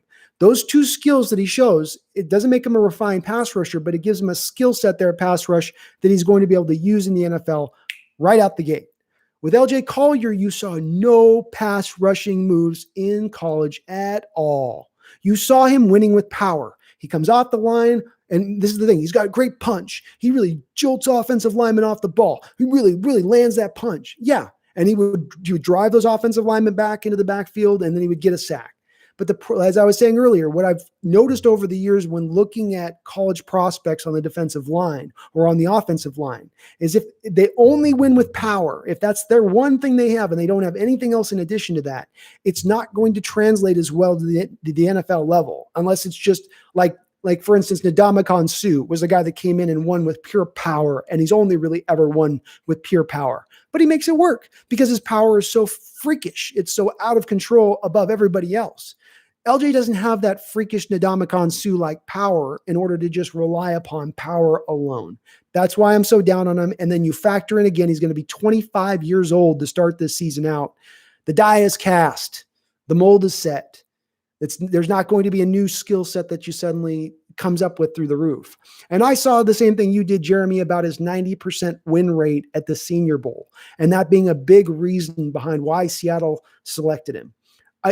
I don't like the thinking behind you have all of this college tape to go off of a player, but then you let your decision be driven by a couple day period that you see him at a Senior Bowl practice. I don't like that being given as much weight as it necessarily has been given, especially considering this player.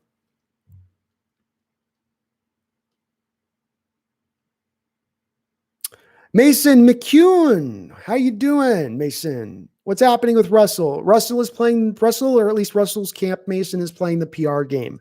He's gotten to watch over the last couple off seasons. You not do a lot for the offensive side of the ball, whereas you've invested a ton into the defensive side of the ball. He's watched that you've not decided to, in 2018, go to more of a pass-happy approach to fit to his skill set. You wanted to double back down on being a run-first centric team, which doesn't allow his star to shine very bright.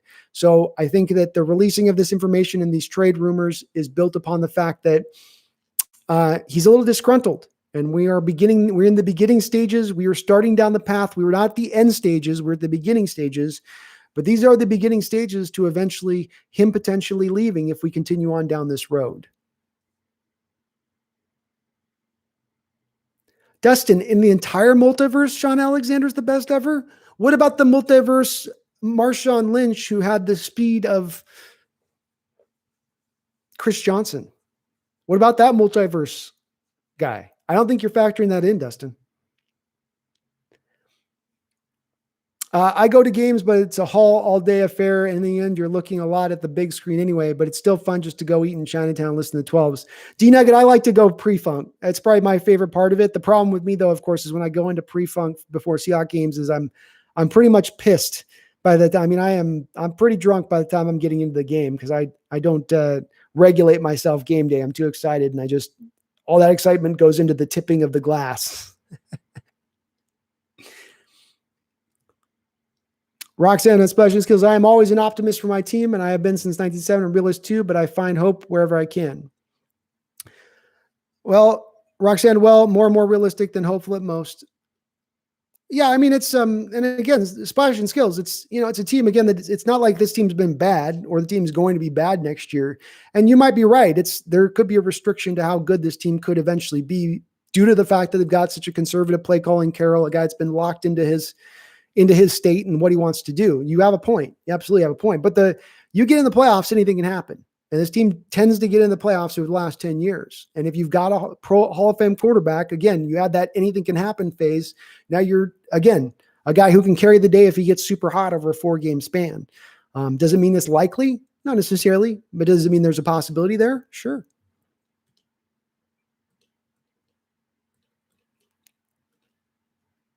Mahomes versus Russell Wilson in a Super Bowl be epic. It would be an epic. That was a great game they played a couple of years ago when Kansas City came into Seattle.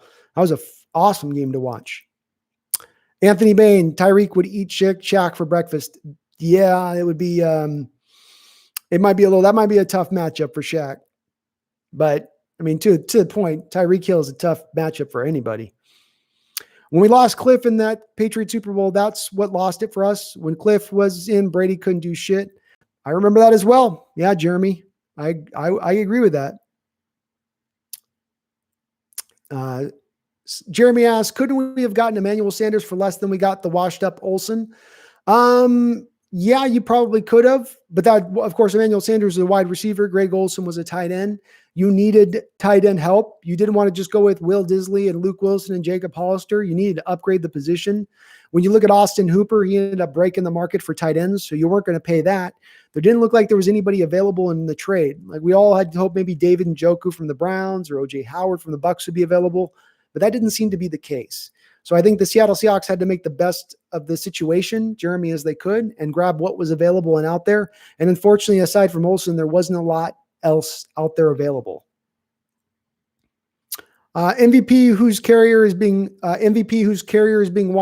wasted ever since Super Bowl 49. It hurts. It does hurt, man. It does hurt. Only big names I know next year that are due to be free agents are Chris Carson and Griffin. Yep. And you could always franchise Griffin and you're okay with letting Carson walk at that point. So you're not held over a barrel. Gianmarco Gudor. How you doing? What's up, Gianmarco? We're getting boat raced. How we beat them like a season ago. Jeremy, we had a better defense for one, and they didn't have 4 guys running 4-2 at wide receivers. They had 3. Oh, okay. I see what you're saying.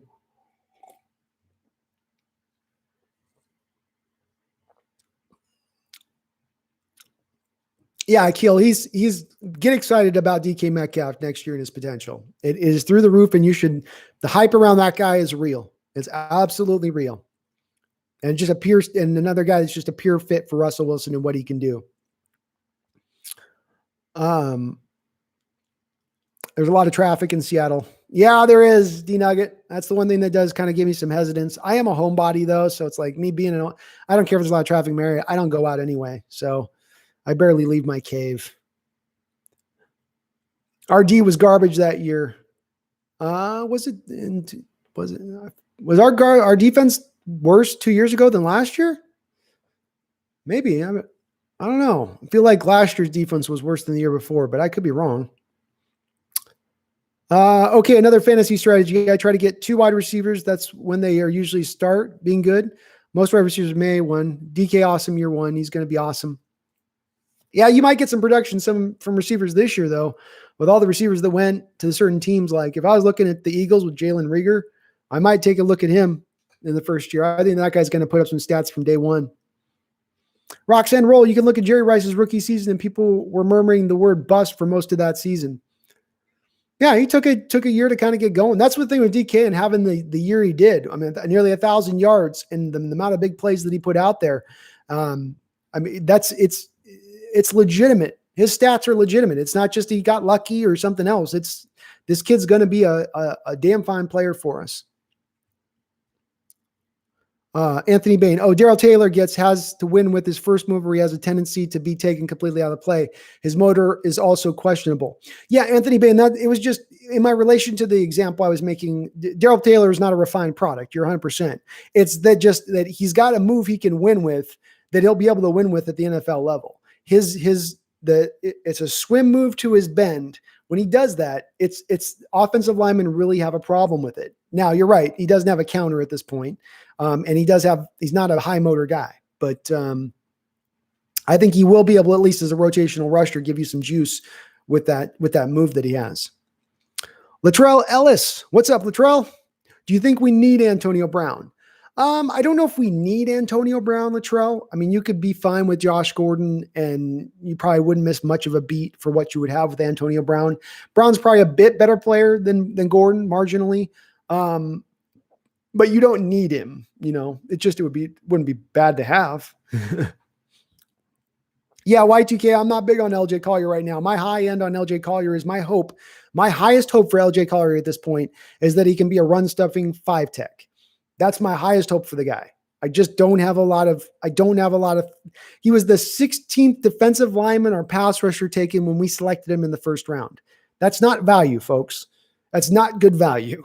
It was a reach pick. It was a need pick. You had nobody at defensive end. Remember, this was before you got Clowney in here. You had nothing, so you had to beef up it, and you were looking at a complete drop off at the defensive end position if you didn't select there. So they got forced into it a little bit. They got backed into a corner. Y2K, imagine beast mode on the 2005 team. Yeah, I think beast mode would put up more yards than Alexander probably put up behind that offensive line, in my opinion. That's one of the things I would come back to, I think.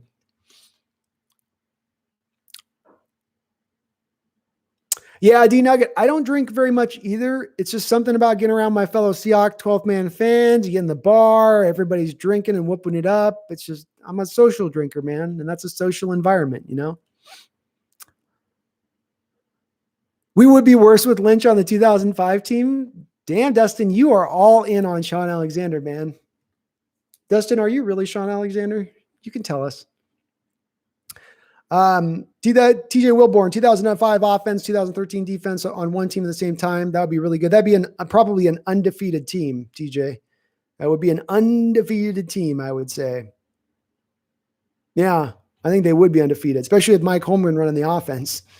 Mike Holmgren's the offensive coordinator, TJ. That's my caveat on that. Splash and skills. Well, I've been waiting to bounce back from Super Bowl 49 forever, but the team only regressed due to incompetence, and I can't take incompetence. It's been rough since the Super Bowl loss, Splash. There's 2 sections of periods here in the Schneider Carroll era. There's the first 5-year period, and there's the second 5-year period. And if you divide the 2 up a little bit, you're seeing a trend over the last 5-year period that's different from the first 5-year period. I don't know if I go as deep as saying incompetence, but you just you've not managed things as well, and you've really gone sideways in a lot of respects. What would you do if AB signed with the 49ers, Rams, or Cardinals, and would that make them favorites to win the division? No, I don't think it would, Anthony, and my reasoning would be this. The Niners are limited in their passing attack with Garoppolo. They would be limited in being able to take advantage, I think, of Brown. That's why you see them go get Brandon Ayuk, who's a pure route runner, but the best route runner in this draft by some people's merits. And then you got a guy like Deebo Samuel, who's going to be their gadget guy that they use on fly sweeps, bubble screens, just give him the ball, let him work in space. Them having a guy like Antonio Brown's not going to really, he's not going to upgrade them significantly, let's say. Cardinals already have a great wide receiver core. I don't know that he really gets them that much through the roof. And maybe you could make the argument with the Rams that they would get a little bit better, but I don't know that would make them the favorites because they've got a lot of other holes. They've lost a lot of talent over the last couple of years with their going for it approach that they had a couple of years ago. Jeremy, Niners have the best tight end in the league from the 5th round. We got crap. Wilson probably pissed about this. Yeah, I think Wilson's probably a little bit mad about the lack of pass catchers he sometimes has around him.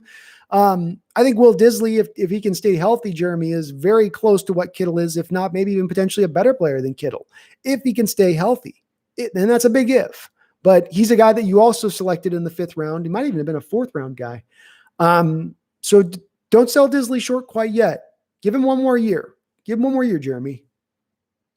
If it ain't a league superstar, don't franchise them. I will Splash. Here's what so Splash, it's always this. What's it going to cost? So if a franchise tag has a guy and you're going to get a guy, it's one of those situations like you sign a cornerback on a new deal and the new deal is going to have him signed at $13 million per year, but you could franchise him at $11 million per year. Well, now, do you not franchise him then because he's not a franchise guy, or do you save the money and put him on the 1-year flyer at that point? I think that there's always room for nuance there to say that there's times that you do franchise a guy, even if he isn't a franchise person, just because you're willing to put the value on it. You're willing to put the 1-year flyer on it. It's good value for you. The GOAT 209 asks your thoughts on Colby Parkinson. I like Colby Parkinson. Some people would like to tell you that he's going to be able to block at tight end position. They'll be able to put him in tight end and work out of that role. I don't think so. I think he's mainly going to have to be slotted out the wide receiver. He just doesn't have the strength in there. I mean, you thought it looked bad with Jimmy Graham as an inline tight end and trying to block. It's going to look even worse with Colby Parkinson in that role. With that said, he runs pretty good routes. He's got excellent contested catch ability. He can really go up and pluck the ball away, and it really shows up in the red zone. And that part I'm intrigued by because I think with Russell Wilson's ability to throw trust throws so well and just put the ball right where he wants to put it, having a guy like Parkinson's who's legitimately 6'7", he's got those 34-inch long arms just who can go up and get it. I think Russ can put up a ball at times where the quarterback can just do nothing about it. And Colby's got the ability to just go get that ball at that point. So even from that low-end standpoint, if he can just be a red zone threat for us, it's a fantastic pick. But he does have some potential. He does have some upside. He's a willing blocker. He understands positioning and how to wall a defender off. It's just that he doesn't have enough sand in the pants to consistently get it done. Seahawks 0, who has the better season, Taylor or Collier? Taylor. I got Taylor having 4 sacks this year. And they're in a rotational role, by the way. Emma Brown, with the addition of Carlos Hyde, does that put Homer and Dallas in the bust category? You never are going to be able to put bust label on a player who's picked pretty much after the 3rd round, in my opinion. Even a 3rd round player, it's hard to put a bust label on them. You miss the pick at that point. It's not a bust. And there is kind of a difference in my opinion. So I think with both of those two guys, when you're picking up a running back in the 4th, 5th, 6th, 7th round, one of the reasons why I say every year pick a guy there is because I'm building within my philosophy that I'm going to be cutting some of those 5th and 6th, 7th round picks that don't measure up. But if I just keep hammering that selection and bringing in bodies, I'm going to find not upper level, but I'm going to find decently talented guys like the Chris Carson types who can more than carry the water at a very cheap price at low draft pick allocation at that point. I like the thought of that. It's a good way of team building, in my opinion. Rasheem Green.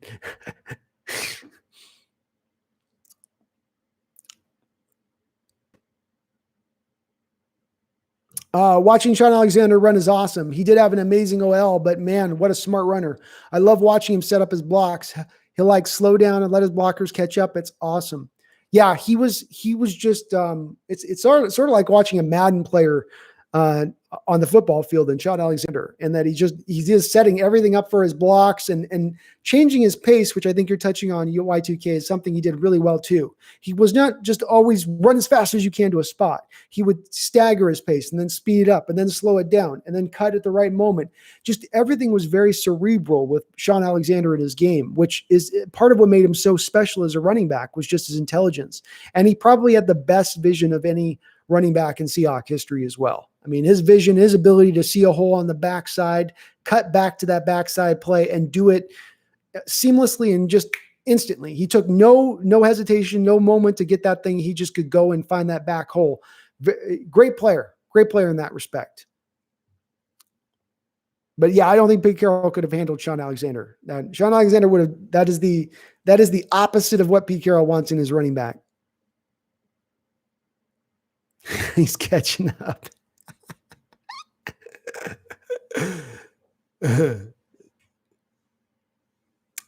It is SHAUN. That is correct. Save the stream. Save the dream. Jeremy, I would make the argument that Disley is better than Kittle. Yeah, I'll stand on that take. He's not more healthy. He's not got the durability aspect of it, but he's a better blocker, and I think he's pretty equivalent to him as a pass catcher. I mean, you look at the games that he's played in and what he's done, it's been eye-opening. It's just he can't stay healthy. He can only play 4 games a year. But get him in for a full season, you're going to look at a guy putting up 1,000 yards and 12 touchdowns, 13 touchdowns. Be right there.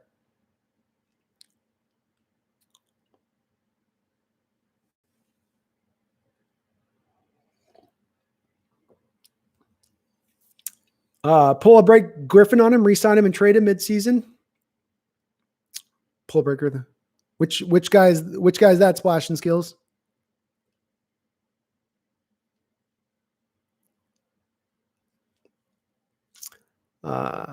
Juicy, what's your favorite Fortnite skin? I don't have a favorite skin, man.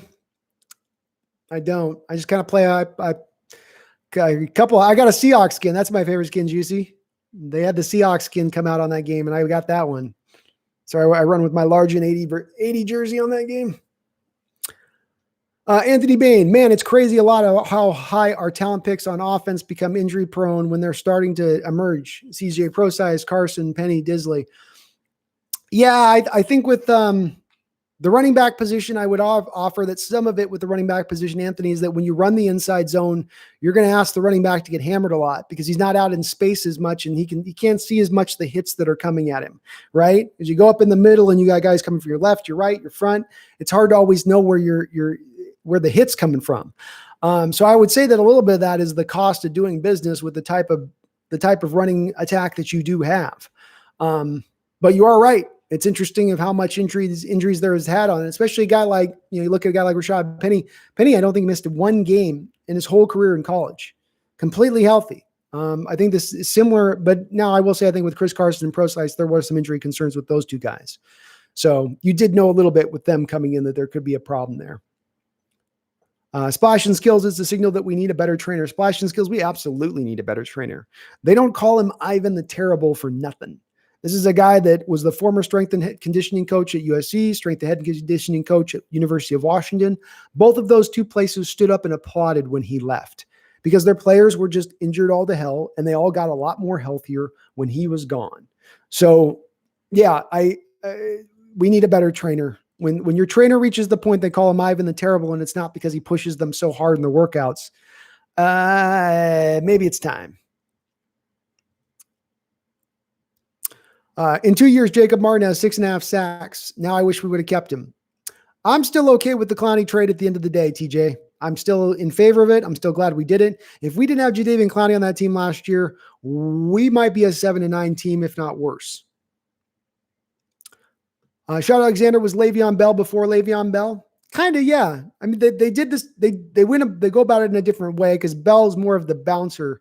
He bounces behind offensive linemen, whereas Sean would just sort of patiently wait and just kind of hold his water, as they say, But they are the same in the respect of they're waiting till the last possible second if they have to. If the hole's not initially there, they will wait it out. They'll stretch it out. They'll just kind of hold until the hole will then open, and then they suddenly squirt through it. It's kind of amazing little skill. Pre-2003, Alexander was amazing to watch, but if it wasn't for 2004 Sean years, I wouldn't have known what a fainting sheep he was.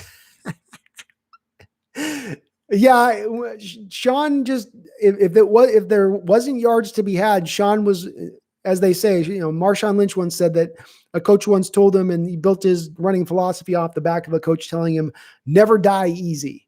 Sean Alexander would definitely die easy at times. He would. If it wasn't a big play there to be had, he'd go down. But when he was on, he was amazing.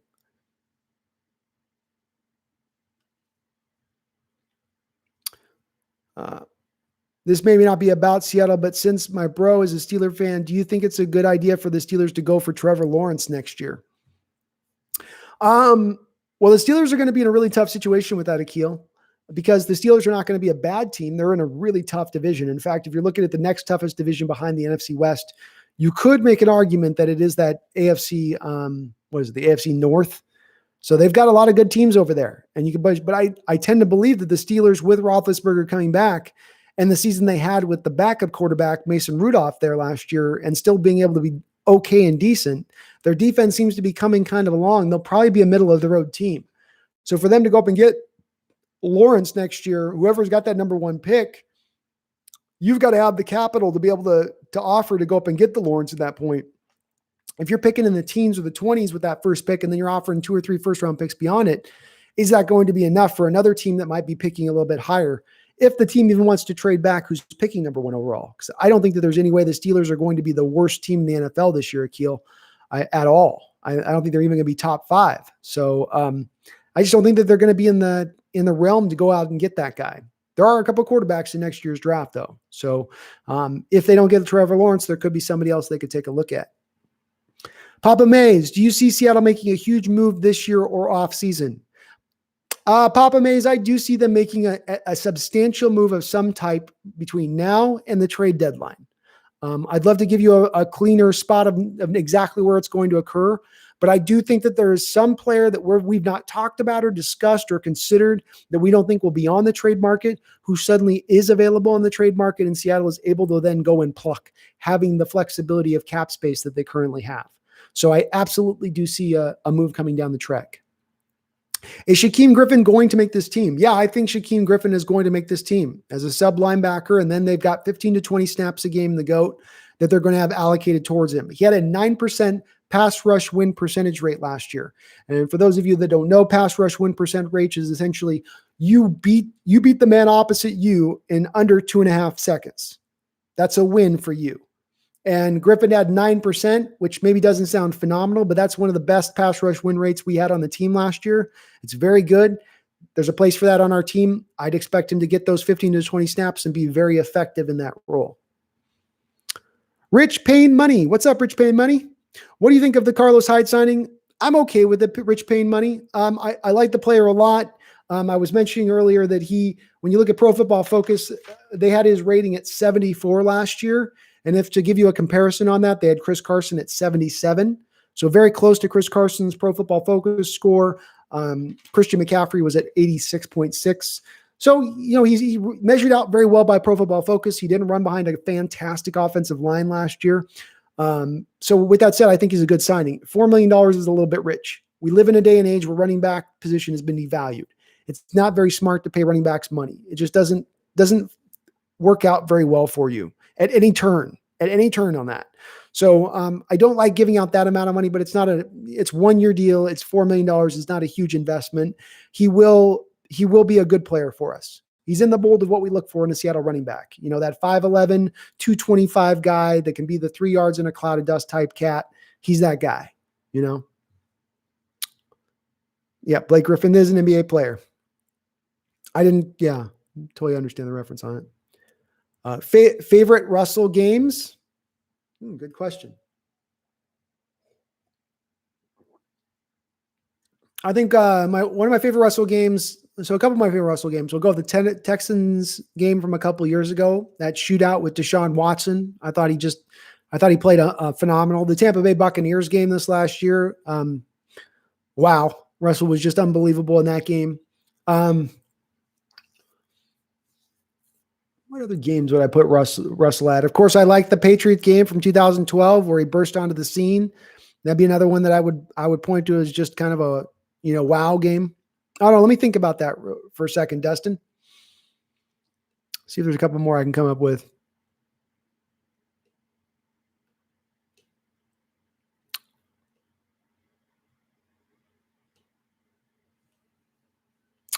Rich Payne Money says Dunbar and Griffin are going to compete for the big contract. So Seattle would sign one of the two of those, let the best man have at it, Rich Payne Money. I think I agree with you. Probably going to lean towards Griffin, though, especially with some of this news that's broken on Dunbar. Dunbar is going to have to really play pretty damn well at this point for this to be anything past a one-year deal. Y2K says, if we got Gordon in a full season of Disley, pretty dangerous. Only use DJ Dallas to pass block. That's just what I'm thinking too, is DJ Dallas will be just our pass protecting running back. Who needs tackles when you have the ultimate pass blocking back? Well, he's a hell of a pass blocking back, Y2K. I'll tell you, I went back and watched his film a week ago on DJ Dallas, and he's laying the pain to anybody who's blitzing. I mean, he's legitimately a good pass blocking running back for whatever that's worth. Oh, splashing skills. He was on the Clippers, re-signed for 5 years, but then they traded in the pits. Yeah. I wish you could do something like that in NFL, but that bonus money just makes that so hard to pull off, Splash, because the bonus money accelerates as the second you trade a guy, if you just sign him to a contract, all that bonus money accelerates. And so it makes it untenable to pull those kind of deals off.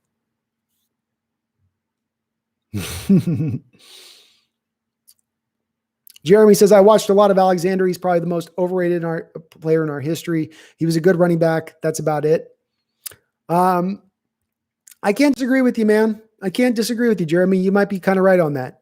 I like Alexander's game. I think I kind of go both ways with it, Jeremy. I think there's some of the fan base, I think, overrates him, and I think some of the fan base underappreciates him. But again, you can't discount the fact that he had a lot to work with around him. He did that, but he was also a great back at Alabama. He had some skills to him. I think the tough thing for Sean Alexander, for us as Seahawks fans, go back and watch his tape now, is that we have had so many years here of watching strong, hard-nosed running backs and Sean Alexander and Chris Carson and Thomas Rawls, guys that just grind it right up in the middle. And then you see a guy like Alexander who's just very soft. I mean, he was soft, and it looks even worse when you're watching it in retrospect to those two guys. Thanks, TJ. We're holding on here. We're holding on, that's for sure. Papa Mays, if we are to make a Super Bowl, we better make one and make it right. Yeah, I agree with that too. Debo says, where do you see DK in 10 years? Is he one of the best wide receivers in the NFL? Is he still a Seahawk? Yeah. I just because I want to be positive on this one, Debo, and I don't want the thought process of thinking our guys are going away. I'm going to predict Russell maintains and stays a Seahawk. DK stays with him. They become the modern day Montana Jerry Rice combination. DK ends up retiring with 13,000 yards receiving and 115 touchdowns. How do you like that for a prediction? First ballot Hall of Famer. 4-time Super Bowl winner.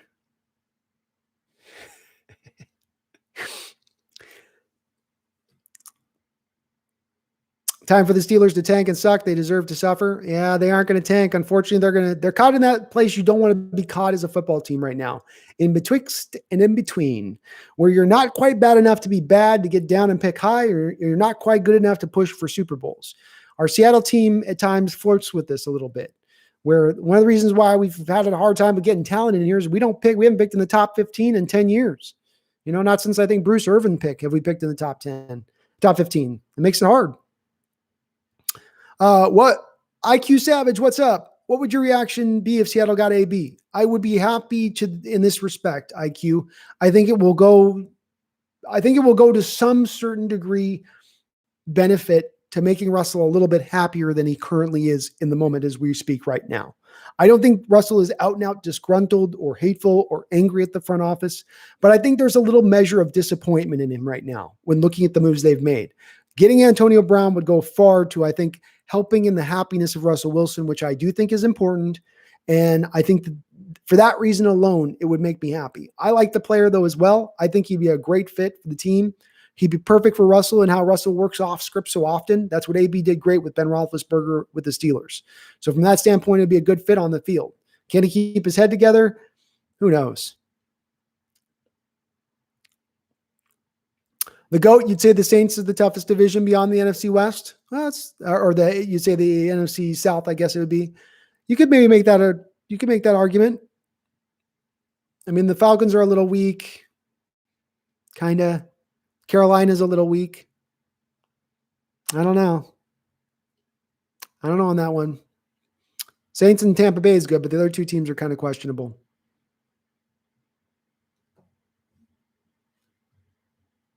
Life. Dustin Elrod, Burn. NFL is so deceiving. For example, for the 2005 champ vid they made our team seem like gods.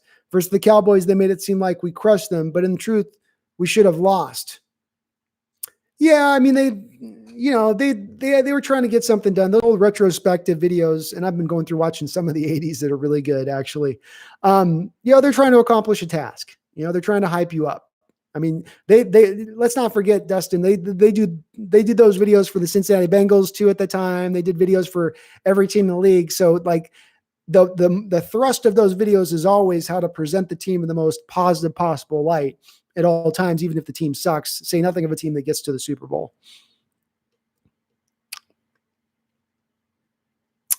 When is the trade deadline? Week 6 of the NFL, Splash, is the trade deadline. No, ma'am. Are we really trying to trade Russell, or are these just rumors? If they are trying to trade him, why?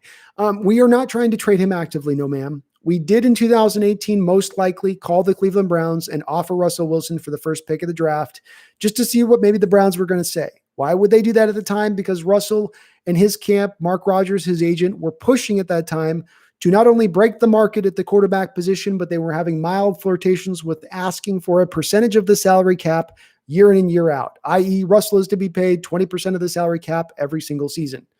This had Seattle balking. They weren't willing to go down that route. They made the call. So Seattle's not offering, but why is it coming out now? My opinion is it's coming out, no ma'am, because Russell's camp has put it out there. Because Russell's camp was made aware of the trade in the negotiations at the time.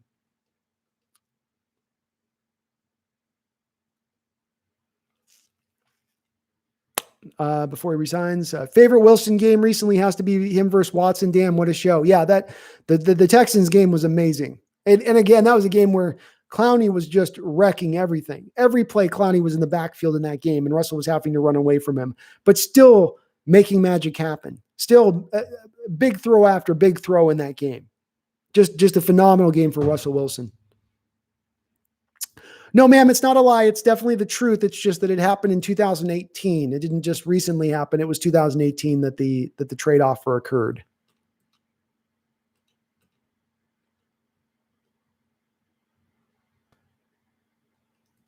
Trade Russell for Nathan Peterman. Yeah, I don't think he was ever almost traded, but they did, I believe, have the talks. They did have the talks, Jerry.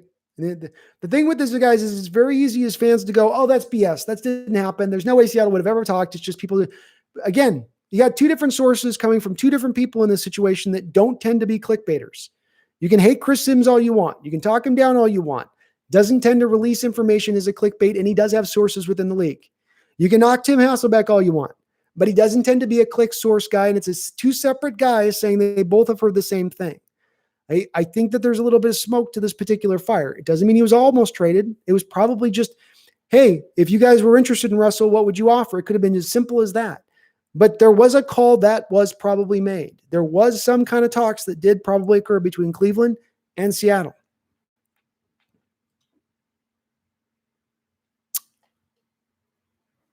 No worries, no ma'am. I understand.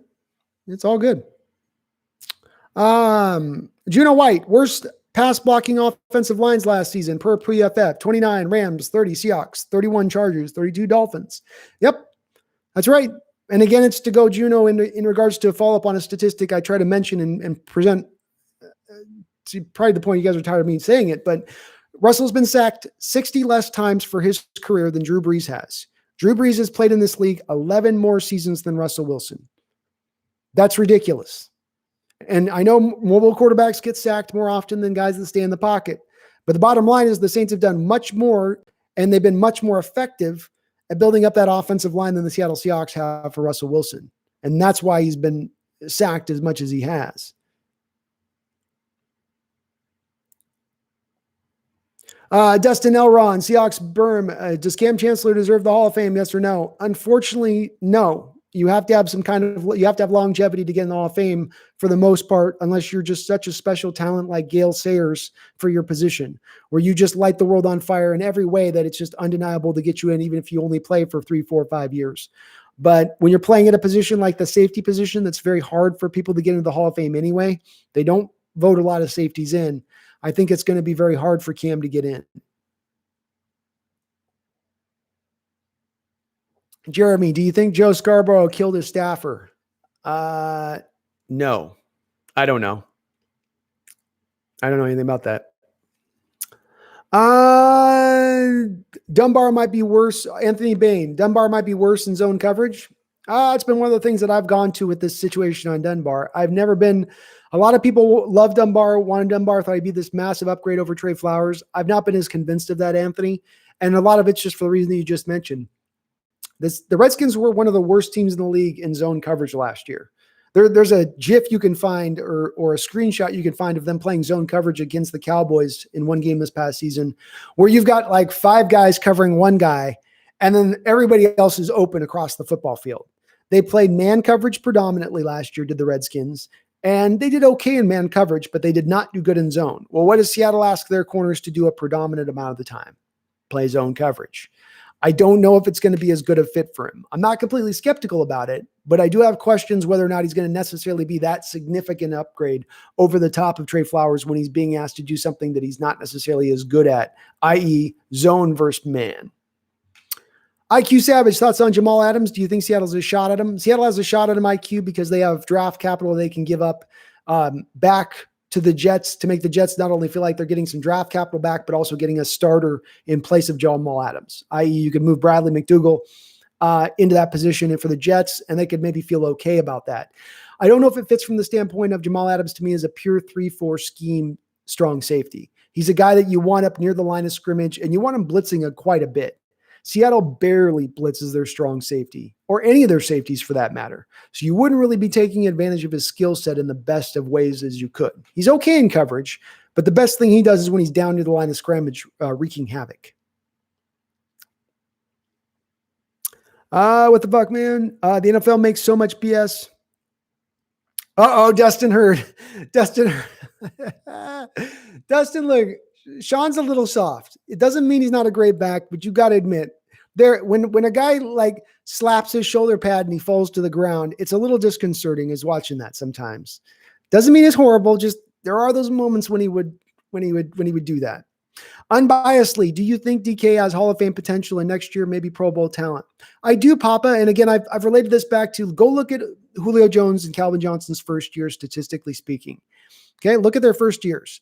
Both of them were about 50 to 56% catch rate, about 850 to 915 yards receiving, 6 to about 8 touchdowns. That's right along with what DK had in his first year, to go with the fact that he's physically very similar to those two type of players in his measurements and in his abilities. Calvin was probably more of a better hands catcher, maybe a little more explosive. But at the end of the day, I don't think he's far off of those guys. So I do truly believe he is a Hall of Fame talent, especially playing with a guy like Russell Wilson, because that matters. Having a guy like Russell who can throw those trust throws and be so accurate on those deep balls, has such a big arm deep, it's going to help him to put those stats up. So I certainly, Papa, look at him as a Hall of Fame talent. Absolutely. DK to break the most TDs in a season. I like it, GOAT. Hey.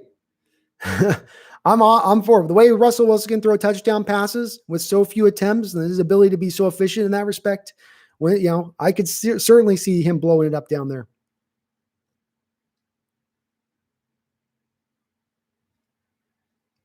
Yeah, that's the thing with the Y2K, and I talked a little about this with Sean Alexander when he's inside the red zone. He ran differently inside the red zone. And Dustin, even you got to admit this. Sean was a different running back when he knew that he was close to pay dirt.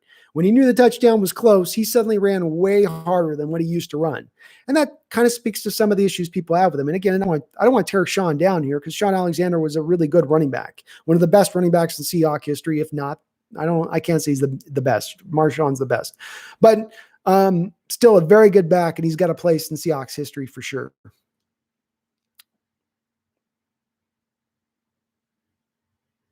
Yeah, it's a Y2K. You're going to kill the chat with SEA, and it's Sean is SHAUN.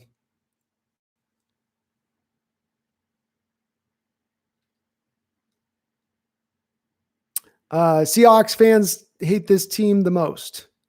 49ers. 49ers are right now the most hated team. I can't. I have had to deal with 49er fans on my channel for last year. I did a Niner video on the Great Seahawk Moment video. I get tired really quickly of dealing with 49er fans. I really do. They can't keep it. It gets to name calling really fast with those people. Would you rather get AB or trade a day 2 pick for OBJ? Emmett. I'd go for Odell Beckham Jr. Because Odell's got his own issues too. He brings into it, but younger player, similar skill set, none of the head issues. That'd probably be where I'd go.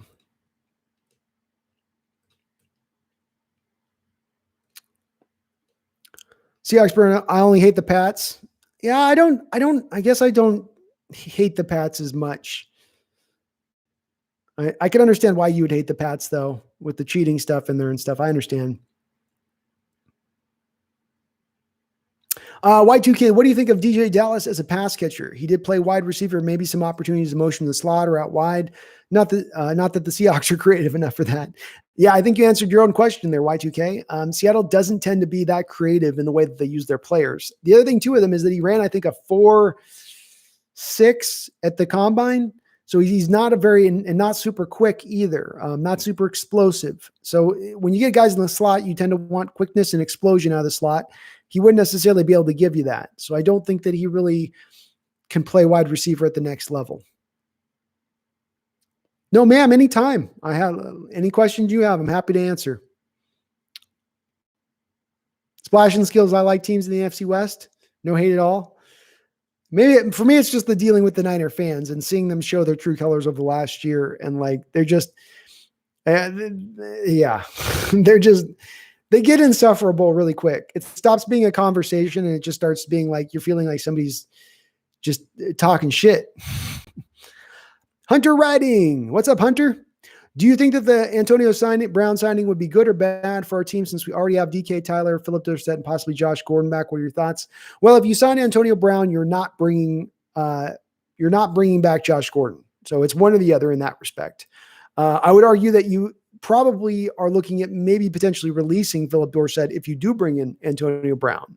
That could be a possibility as well, because you do have to have a couple receivers on the back end of the roster who can play special teams, and neither Antonio Brown nor Josh Gordon are going to play special teams, nor is Philip Dorsett. So you can only carry so many receivers on your roster who only are receivers. I think it would be good to get a viable third wide receiver on this team behind DK and Tyler. What if Tyler goes down to another injury this next year and all you've got is DK Metcalf? You know, that's not enough at their wide receiver core, in my opinion. We need to build up. We've built the whole rest of this team up with a ton of depth to build in just in case of injury. Why not also do that at the wide receiver position as well? So I do think we need to get some more depth there. I'm not as high on Philip Dorsett personally. I mean, it's just like Jaron Brown 2.0 to me. So, you know, Antonio Brown or Josh Gordon, either or, but please get one or the other, in my opinion. I know, Dustin, you're tired of the AB stuff, but new people come into the chat, man. I got to hit them. If they ask, I want to answer them. Nick Spicer, DK Metcalf is absolutely a boss, man. And we got very lucky to be able to get that guy at the end of the second round. To get a talent like that, to get a guy with that kind of the work ethic is what I draw back to on him. You know, guys with that size, speed, measurables, all those natural gifts, they don't tend to be as harder workers, you know, but to be as a harder worker, he's got that lunch pail like workman's attitude, it seems like. And that's going to really take him far. We've seen that with NFL players, that if you've got the work ethic with the natural goods already, it's the potential's through the roof. That just shows you how good Fitzmagic is in regards to the O-line ranking comments, Dolphins being worst pass block. Yeah, you know, the thing with Ryan Fitzpatrick is that he's a guy to me that does well when he's got no expectations. when you don't, not needing him to do anything or be great or be awesome, just go in there and just play and let it all hang out. He's fine.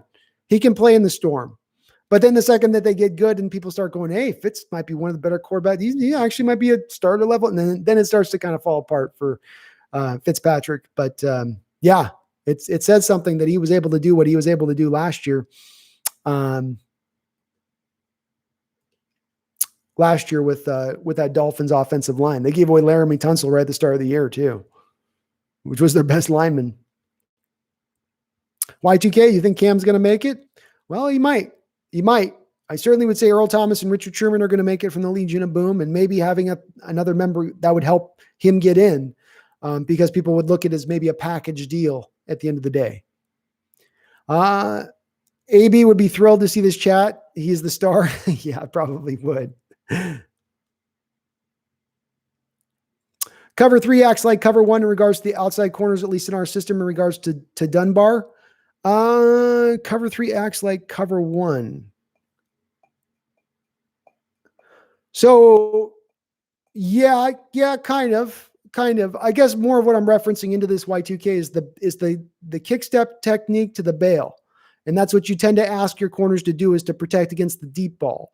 And so even when they do pattern matching, a lot of times they're still being aware of taking away that deep pass and keeping the big play over the top neutralized first and foremost. And that is, again, goes back to just being in a zone role rather than being on a man-on-man role, rather than being sticky, staying in a receiver's back pocket. Grandma talking about me.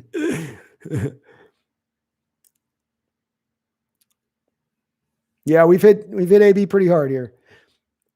Debo says, is Bam Bam Cam the best safety in Seahawks history?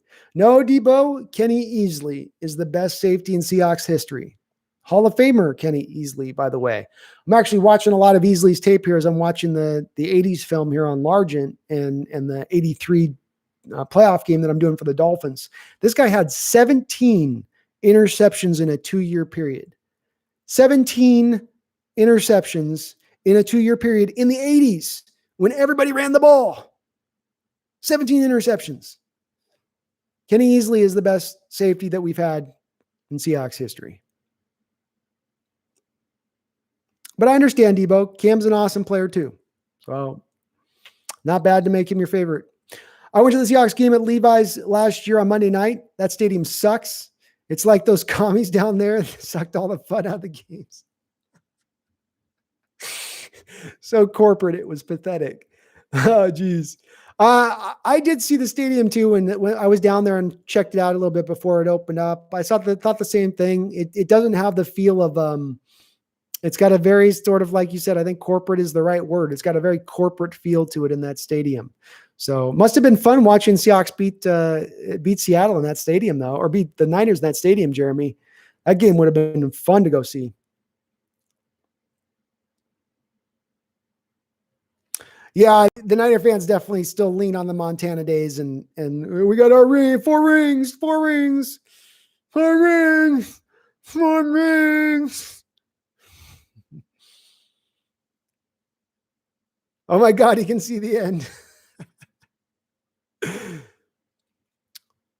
Yeah, splashing skills. You hit the nail on the head. Why the hell they would build that crap out at Santa Clarita? Well, I mean, it's out there in San Jose is basically where that stadium is. It's in the middle of Nowheresville. I mean, you're in Corporateville, basically. And you could have had a stadium as opposed to having a stadium down in downtown San Francisco. I know the traffic stuff. I know what they were trying to do with it, but I agree. That's a head scratcher why you would have put the stadium out there. Stupid. Absolutely dumb.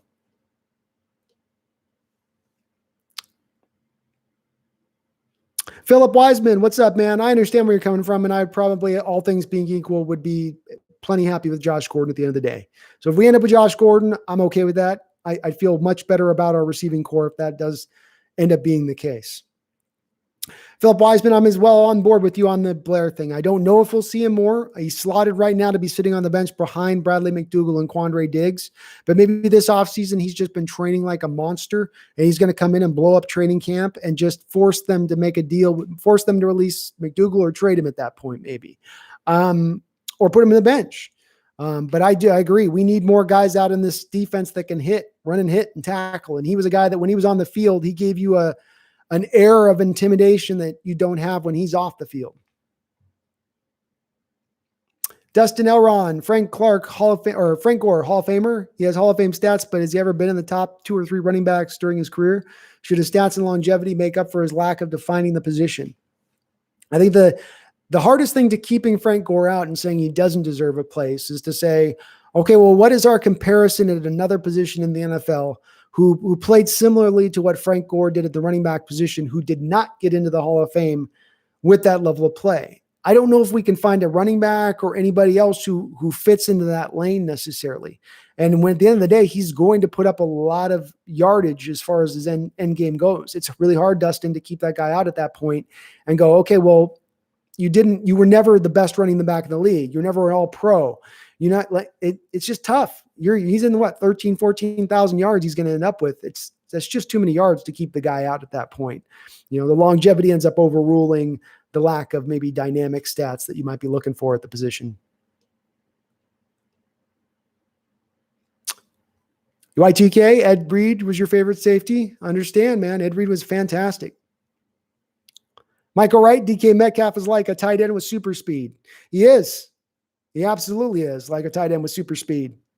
They don't come along like that. And that's size speed thing. Why I go to Julio Jones and Calvin Johnson is because these guys don't just come into the league once every year. Once every couple of years, you get a player like this with this kind of build, this kind of size, the Andre Johnson's types. It's very rare. That's why I'm so high on him. My favorite safety in Seahawks history, Super Bowl 48, first snap. Good one, Dustin. That took me a second. It's the San Jose 48ers or the Silicon Valley 49ers. Or the Santa Clarita 49ers. Doesn't even roll off the tongue. TJ Wilborn, we have some speed at wide receiver. We do. I'd argue, I know Philip Dorsett ran the 4.3 in the combine, but his game speed he never was a 4.3 guy in college or on tape. He's one of those guys that's track speed that doesn't show up on the field. But Lockett's a legitimate 4.4 guy. DK's 4.3. You get Josh Gordon back in there, you got a 4.4 guy.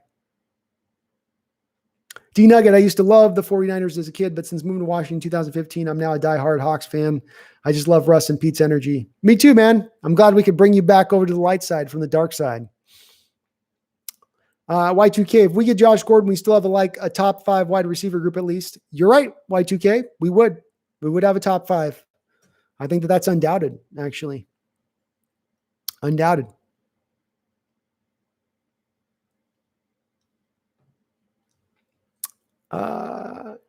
Atheist 4, because what's up, Atheist? Russell trade talks. Those would have to be ridiculous, right? Sorry, just got here. Yeah, no worries. So guys, Atheist is a long time guy, long time sub here for me. So let me just give him the quick breakdown. I know you guys have heard it a couple times and I'll go through it real fast because Atheist, I've done this breakdown a few times on the stream. So that it got leaked out based on what I'm hearing, the leaks were true. The leaks were true. 2018, Russell Wilson did get offered by Seattle to the Cleveland Browns. It wasn't a trade that was close to being consummated, but the framework was talked about. I think we can take that away from this. Why they would have done this at the time, Atheist, was because Russell Wilson and his agent were looking at trying to get a percentage of the cap every year, i.e. instead of paying Russell Wilson a 5-year, $150 million deal, we're going to do a 5-year contract where you pay year in, year out 20% of the cap.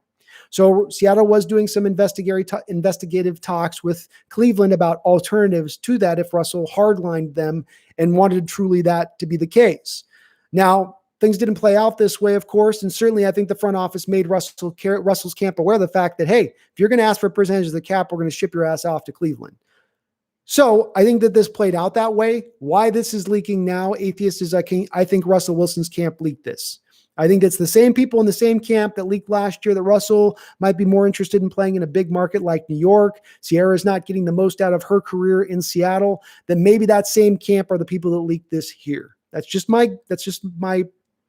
is me making the guesswork here to a degree, but it's just what I'm kind of feeling on this situation. So I think Russell's a little bit disappointed, Atheist, with this offseason, the last couple off seasons, and that this is a little bit of a shot across the Seahawks front office's bow. Mem Plug House, what's up?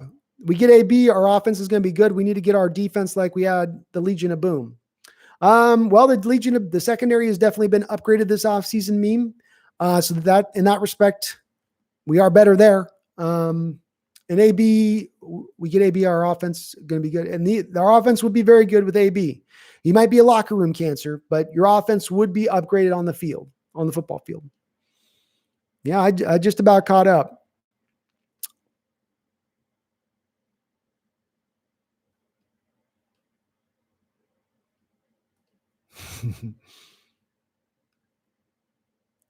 Is it me or is it everyone that hates the Seahawks in Seattle is a 49er fan? Well, it's not Debo just in Seattle, I assure you. Whenever I go anywhere in my Seattle hat, and if I'm in California, even when I go to Hawaii, there's a lot of 49er fans over there as well. So they whenever they see the Seattle hat, they instantly start getting super excited and ready to start talking shit. So yeah, I don't know. Anthony Bain, could we use DK as a tight end, kind of like how the Saints choose Jimmy Graham? I wouldn't mind seeing him try to do something like that, Anthony Bain. He's got the size for it. I certainly don't want him blocking down there like you would an inline tight end. But used out of the slot, like is there some room maybe there to kind of use them like, you see the Saints use Marcus Colston. You see how the Saints use their number one wide receiver down there out of the slot a lot. Maybe you could do some of that with DK. I don't know, but he certainly has the size and speed.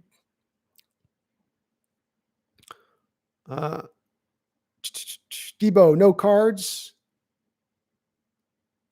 Josh Gordon was just in Bainbridge walking around downtown laughing out loud. Yeah, Jerry, I think the likelihood is he's coming back to Seattle. That's been part of the reason why I think he stayed in Seattle even after this suspension. So I think there's a real good chance that with the fact that he's stayed in Seattle, that there's some insider knowledge there that he's probably coming back to Seattle. Emmett Brown asks, is Wilson asking for Antonio Brown a ploy to get a wide receiver on the team that'll bitch about throwing more? Might be a sneaky way, good ask by Russell Wilson. Okay, so Emmett's saying essentially maybe Russell Wilson's asking for Antonio Brown or to get another wide receiver on the team. So you get the receiver on the team who will then want more throws, which will, i.e., get the team to then pass the ball more. It's an interesting sentiment. I don't know if I'd buy that Russell goes that deep. I think Russell Wilson just looks at it like this guy significantly upgrades our wide receiver core. He'd be one of our best wide receivers right out the gate. That'll help me out. That'll make me more effective. That'll raise my brand. That'll make my star shine brighter. I think he thinks of it more just kind of in those base ways. We need to bring back the old school uniforms as the third unity. Wolf gray is awesome, but I want the old school feel. Man, Philip, I do too. I'm sure, Philip, you've seen a couple of those Reddit posts where people put like Russell Wilson in the 80s uniform. Ooh, looks good. Looks real good. I like it. I like that old gray with the even the old school helmet and everything. I'm totally in favor of that. I don't know why they won't do it. Everybody else gets to do the retro uniforms except for us. Yeah, Atheist, it's not a matter of Russell's going to be traded, and it's not a matter of this means that there's something imminent that's going to happen. It's just as Atheist, and I could be wrong on this, Atheist, but you're a Packer fan, I believe, if I'm going off my memory correct. And it says, you see with Aaron Rodgers with Green Bay, you start this slow process to suddenly start to move the guy off the team. And it's just this subtle, just the subtle nudging, And maybe Russell to some degree is feeling a little nudged. I don't know. But I don't think it's him pushing anything. It's him kind of combating some of the stuff that's going on here, maybe. Am I the only one that likes the light green uniforms? I don't know, man. I can't do the white. It's a lot of green. It's a lot of lime green. Yeah, Dustin, I love the throwback pick. I have seen the throwback pick of him. I think every year we should be seeing the 80s uniforms brought out. I want to see it every year. They look sweet, man. I like them. I like those uniforms a lot. Yeah, it's very bright, Y2K. Those uniforms are crazy bright.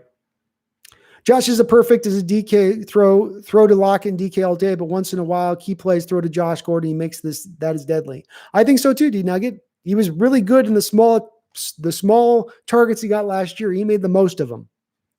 That's what it's called. Action green. Roxanne, Levi Stadium built in Santa Clara, not Santa Clara. That's right. Okay. Santa Clara from San Francisco to appease the PC culture that has control of the city, since football is a brutal sport that really wants games to finish with a winner and a loser. Maybe so, Roxanne. Maybe so. I mean, at least that would make some sense as to why wouldn't you have the stadium built right there in San Francisco where there's such a picturesque scene there? I mean, look at the San Francisco baseball stadium with the bay, and they hit the home runs out, and you got all the guys in the kayakers, and what a scene that makes. Why wouldn't you want to take advantage of that? I mean, where they moved him out in Santa Clara, there's nothing out there. There's not mountains to look at. It's just this flat, like deserty type land almost.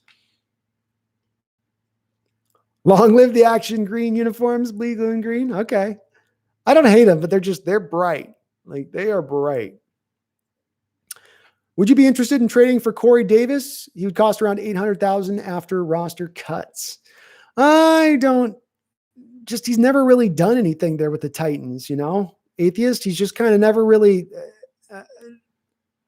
I didn't love him coming out. He was all right as a prospect. I thought he was a little overdrafted. So, I'm probably not on the Corey Davis train. I'd rather be on the Josh Gordon or Antonio Brown if I've got to make a selection between all of them.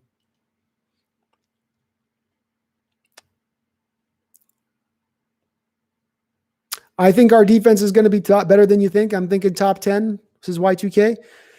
Hard for me to see him as a top 10 defense, man. You have not significantly upgraded your run stopping ability. You gave up 4.9 yards per carry. You've gotten a little bit better as a pass rush and a little bit better as a secondary, and you were the 29th rated in the league last year. To think that you're going to get 2/3 better over this last offseason with the moves you made it seems a little like a stretch to me. But if you get development from Rasheem Green, LJ Collier, Marquise Blair, Jordan Brooks lights the word on fire, then yeah, you could. Dustin, we got to wait until 2022 for the throwbacks rule to expire. Why? That's silly.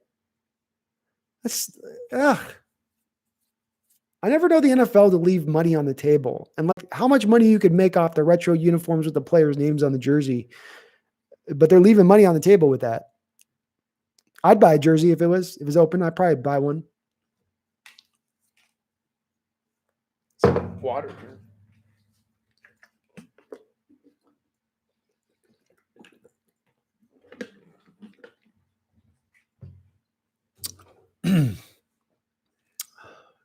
Dame Lillard says we should sign Antonio Clown. Was that a Freudian type instead of a Freudian slip, Dame? We very well might. We very well might, Dame.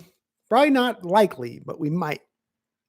MFPK, 5 Brown, Throne Entertainment. So Lynch isn't in the Hawks this year. Yeah, I think you're making a pretty good assumption there. With the signing with the Carlos Hyde, it probably is a death knell bringing back Marshawn Lynch, outside of you going through one of those injury situations that we have seen at the running back position a couple times over the last few years, where the running back position just gets decimated over the course of the season, and then you got to pick up the bat line and make that call to Marshawn. That looks like at this point the most likely scenario in how this will play out. Unfortunately, I would have liked to have probably seen Marshawn back myself. We should sign the Hulk. Philip Wiseman and Dustin have a lot of love-hate with the action green. Yeah, I think I'm the same place, Philip. I sometimes I like it. Sometimes I just think it's way too bright. Anthony Bain, I'd take Corey Davis in a trade. Yeah, I just not a lot I like. There's anything on doing. And again, if you're getting Corey Davis instead of getting a guy like Josh Gordon, even like I don't like that as a trade-off.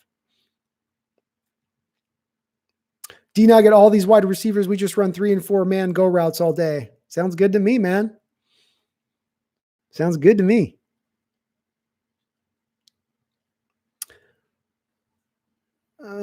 Michael Wright asks, how many Super Bowls do you think Seattle would have won if they drafted Warren Moon? Ooh, what a great question, Michael. What a great question, Michael.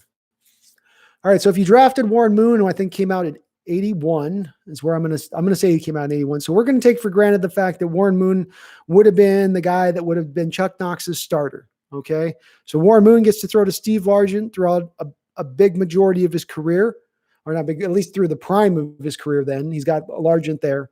How many Super Bowls do they win at that point? Well, the place that you're going to push if you're Seattle as far as a Super Bowl then are going to be the 19, I believe it would be the 83, 84, or the 88 team would be the teams that would then push for it. Because in the 90s, the team totally sucked. So I'm going to say that Warren Moon would have won a Super Bowl in 1984 and 1988. How about that? Or yeah, I think it was the 88 season. So how do you like that for being super specific, Michael? But yeah, I think you would have gotten a couple Super Bowls with Warren Moon, especially him being able to throw to Steve Largent, who was so good on those deep balls. And Warren threw such a great deep ball.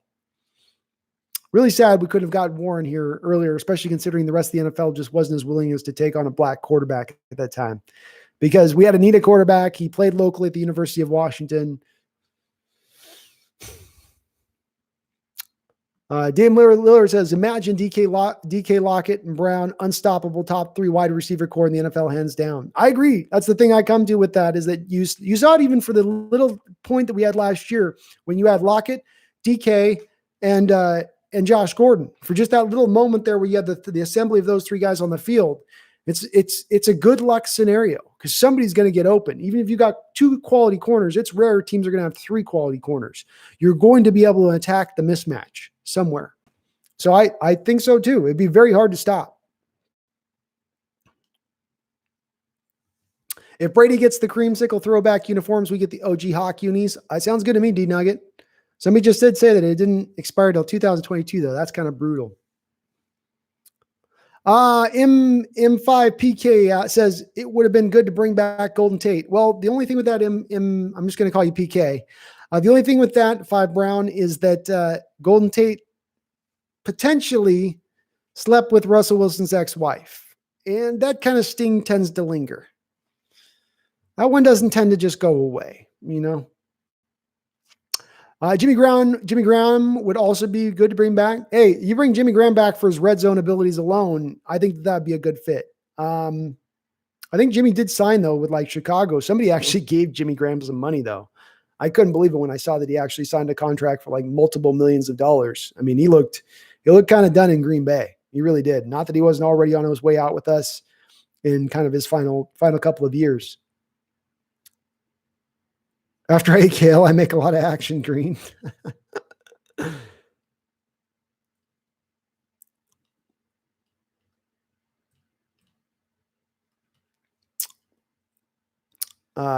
Damian Lillard, ABS. Russ needs campaign hard to the front office. Who better to sign him? Russ needs campaign hard to the front office. Who better to sign him? Yeah, I agree. I'm glad Russ is saying something. I'm glad Russ camp is pushing to get more talent on here and pushing the front office a little bit. They've been a little conservative at front office. They've been a little reticent here to go big. I like having a quarterback, our leader of our team, saying, "Hey, add a little more here." I'm okay with it. San Francisco is so corrupt, nothing can get built there. That makes sense. Makes sense, Jeremy. I'd agree with that based on what I've heard of it.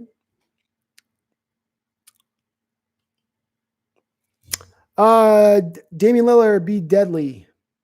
That would be deadly, Dame. It'd be deadly. Yeah, we don't do politics.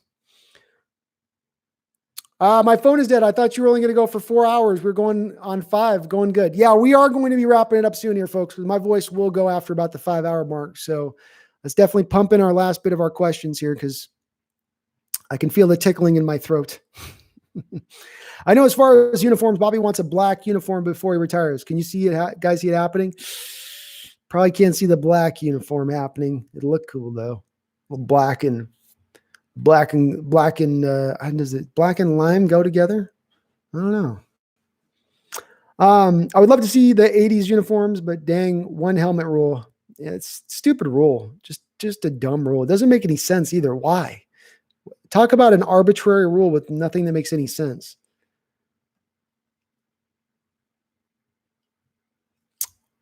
Hey, thank you, 5 Brown. I appreciate that.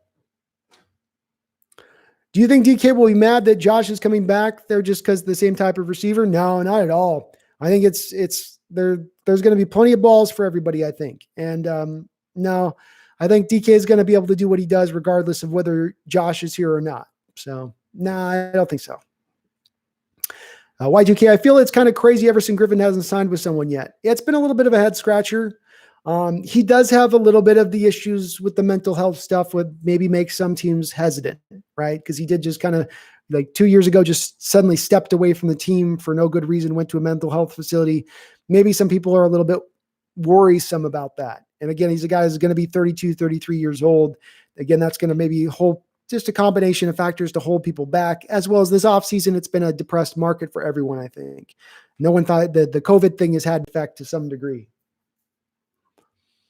I'm most excited for a full season of Diggs. That stability was lacking so much last year, says Boom Shakalaka. I agree. He came in that 49er game and he really settled everything down.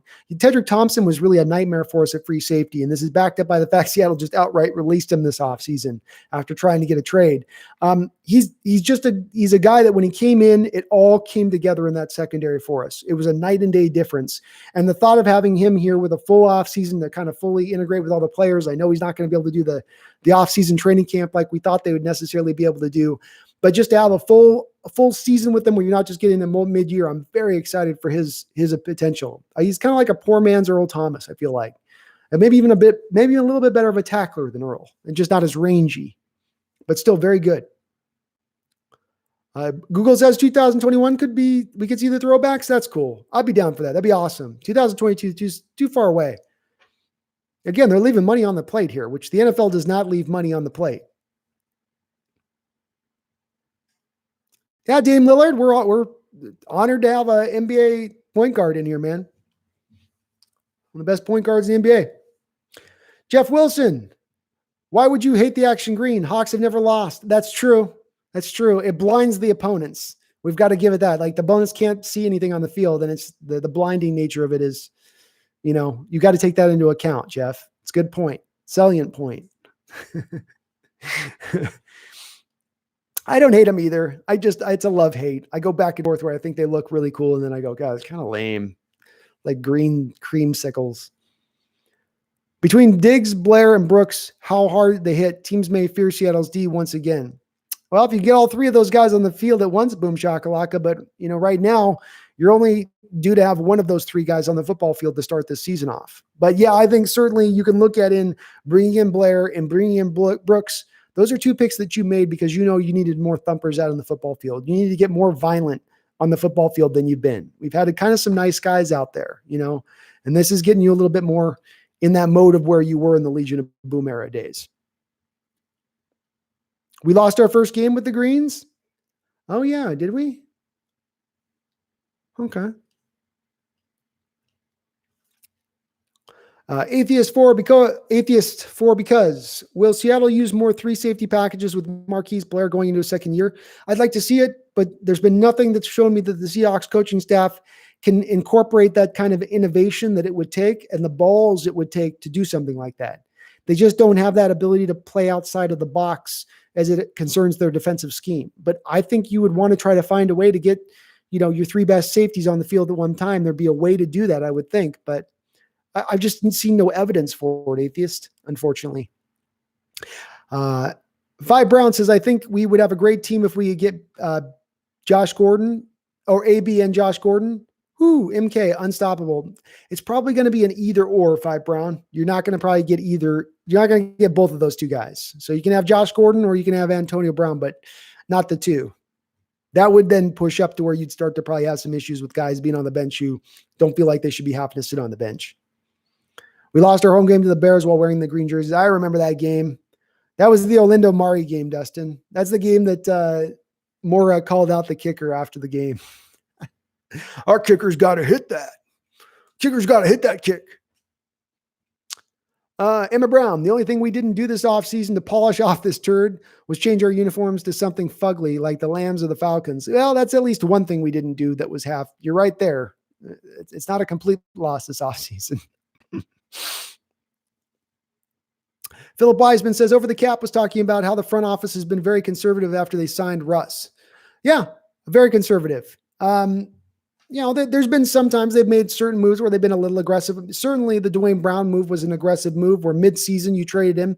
And then after the Jeremy Lane part of the deal fell through, where I think initially you had offered, I think, a 3rd round pick in Jeremy Lane, or it was a 2nd round pick in Jeremy Lane. And then Jeremy Lane failed his physical, or actually what the Texans did is screwed us on it because they realized that we had gotten him in the trade and they had the blowback from the trade. So then they said, you got to offer us more. So we ended up giving a 2nd and a 3rd round pick for Brown. So they did get pretty aggressive there with that type of move to do that. But certainly if you look at prior to the Russell Wilson deal, the willingness to trade a 1st round pick for Harbin, the willingness to trade a 1st round pick for Jimmy Graham, maybe they felt burnt by those deals. Maybe they didn't think that those deals were successful. So let's not go down that road ever again. But they certainly have been very, very conservative over the last few years. Part of it is that they've had to been. I mean, up until this year, you've not had any money to spend up off the cap. You had all of those deals that you signed, all those extensions to, right? All of the Cam Chancellors, the Cliff Avrils, the Michael Bennett's, the Marshawn Lynch's. You go down the line, the Doug Baldwins. All those guys basically retired and all of their bonus money then accelerated, hit your cap, and put you into cap hell kind of for a couple years. So that's pushed them into a point of having to be conservative because of that to a degree. But then you get into this offseason when you had $60, $70 million to spend, you had the 2 second round picks, you kind of did go a little bit conservative. Anthony Bain, bold prediction, Trey Flowers is the best cornerback in Seattle this year. Well, Anthony, if you've been following this stream prior to this, you would know that I'm very high on Trey Flowers, and I expect him to take that 3rd step forward in his career here in his 3rd year, the same step that we saw Shaquille Griffin take in his 3rd year. I would see this. I expect the same thing from Trey Flowers. We may not see it a lot because Dunbar is probably going to be starting in his place, but I do think he goes forward. Remember, he's only playing in his 2nd year last year as a convert from safety out of college. We do 9-hour live streams sometimes. That is true. I'm not getting 9 hours today, though, D-Nugget. Mo AI, please explain to Seahawks fans the difference between cap hit, cash payout, and annual average salary. Okay, so what you've got is you've got cap hit, which is the actual amount that a cap's going to hit off of a player's contract. So if a player signs, let's keep this simple. If a player signs a 3-year, $10 million deal, $3 million of which is going to be bonus money. So that at that point, now I'm going to mess myself up. You're about $2.5 million is your base money. And then you've got a $1 million bonus on top of that. So your first year's cap hit at that point is $3.5 million because the bonus money is factored over the first 4 years of the contract. After the 4th year, all the bonus money is gone. So with Doug Baldwin, for instance, you sign him to a contract, then he plays a year, and then I think in his 3rd year, he retires. Well, the problem is you're in the 3rd year of that bonus money point. So now you've got the bonus money from the 4th year and the 3rd year that then accelerates as he retires in that 3rd year. And that drives that cap hit really, really far up. Cash payout is not something that happens as often. Mo AI in the NFL, cash payout is more of what you get in the NBA as like a settlement. But a cash payout comes if you get an injury with a player. You're going to be releasing him. You don't want to get into an injury settlement. It's an injury settlement situation where you don't want to get into there to be some kind of like litigation type situation because of it, the player thinking they should get more injury. So you can get to a settlement on that, but that tends to be very low end money. That doesn't tend to be even in the millions. That's a player that usually is on a rookie deal or a low end contract type deal. But then average salary is going to then be the average salary would not be factoring in the bonus. What you do to get average salary is you take just simply years to the total contract and then average that out. So if it's a 5-year, $30 million deal, then it's $6 million per is the average salary. But that's not necessarily the cap hit because you can structure the bonus money however you want. You can structure the base salary however you want to change the cap hits year to year. So an example of this would be the Frank Clark trade of last year. The average salary on the Frank Clark trade contract, the average year per on the new contract is $23.5 million per year. But his first year cap hit last year was actually down at $6.5 million per because they had lowered the base salary down so far. Only the bonus money of the first year of the 4-year bonus money had hit in that first year for Frank Clark last year, hence, which is why it was only $6.5 million per. So I hope that kind of gives the explanation you were looking for, Mo. DK played with AJ Brown, so playing with another big wide receiver won't be a problem. Yeah, I don't think it'll be an issue at all. I don't think so at all. Check out music on YouTube. MFEPWD, Waste Us Suspects. I get down, bro. You're good at answering questions. Hey, thank you, Fi Brown. I will check that out, man. Always like some good music, man. I always need some good background music. B-Wags in a black, unis and acid green. You liking that, Roxanne? I could dig that. Name the color was originally called. Could look badass, but I need blue and green. Yeah, it's hard to see. It's hard to see my Seattle Seahawks in black, just because when I think of black, I'm always silver and black is what I always go to with the Raiders. But black never looks bad on a uniform, does it? I mean, has there been a bad black uniform?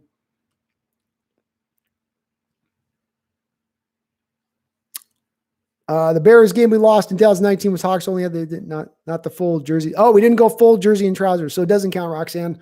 We're technically then still undefeated, technically speaking.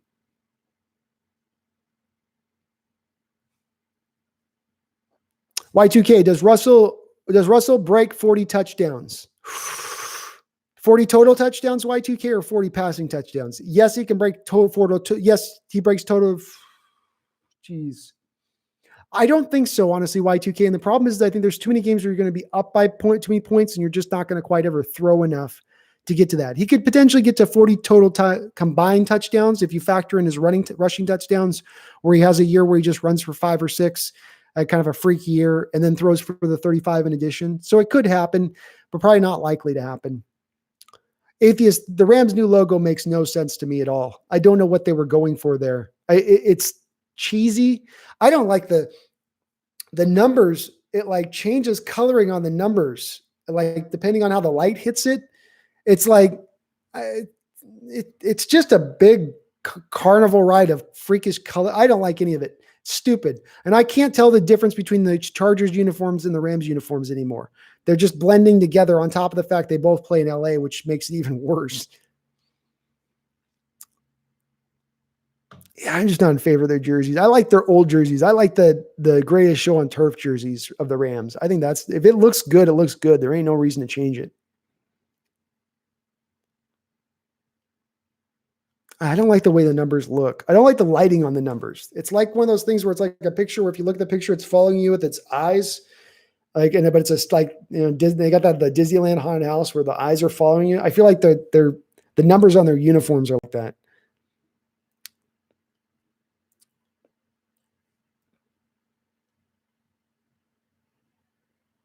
Good points. However, you have Russ in his prime right now. You have to capitalize or start to really nail in the draft. Philip, if there's a move that they could make right now to kick the can down the road, I'd be in favor of it. I've wanted them to go forth this season because of this reason, that we're in Russ's prime and because it doesn't last forever. And, when he's playing as good as he is, it's that much easier to build the team around him to get to the Super Bowl than it will be when he's at the back end of his prime or completely out of his prime. So I would love to see them capitalize and maximize on it more. But I think it is what it is at this point. Do you think it will be a regular occurrence for 3 teams from one division to make the playoffs with the extra playoff seed? Yes, I do, Atheist. I do 100% think it's going to be a very common thing to have happen. It will. Because there's just too many offsets at times in the leagues where you have horrible divisions and just one decent team, and then have other divisions where they're just kind of stacked up. But it will happen. Absolutely will happen. You said nothing about full green. You cannot go back in time to fix your comment. Who is our 1, 2, 3 wide receiver in order? If you're looking at an order, I'm going DK as our number 1 wide receiver next year. If Josh Gordon's on the team, I'm going to still go with Lockett because of his connection with Russell and then Josh Gordon. That's not speaking to the talent. It's just of comfortability and chemistry and all that other stuff. So he would be the 3rd wide receiver for me. If he comes in, it would be Gordon, but it's kind of semantics really at the end of the day on that.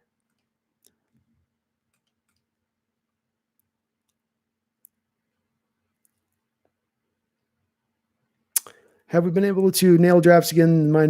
How we haven't been able to nail drafts again is mind-numbing. Yeah, Philip, it's numbing for me too. Especially with all the picks that you've had. Go back and look at, for instance, the 2017 draft. Which they say you have to wait 3 years before you can go and basically grade a draft. You can't do it instantly. You got to wait, right? That's what they tell you. Okay, 2017, Blake McDowell. Ethan Posick, Shaquille Griffin. Then you had all those third-round picks, right? 4 3-round picks, Delano Hill, Nas Jones, Amaro Darbo, Tedrick Thompson, Mike Tyson, Justin Sr.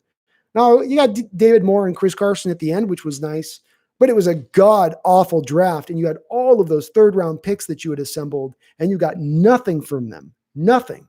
It's hard to see them lose or to miss so often in these drafts. It really is. It's disconcerting.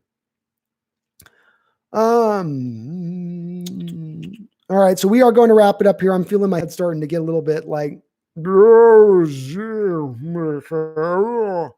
passionate. My prediction for the season at this point is 11-5 as we currently stand right now, getting us back into the playoffs. And then who knows what happens.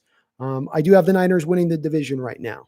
So I think we could be 2 games better or 2 games worse, depending on how factors come into play. But that's where I'm going to stand right now, at least. Every dollar actually pays to a player must count against the salary cap at some point.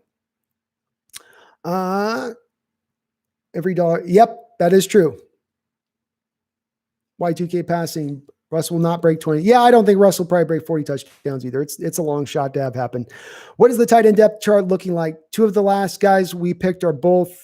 So what does that mean? I think Colby Parkinson is more going to be as probably a hybrid type player between tight end and wide receiver. He's more wide receiver than he is tight end. Steven Sullivan probably doesn't make the team. You hope you probably get him on the practice squad. I would probably offer that at this point, Jacob Hollister is likely to be cut because he's carrying the $3.2 million salary, which is pretty rich for a guy that's going to be your number 3 tight end at that point. So that probably ends up leaving you with probably keeping Luke Wilson. You'll probably keep Wilson and Parkinson. So technically having 4 tight ends, though Parkinson would count as a wide receiver as well. James Stoltz asks, is this a top 5 offense? Not as it currently sits, it's not a top 5 offense. We're a top 10 offense as it currently sits, but not a top 5. Thanks for today. Hey, thank you, Emmett Brown. I really do appreciate it. Always love having you in the chat, man. It's always good having you in. One of my OGs. I'm sure my neighbors know your voice by too. Nice. Hey, go Hawks, go Hawks. 1983 season had 3 teams. I was just going to mention, Roxanne, somebody had mentioned, do you think there's going to be 3 teams from one division? I noticed that on the, as I'm doing the 1983 Seahawks Dolphins great moments in Seahawks history video right now that I'm working on. That year you had Seattle, the Oakland Raiders won the division. The Denver Broncos were second, and then Seattle was then second, and then the Denver Broncos were third. So that AFC West in 1983 kicked out 3 teams in the playoffs that year. Both of the 2 wildcard teams came from the AFC West. Kind of interesting.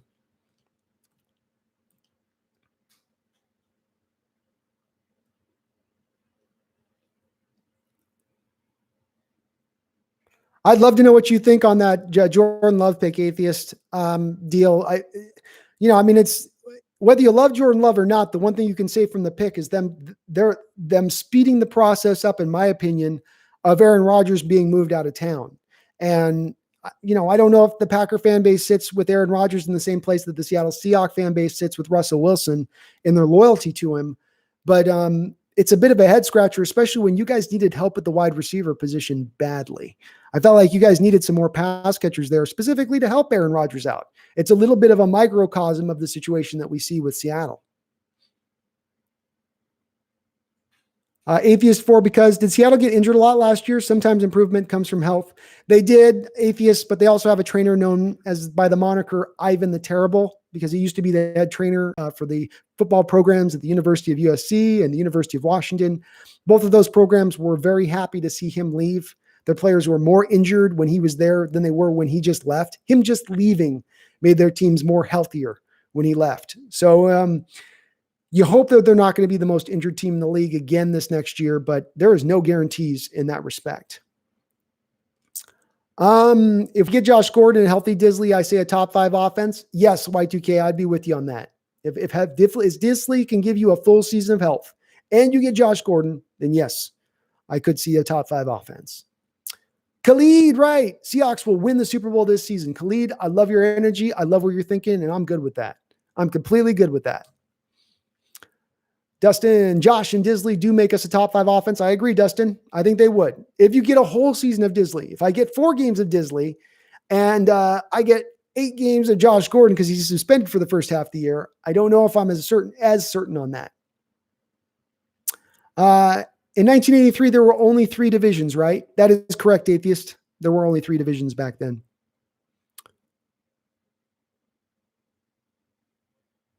You guys are way too optimistic about our offense. Maybe. I think if you put those 2 guys on, remember the way the Seahawks offense ran when Disley was in there versus when he wasn't in there last year, there was a big difference to how explosive and how many points we were putting up on the scoreboard. I think if you get a full season of Disley healthy, it's one of the reasons I said that I think he's a very equivalent talent to George Kittle. I really do, because I think he has that kind of effect on the football field when he comes in, not just in his pass protection, but in the run blocking game. He's a guy that can drive people off the ball as a tight end. Oh, you said not a top 5 offense, Dustin. Okay. Well, again, too, I'm not saying they're a top 5 offenses as they sit right now, but if they get Josh Gordon and Disley is able to remain healthy for a whole season, I do think they will be.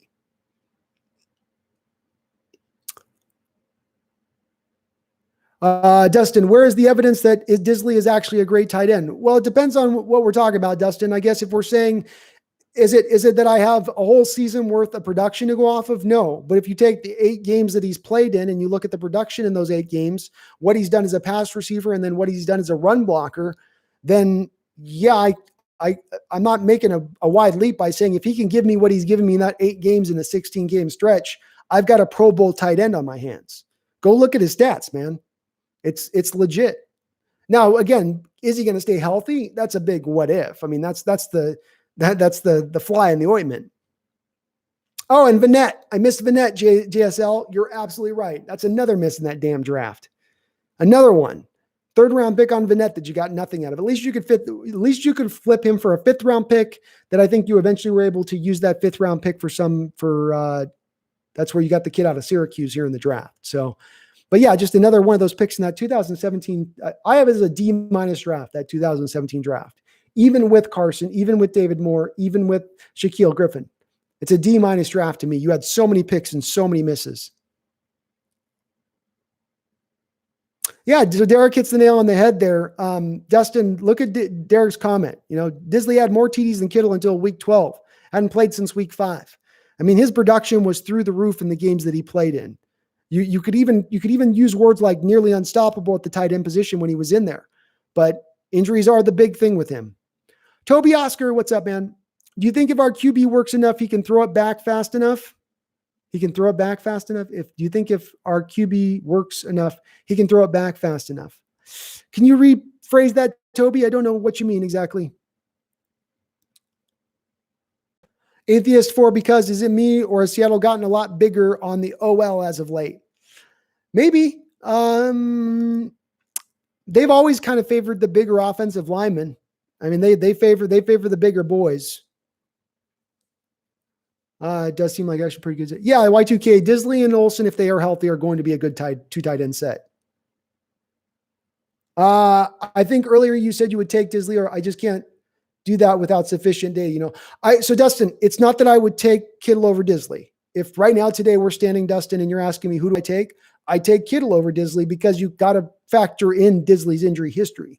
But as the type of player they are, as their potential, as to what the upside is of who's got the higher upside, I do think that Disley, if he can stay healthy, does have the higher upside than even Kittle. Our players are kind of thick, Toby. we like Carroll wants to win off the bus. He does like to win off the bus. Disley is no help to us on the sideline, my dudes. Yep, it's the big what if with him is definitely the injury concern. Logan McSwain, should we trade for Jamal Adams if it's a fit for a 1st and a 3rd? That might be a little bit more in draft capital than I want to give up, Logan, for a guy that's probably better fit in a 3-4 scheme as a strong safety playing in the box close to the line of scrimmage. So that might be hard for me to pull that kind of deal off. I don't think it's likely to happen, but I think Schneider's in those talks. I think he's on that phone call. He's on every deal. So I think we overpaid for Olsen. I think we overpaid for Olsen as well by about $3 million. I agree. As long as we get another similar back or when we take a spot. Do you think Seattle will re-sign Josh Gordon if he gets reinstated? Isaac Azzoz, if they don't go with for Antonio Brown, then yes. I think Josh Gordon is the guy that they will go after. And they may very well even have a deal in place with him right now at this point. KSH, did you know the Eagles are better than the Seahawks?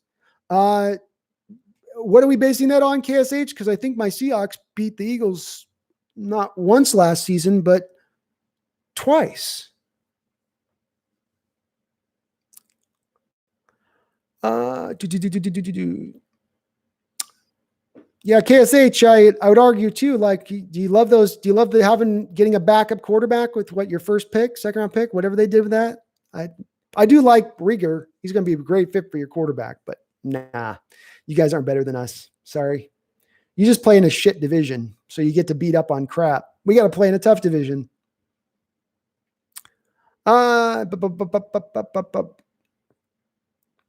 Anthony Bain, Disley isn't the same tight end as Kittle. His value is similar. Kittle is a better route runner downfield. Kittle is more finesse than Disley.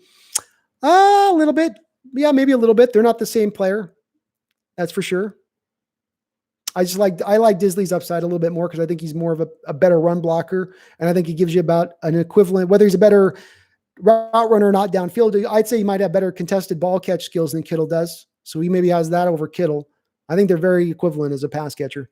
Are you in the camp that signing AB is a bad idea or a good idea? Logan McSwain, I'm on the camp of I think it's a good idea because it's going to make Russell Wilson happy. I think you've made some moves over the last couple of years that have made Russell Wilson less than happy. And I'm starting to get more in the place of like, I don't want to push this guy out the door.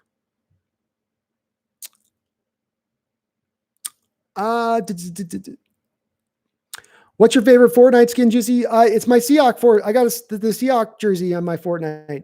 I wear that. I wear my Largent Seahawks jersey in Fortnite. Isaac Azzoz, Freddie Swain it's a flyer pick in the 7th round with the kid out of Florida. Not a lot of production. Another one of those guys is a projection pick. What it is that he ticks all the boxes that Seattle looks for in a wide receiver. So in a wide receiver, they've got these base metrics that you have to have beyond what you see on the film. So in a wide receiver, they need you to have 4.4 speed. They need you to be 6 feet tall. They need you to have at least 9-inch hands. They need you to have a 120-inch broad jump. They need you a 35-inch vertical leap. You've got to have all these minimum metrics before they will even consider you at the wide receiver position. This guy has all those metrics, but he doesn't have any of the production to match it up. So it is a complete projection pick at that point. That's right, Splash and Skills. It's not just a tough division. This is the best division in the NFL. My bad. You are correct. Toby Oscar thinks an Eagle would fuck up a Seahawk. Maybe. Ospreys are wily, man. They're wily fighters, especially in midair flight. Imagine if the 2013 present Hawks played the AFC East with those weak teams instead of the NFC West. Yeah, it makes a difference. There's a reason why the Patriots for 20 years owned the AFC East. There's a reason not only are they good that they got to so many Super Bowls, it's because they got to feast on a crap division year in and year out. Their division wasn't challenging them at all, and it just allowed them to it made it so much easier on the Patriots than it does when you've got everybody in your division's hard. Atheist 4, because do you think Sean McVay's job is getting a little warm? Yeah, I think he's pretty there. I think he's solidly there, actually, to be honest with you. I would say I think for their front office and general manager has got to be more worried than maybe their head coach, because they did a lot of moves to kind of go for it in the moment. Atheist. I mean, they really spent a lot of money up front, and it's going to cost them here years down the line, on top of the Jalen Ramsey deal, which was just a complete head scratcher last year when they made that move.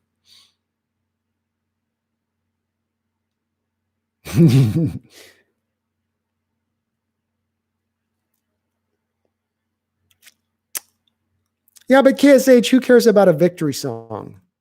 When has that ever mattered to any football team? I don't even know if we have a victory song. Who cares about victory songs? What's my favorite Fortnite emote? What's the one when you go, ugh, and do the arm drop? I don't know the names on them. I like it's like the heavy metal one. NGL, Eagles versus Seahawks would be a good game, but the Eagles would choke at the end. If you say so, man. If you say so.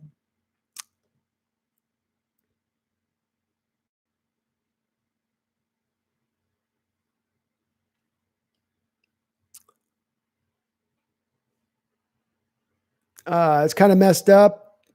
What was messed up, Juicy? Do you think if Russell Wilson puts in extra work this offseason, he can hit the Renegade and throw it back like Charlie or Addison? Yes. I don't quite understand your question fully, but I'll go with yes, John. And welcome on into the chat.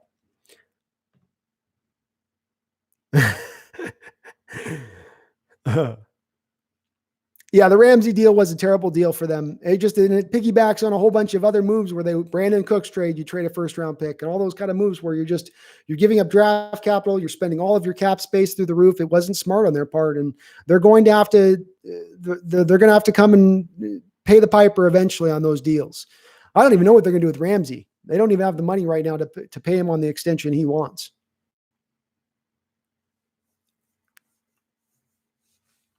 Yeah, I mean the Talib deal, they got Miami, I think, to actually at least take on some of the salary of Talib to get a little bit out from under that, and thank God they were able to take, from their standpoint, take advantage of Bill O'Brien on the Brandon Cooks deal to get a little bit out from that.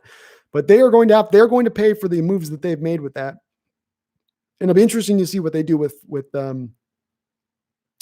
Ramsey. John DeVoe, I love you too, man. Go Hawks, bro. Go Hawks.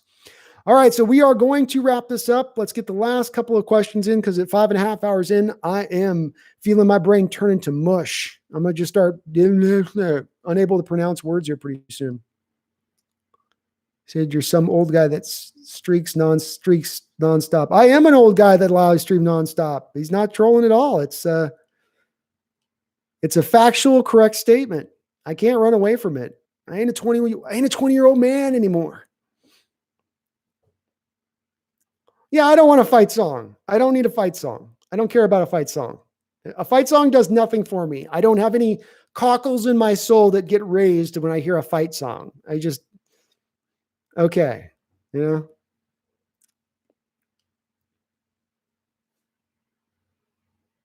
Yeah. They went big on Ndamukong Suh as well when they didn't have the money. And you were like, how are they fitting that in there? And you knew. They kind of kept kicking the can down the road, and they've even done it with Goff's deal, where they lowered the first year of Goff's contract significantly, I believe, to lower that cap hit down. But they're going to have to pay. They're going to have to pay here sooner than later. Ramsey to Seattle next year? That'd be interesting. Seahawks victory song would be "In Russ We Trust." Isaac Azos, do you think it's possible Seattle signs Everson Griffin and Clay Matthews? I think probably Everson Griffin over Clay Matthews. I appreciate the sub, KSH. We take Eagles fans. We take all fans here. So you always are welcome. I think it's probably Everson Griffin, Isaac. Clay Matthews, this guy has played predominantly in a 3-4 outside linebacker role throughout his career. I don't know if you're going to be able to have him put his hand in the dirt as effectively now at this point in his career, though he was. People were kind of down on Matthews, but last year in only like 13 games, he had 8.5 sacks, still pretty good as a pass rusher. But I say it's probably Everson Griffin at this point if I was putting money on a Vegas table. Atheist is not a big Matthews guy. He's got his share of haters, Atheist. I get it. There's a lot of people who don't like Clay Matthews. And I didn't watch a lot of his play last year. Again, he's an outside linebacker 3-4. I don't think you're going to put him in a 3-4. He doesn't have the explosiveness that you want from your Leo end, and he probably can't set the edge well enough to really play over at that 5-tech role either. Y2K, final question. Chris Carson stats for next season, go. I think that they are going to ride Carson next year till the wheels fall off. So I would expect him to get over 300 touches next year. Probably like about 325 when you factor in his catches. So we'll put him at 1,200 yards, 9 touchdowns, and 25 catches is where I've got Chris Carson at for next year. Because he's going to be going into the free agent deal. So they're going to use him up. Every last bit of juice there is to squeeze out of that particular piece of fruit, you're going to see it squeezed. Yeah, KSH, thank you so much for the sub, man. I do appreciate it. Oh, we got a KC fan in the house. What's up, KC? Y'all gonna get beat in Kansas. Oh no, I think we're gonna be a tough matchup for you. And we know what it's like going in there. We know it's like going to KC. We're not some one of these NFC teams that's never been in a KC and doesn't understand all the environment. No. We know what's going on over there. We'll see. It'll be a good game. I like what I was saying. I think we're going to break the tomahawk. I might take it. Somebody just said that. I like that. We're going to break you guys' tomahawk this year. You get ready for it. Makes sense, atheist. Clay's definitely getting older in there, and he's had the injuries have piled up over the years. It's always a different injury, it seems like, but it makes sense why you'd think that. And he might be kind of done. He might definitely be kind of done. Yeah, I was gonna say I didn't think we played Kansas City next year. Gosh, okay. Yeah, we don't play you guys. Not until the Super Bowl.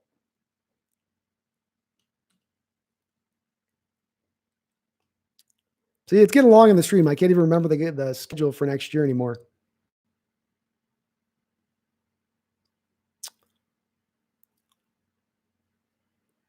Well, Casey, you guys also have, I think, about 25 more years of professional football experience than we do. So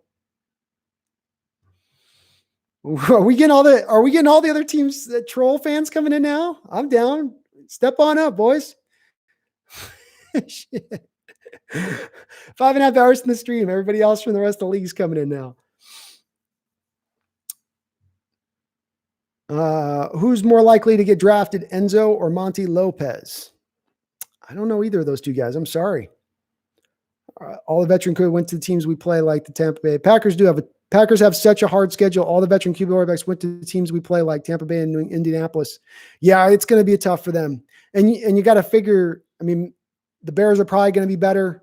The Lions are probably going to be better, and the Vikings are still a problem. You know, your guys' division's kind of suffering in a little bit of a smaller degree from where our division is.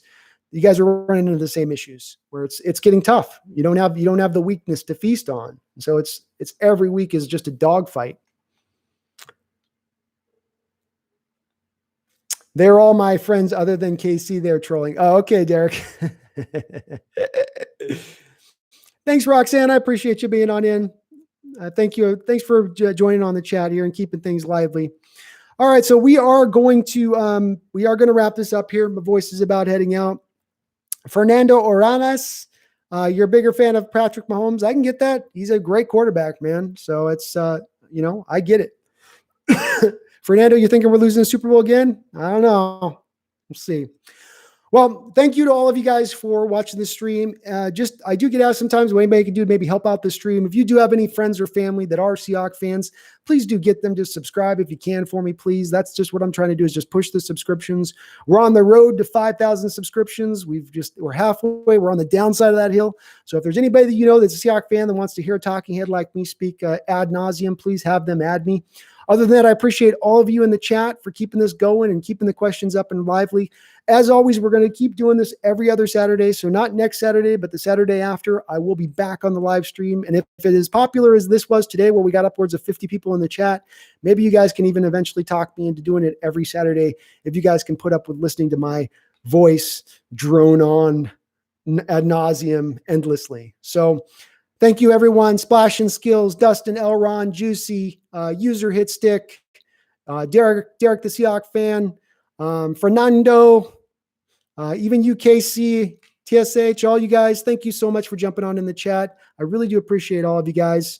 And none of you out there ever do forget, because I know KC's not remembering. We've got a few people that forget, but don't you guys ever forget. Go Hawks.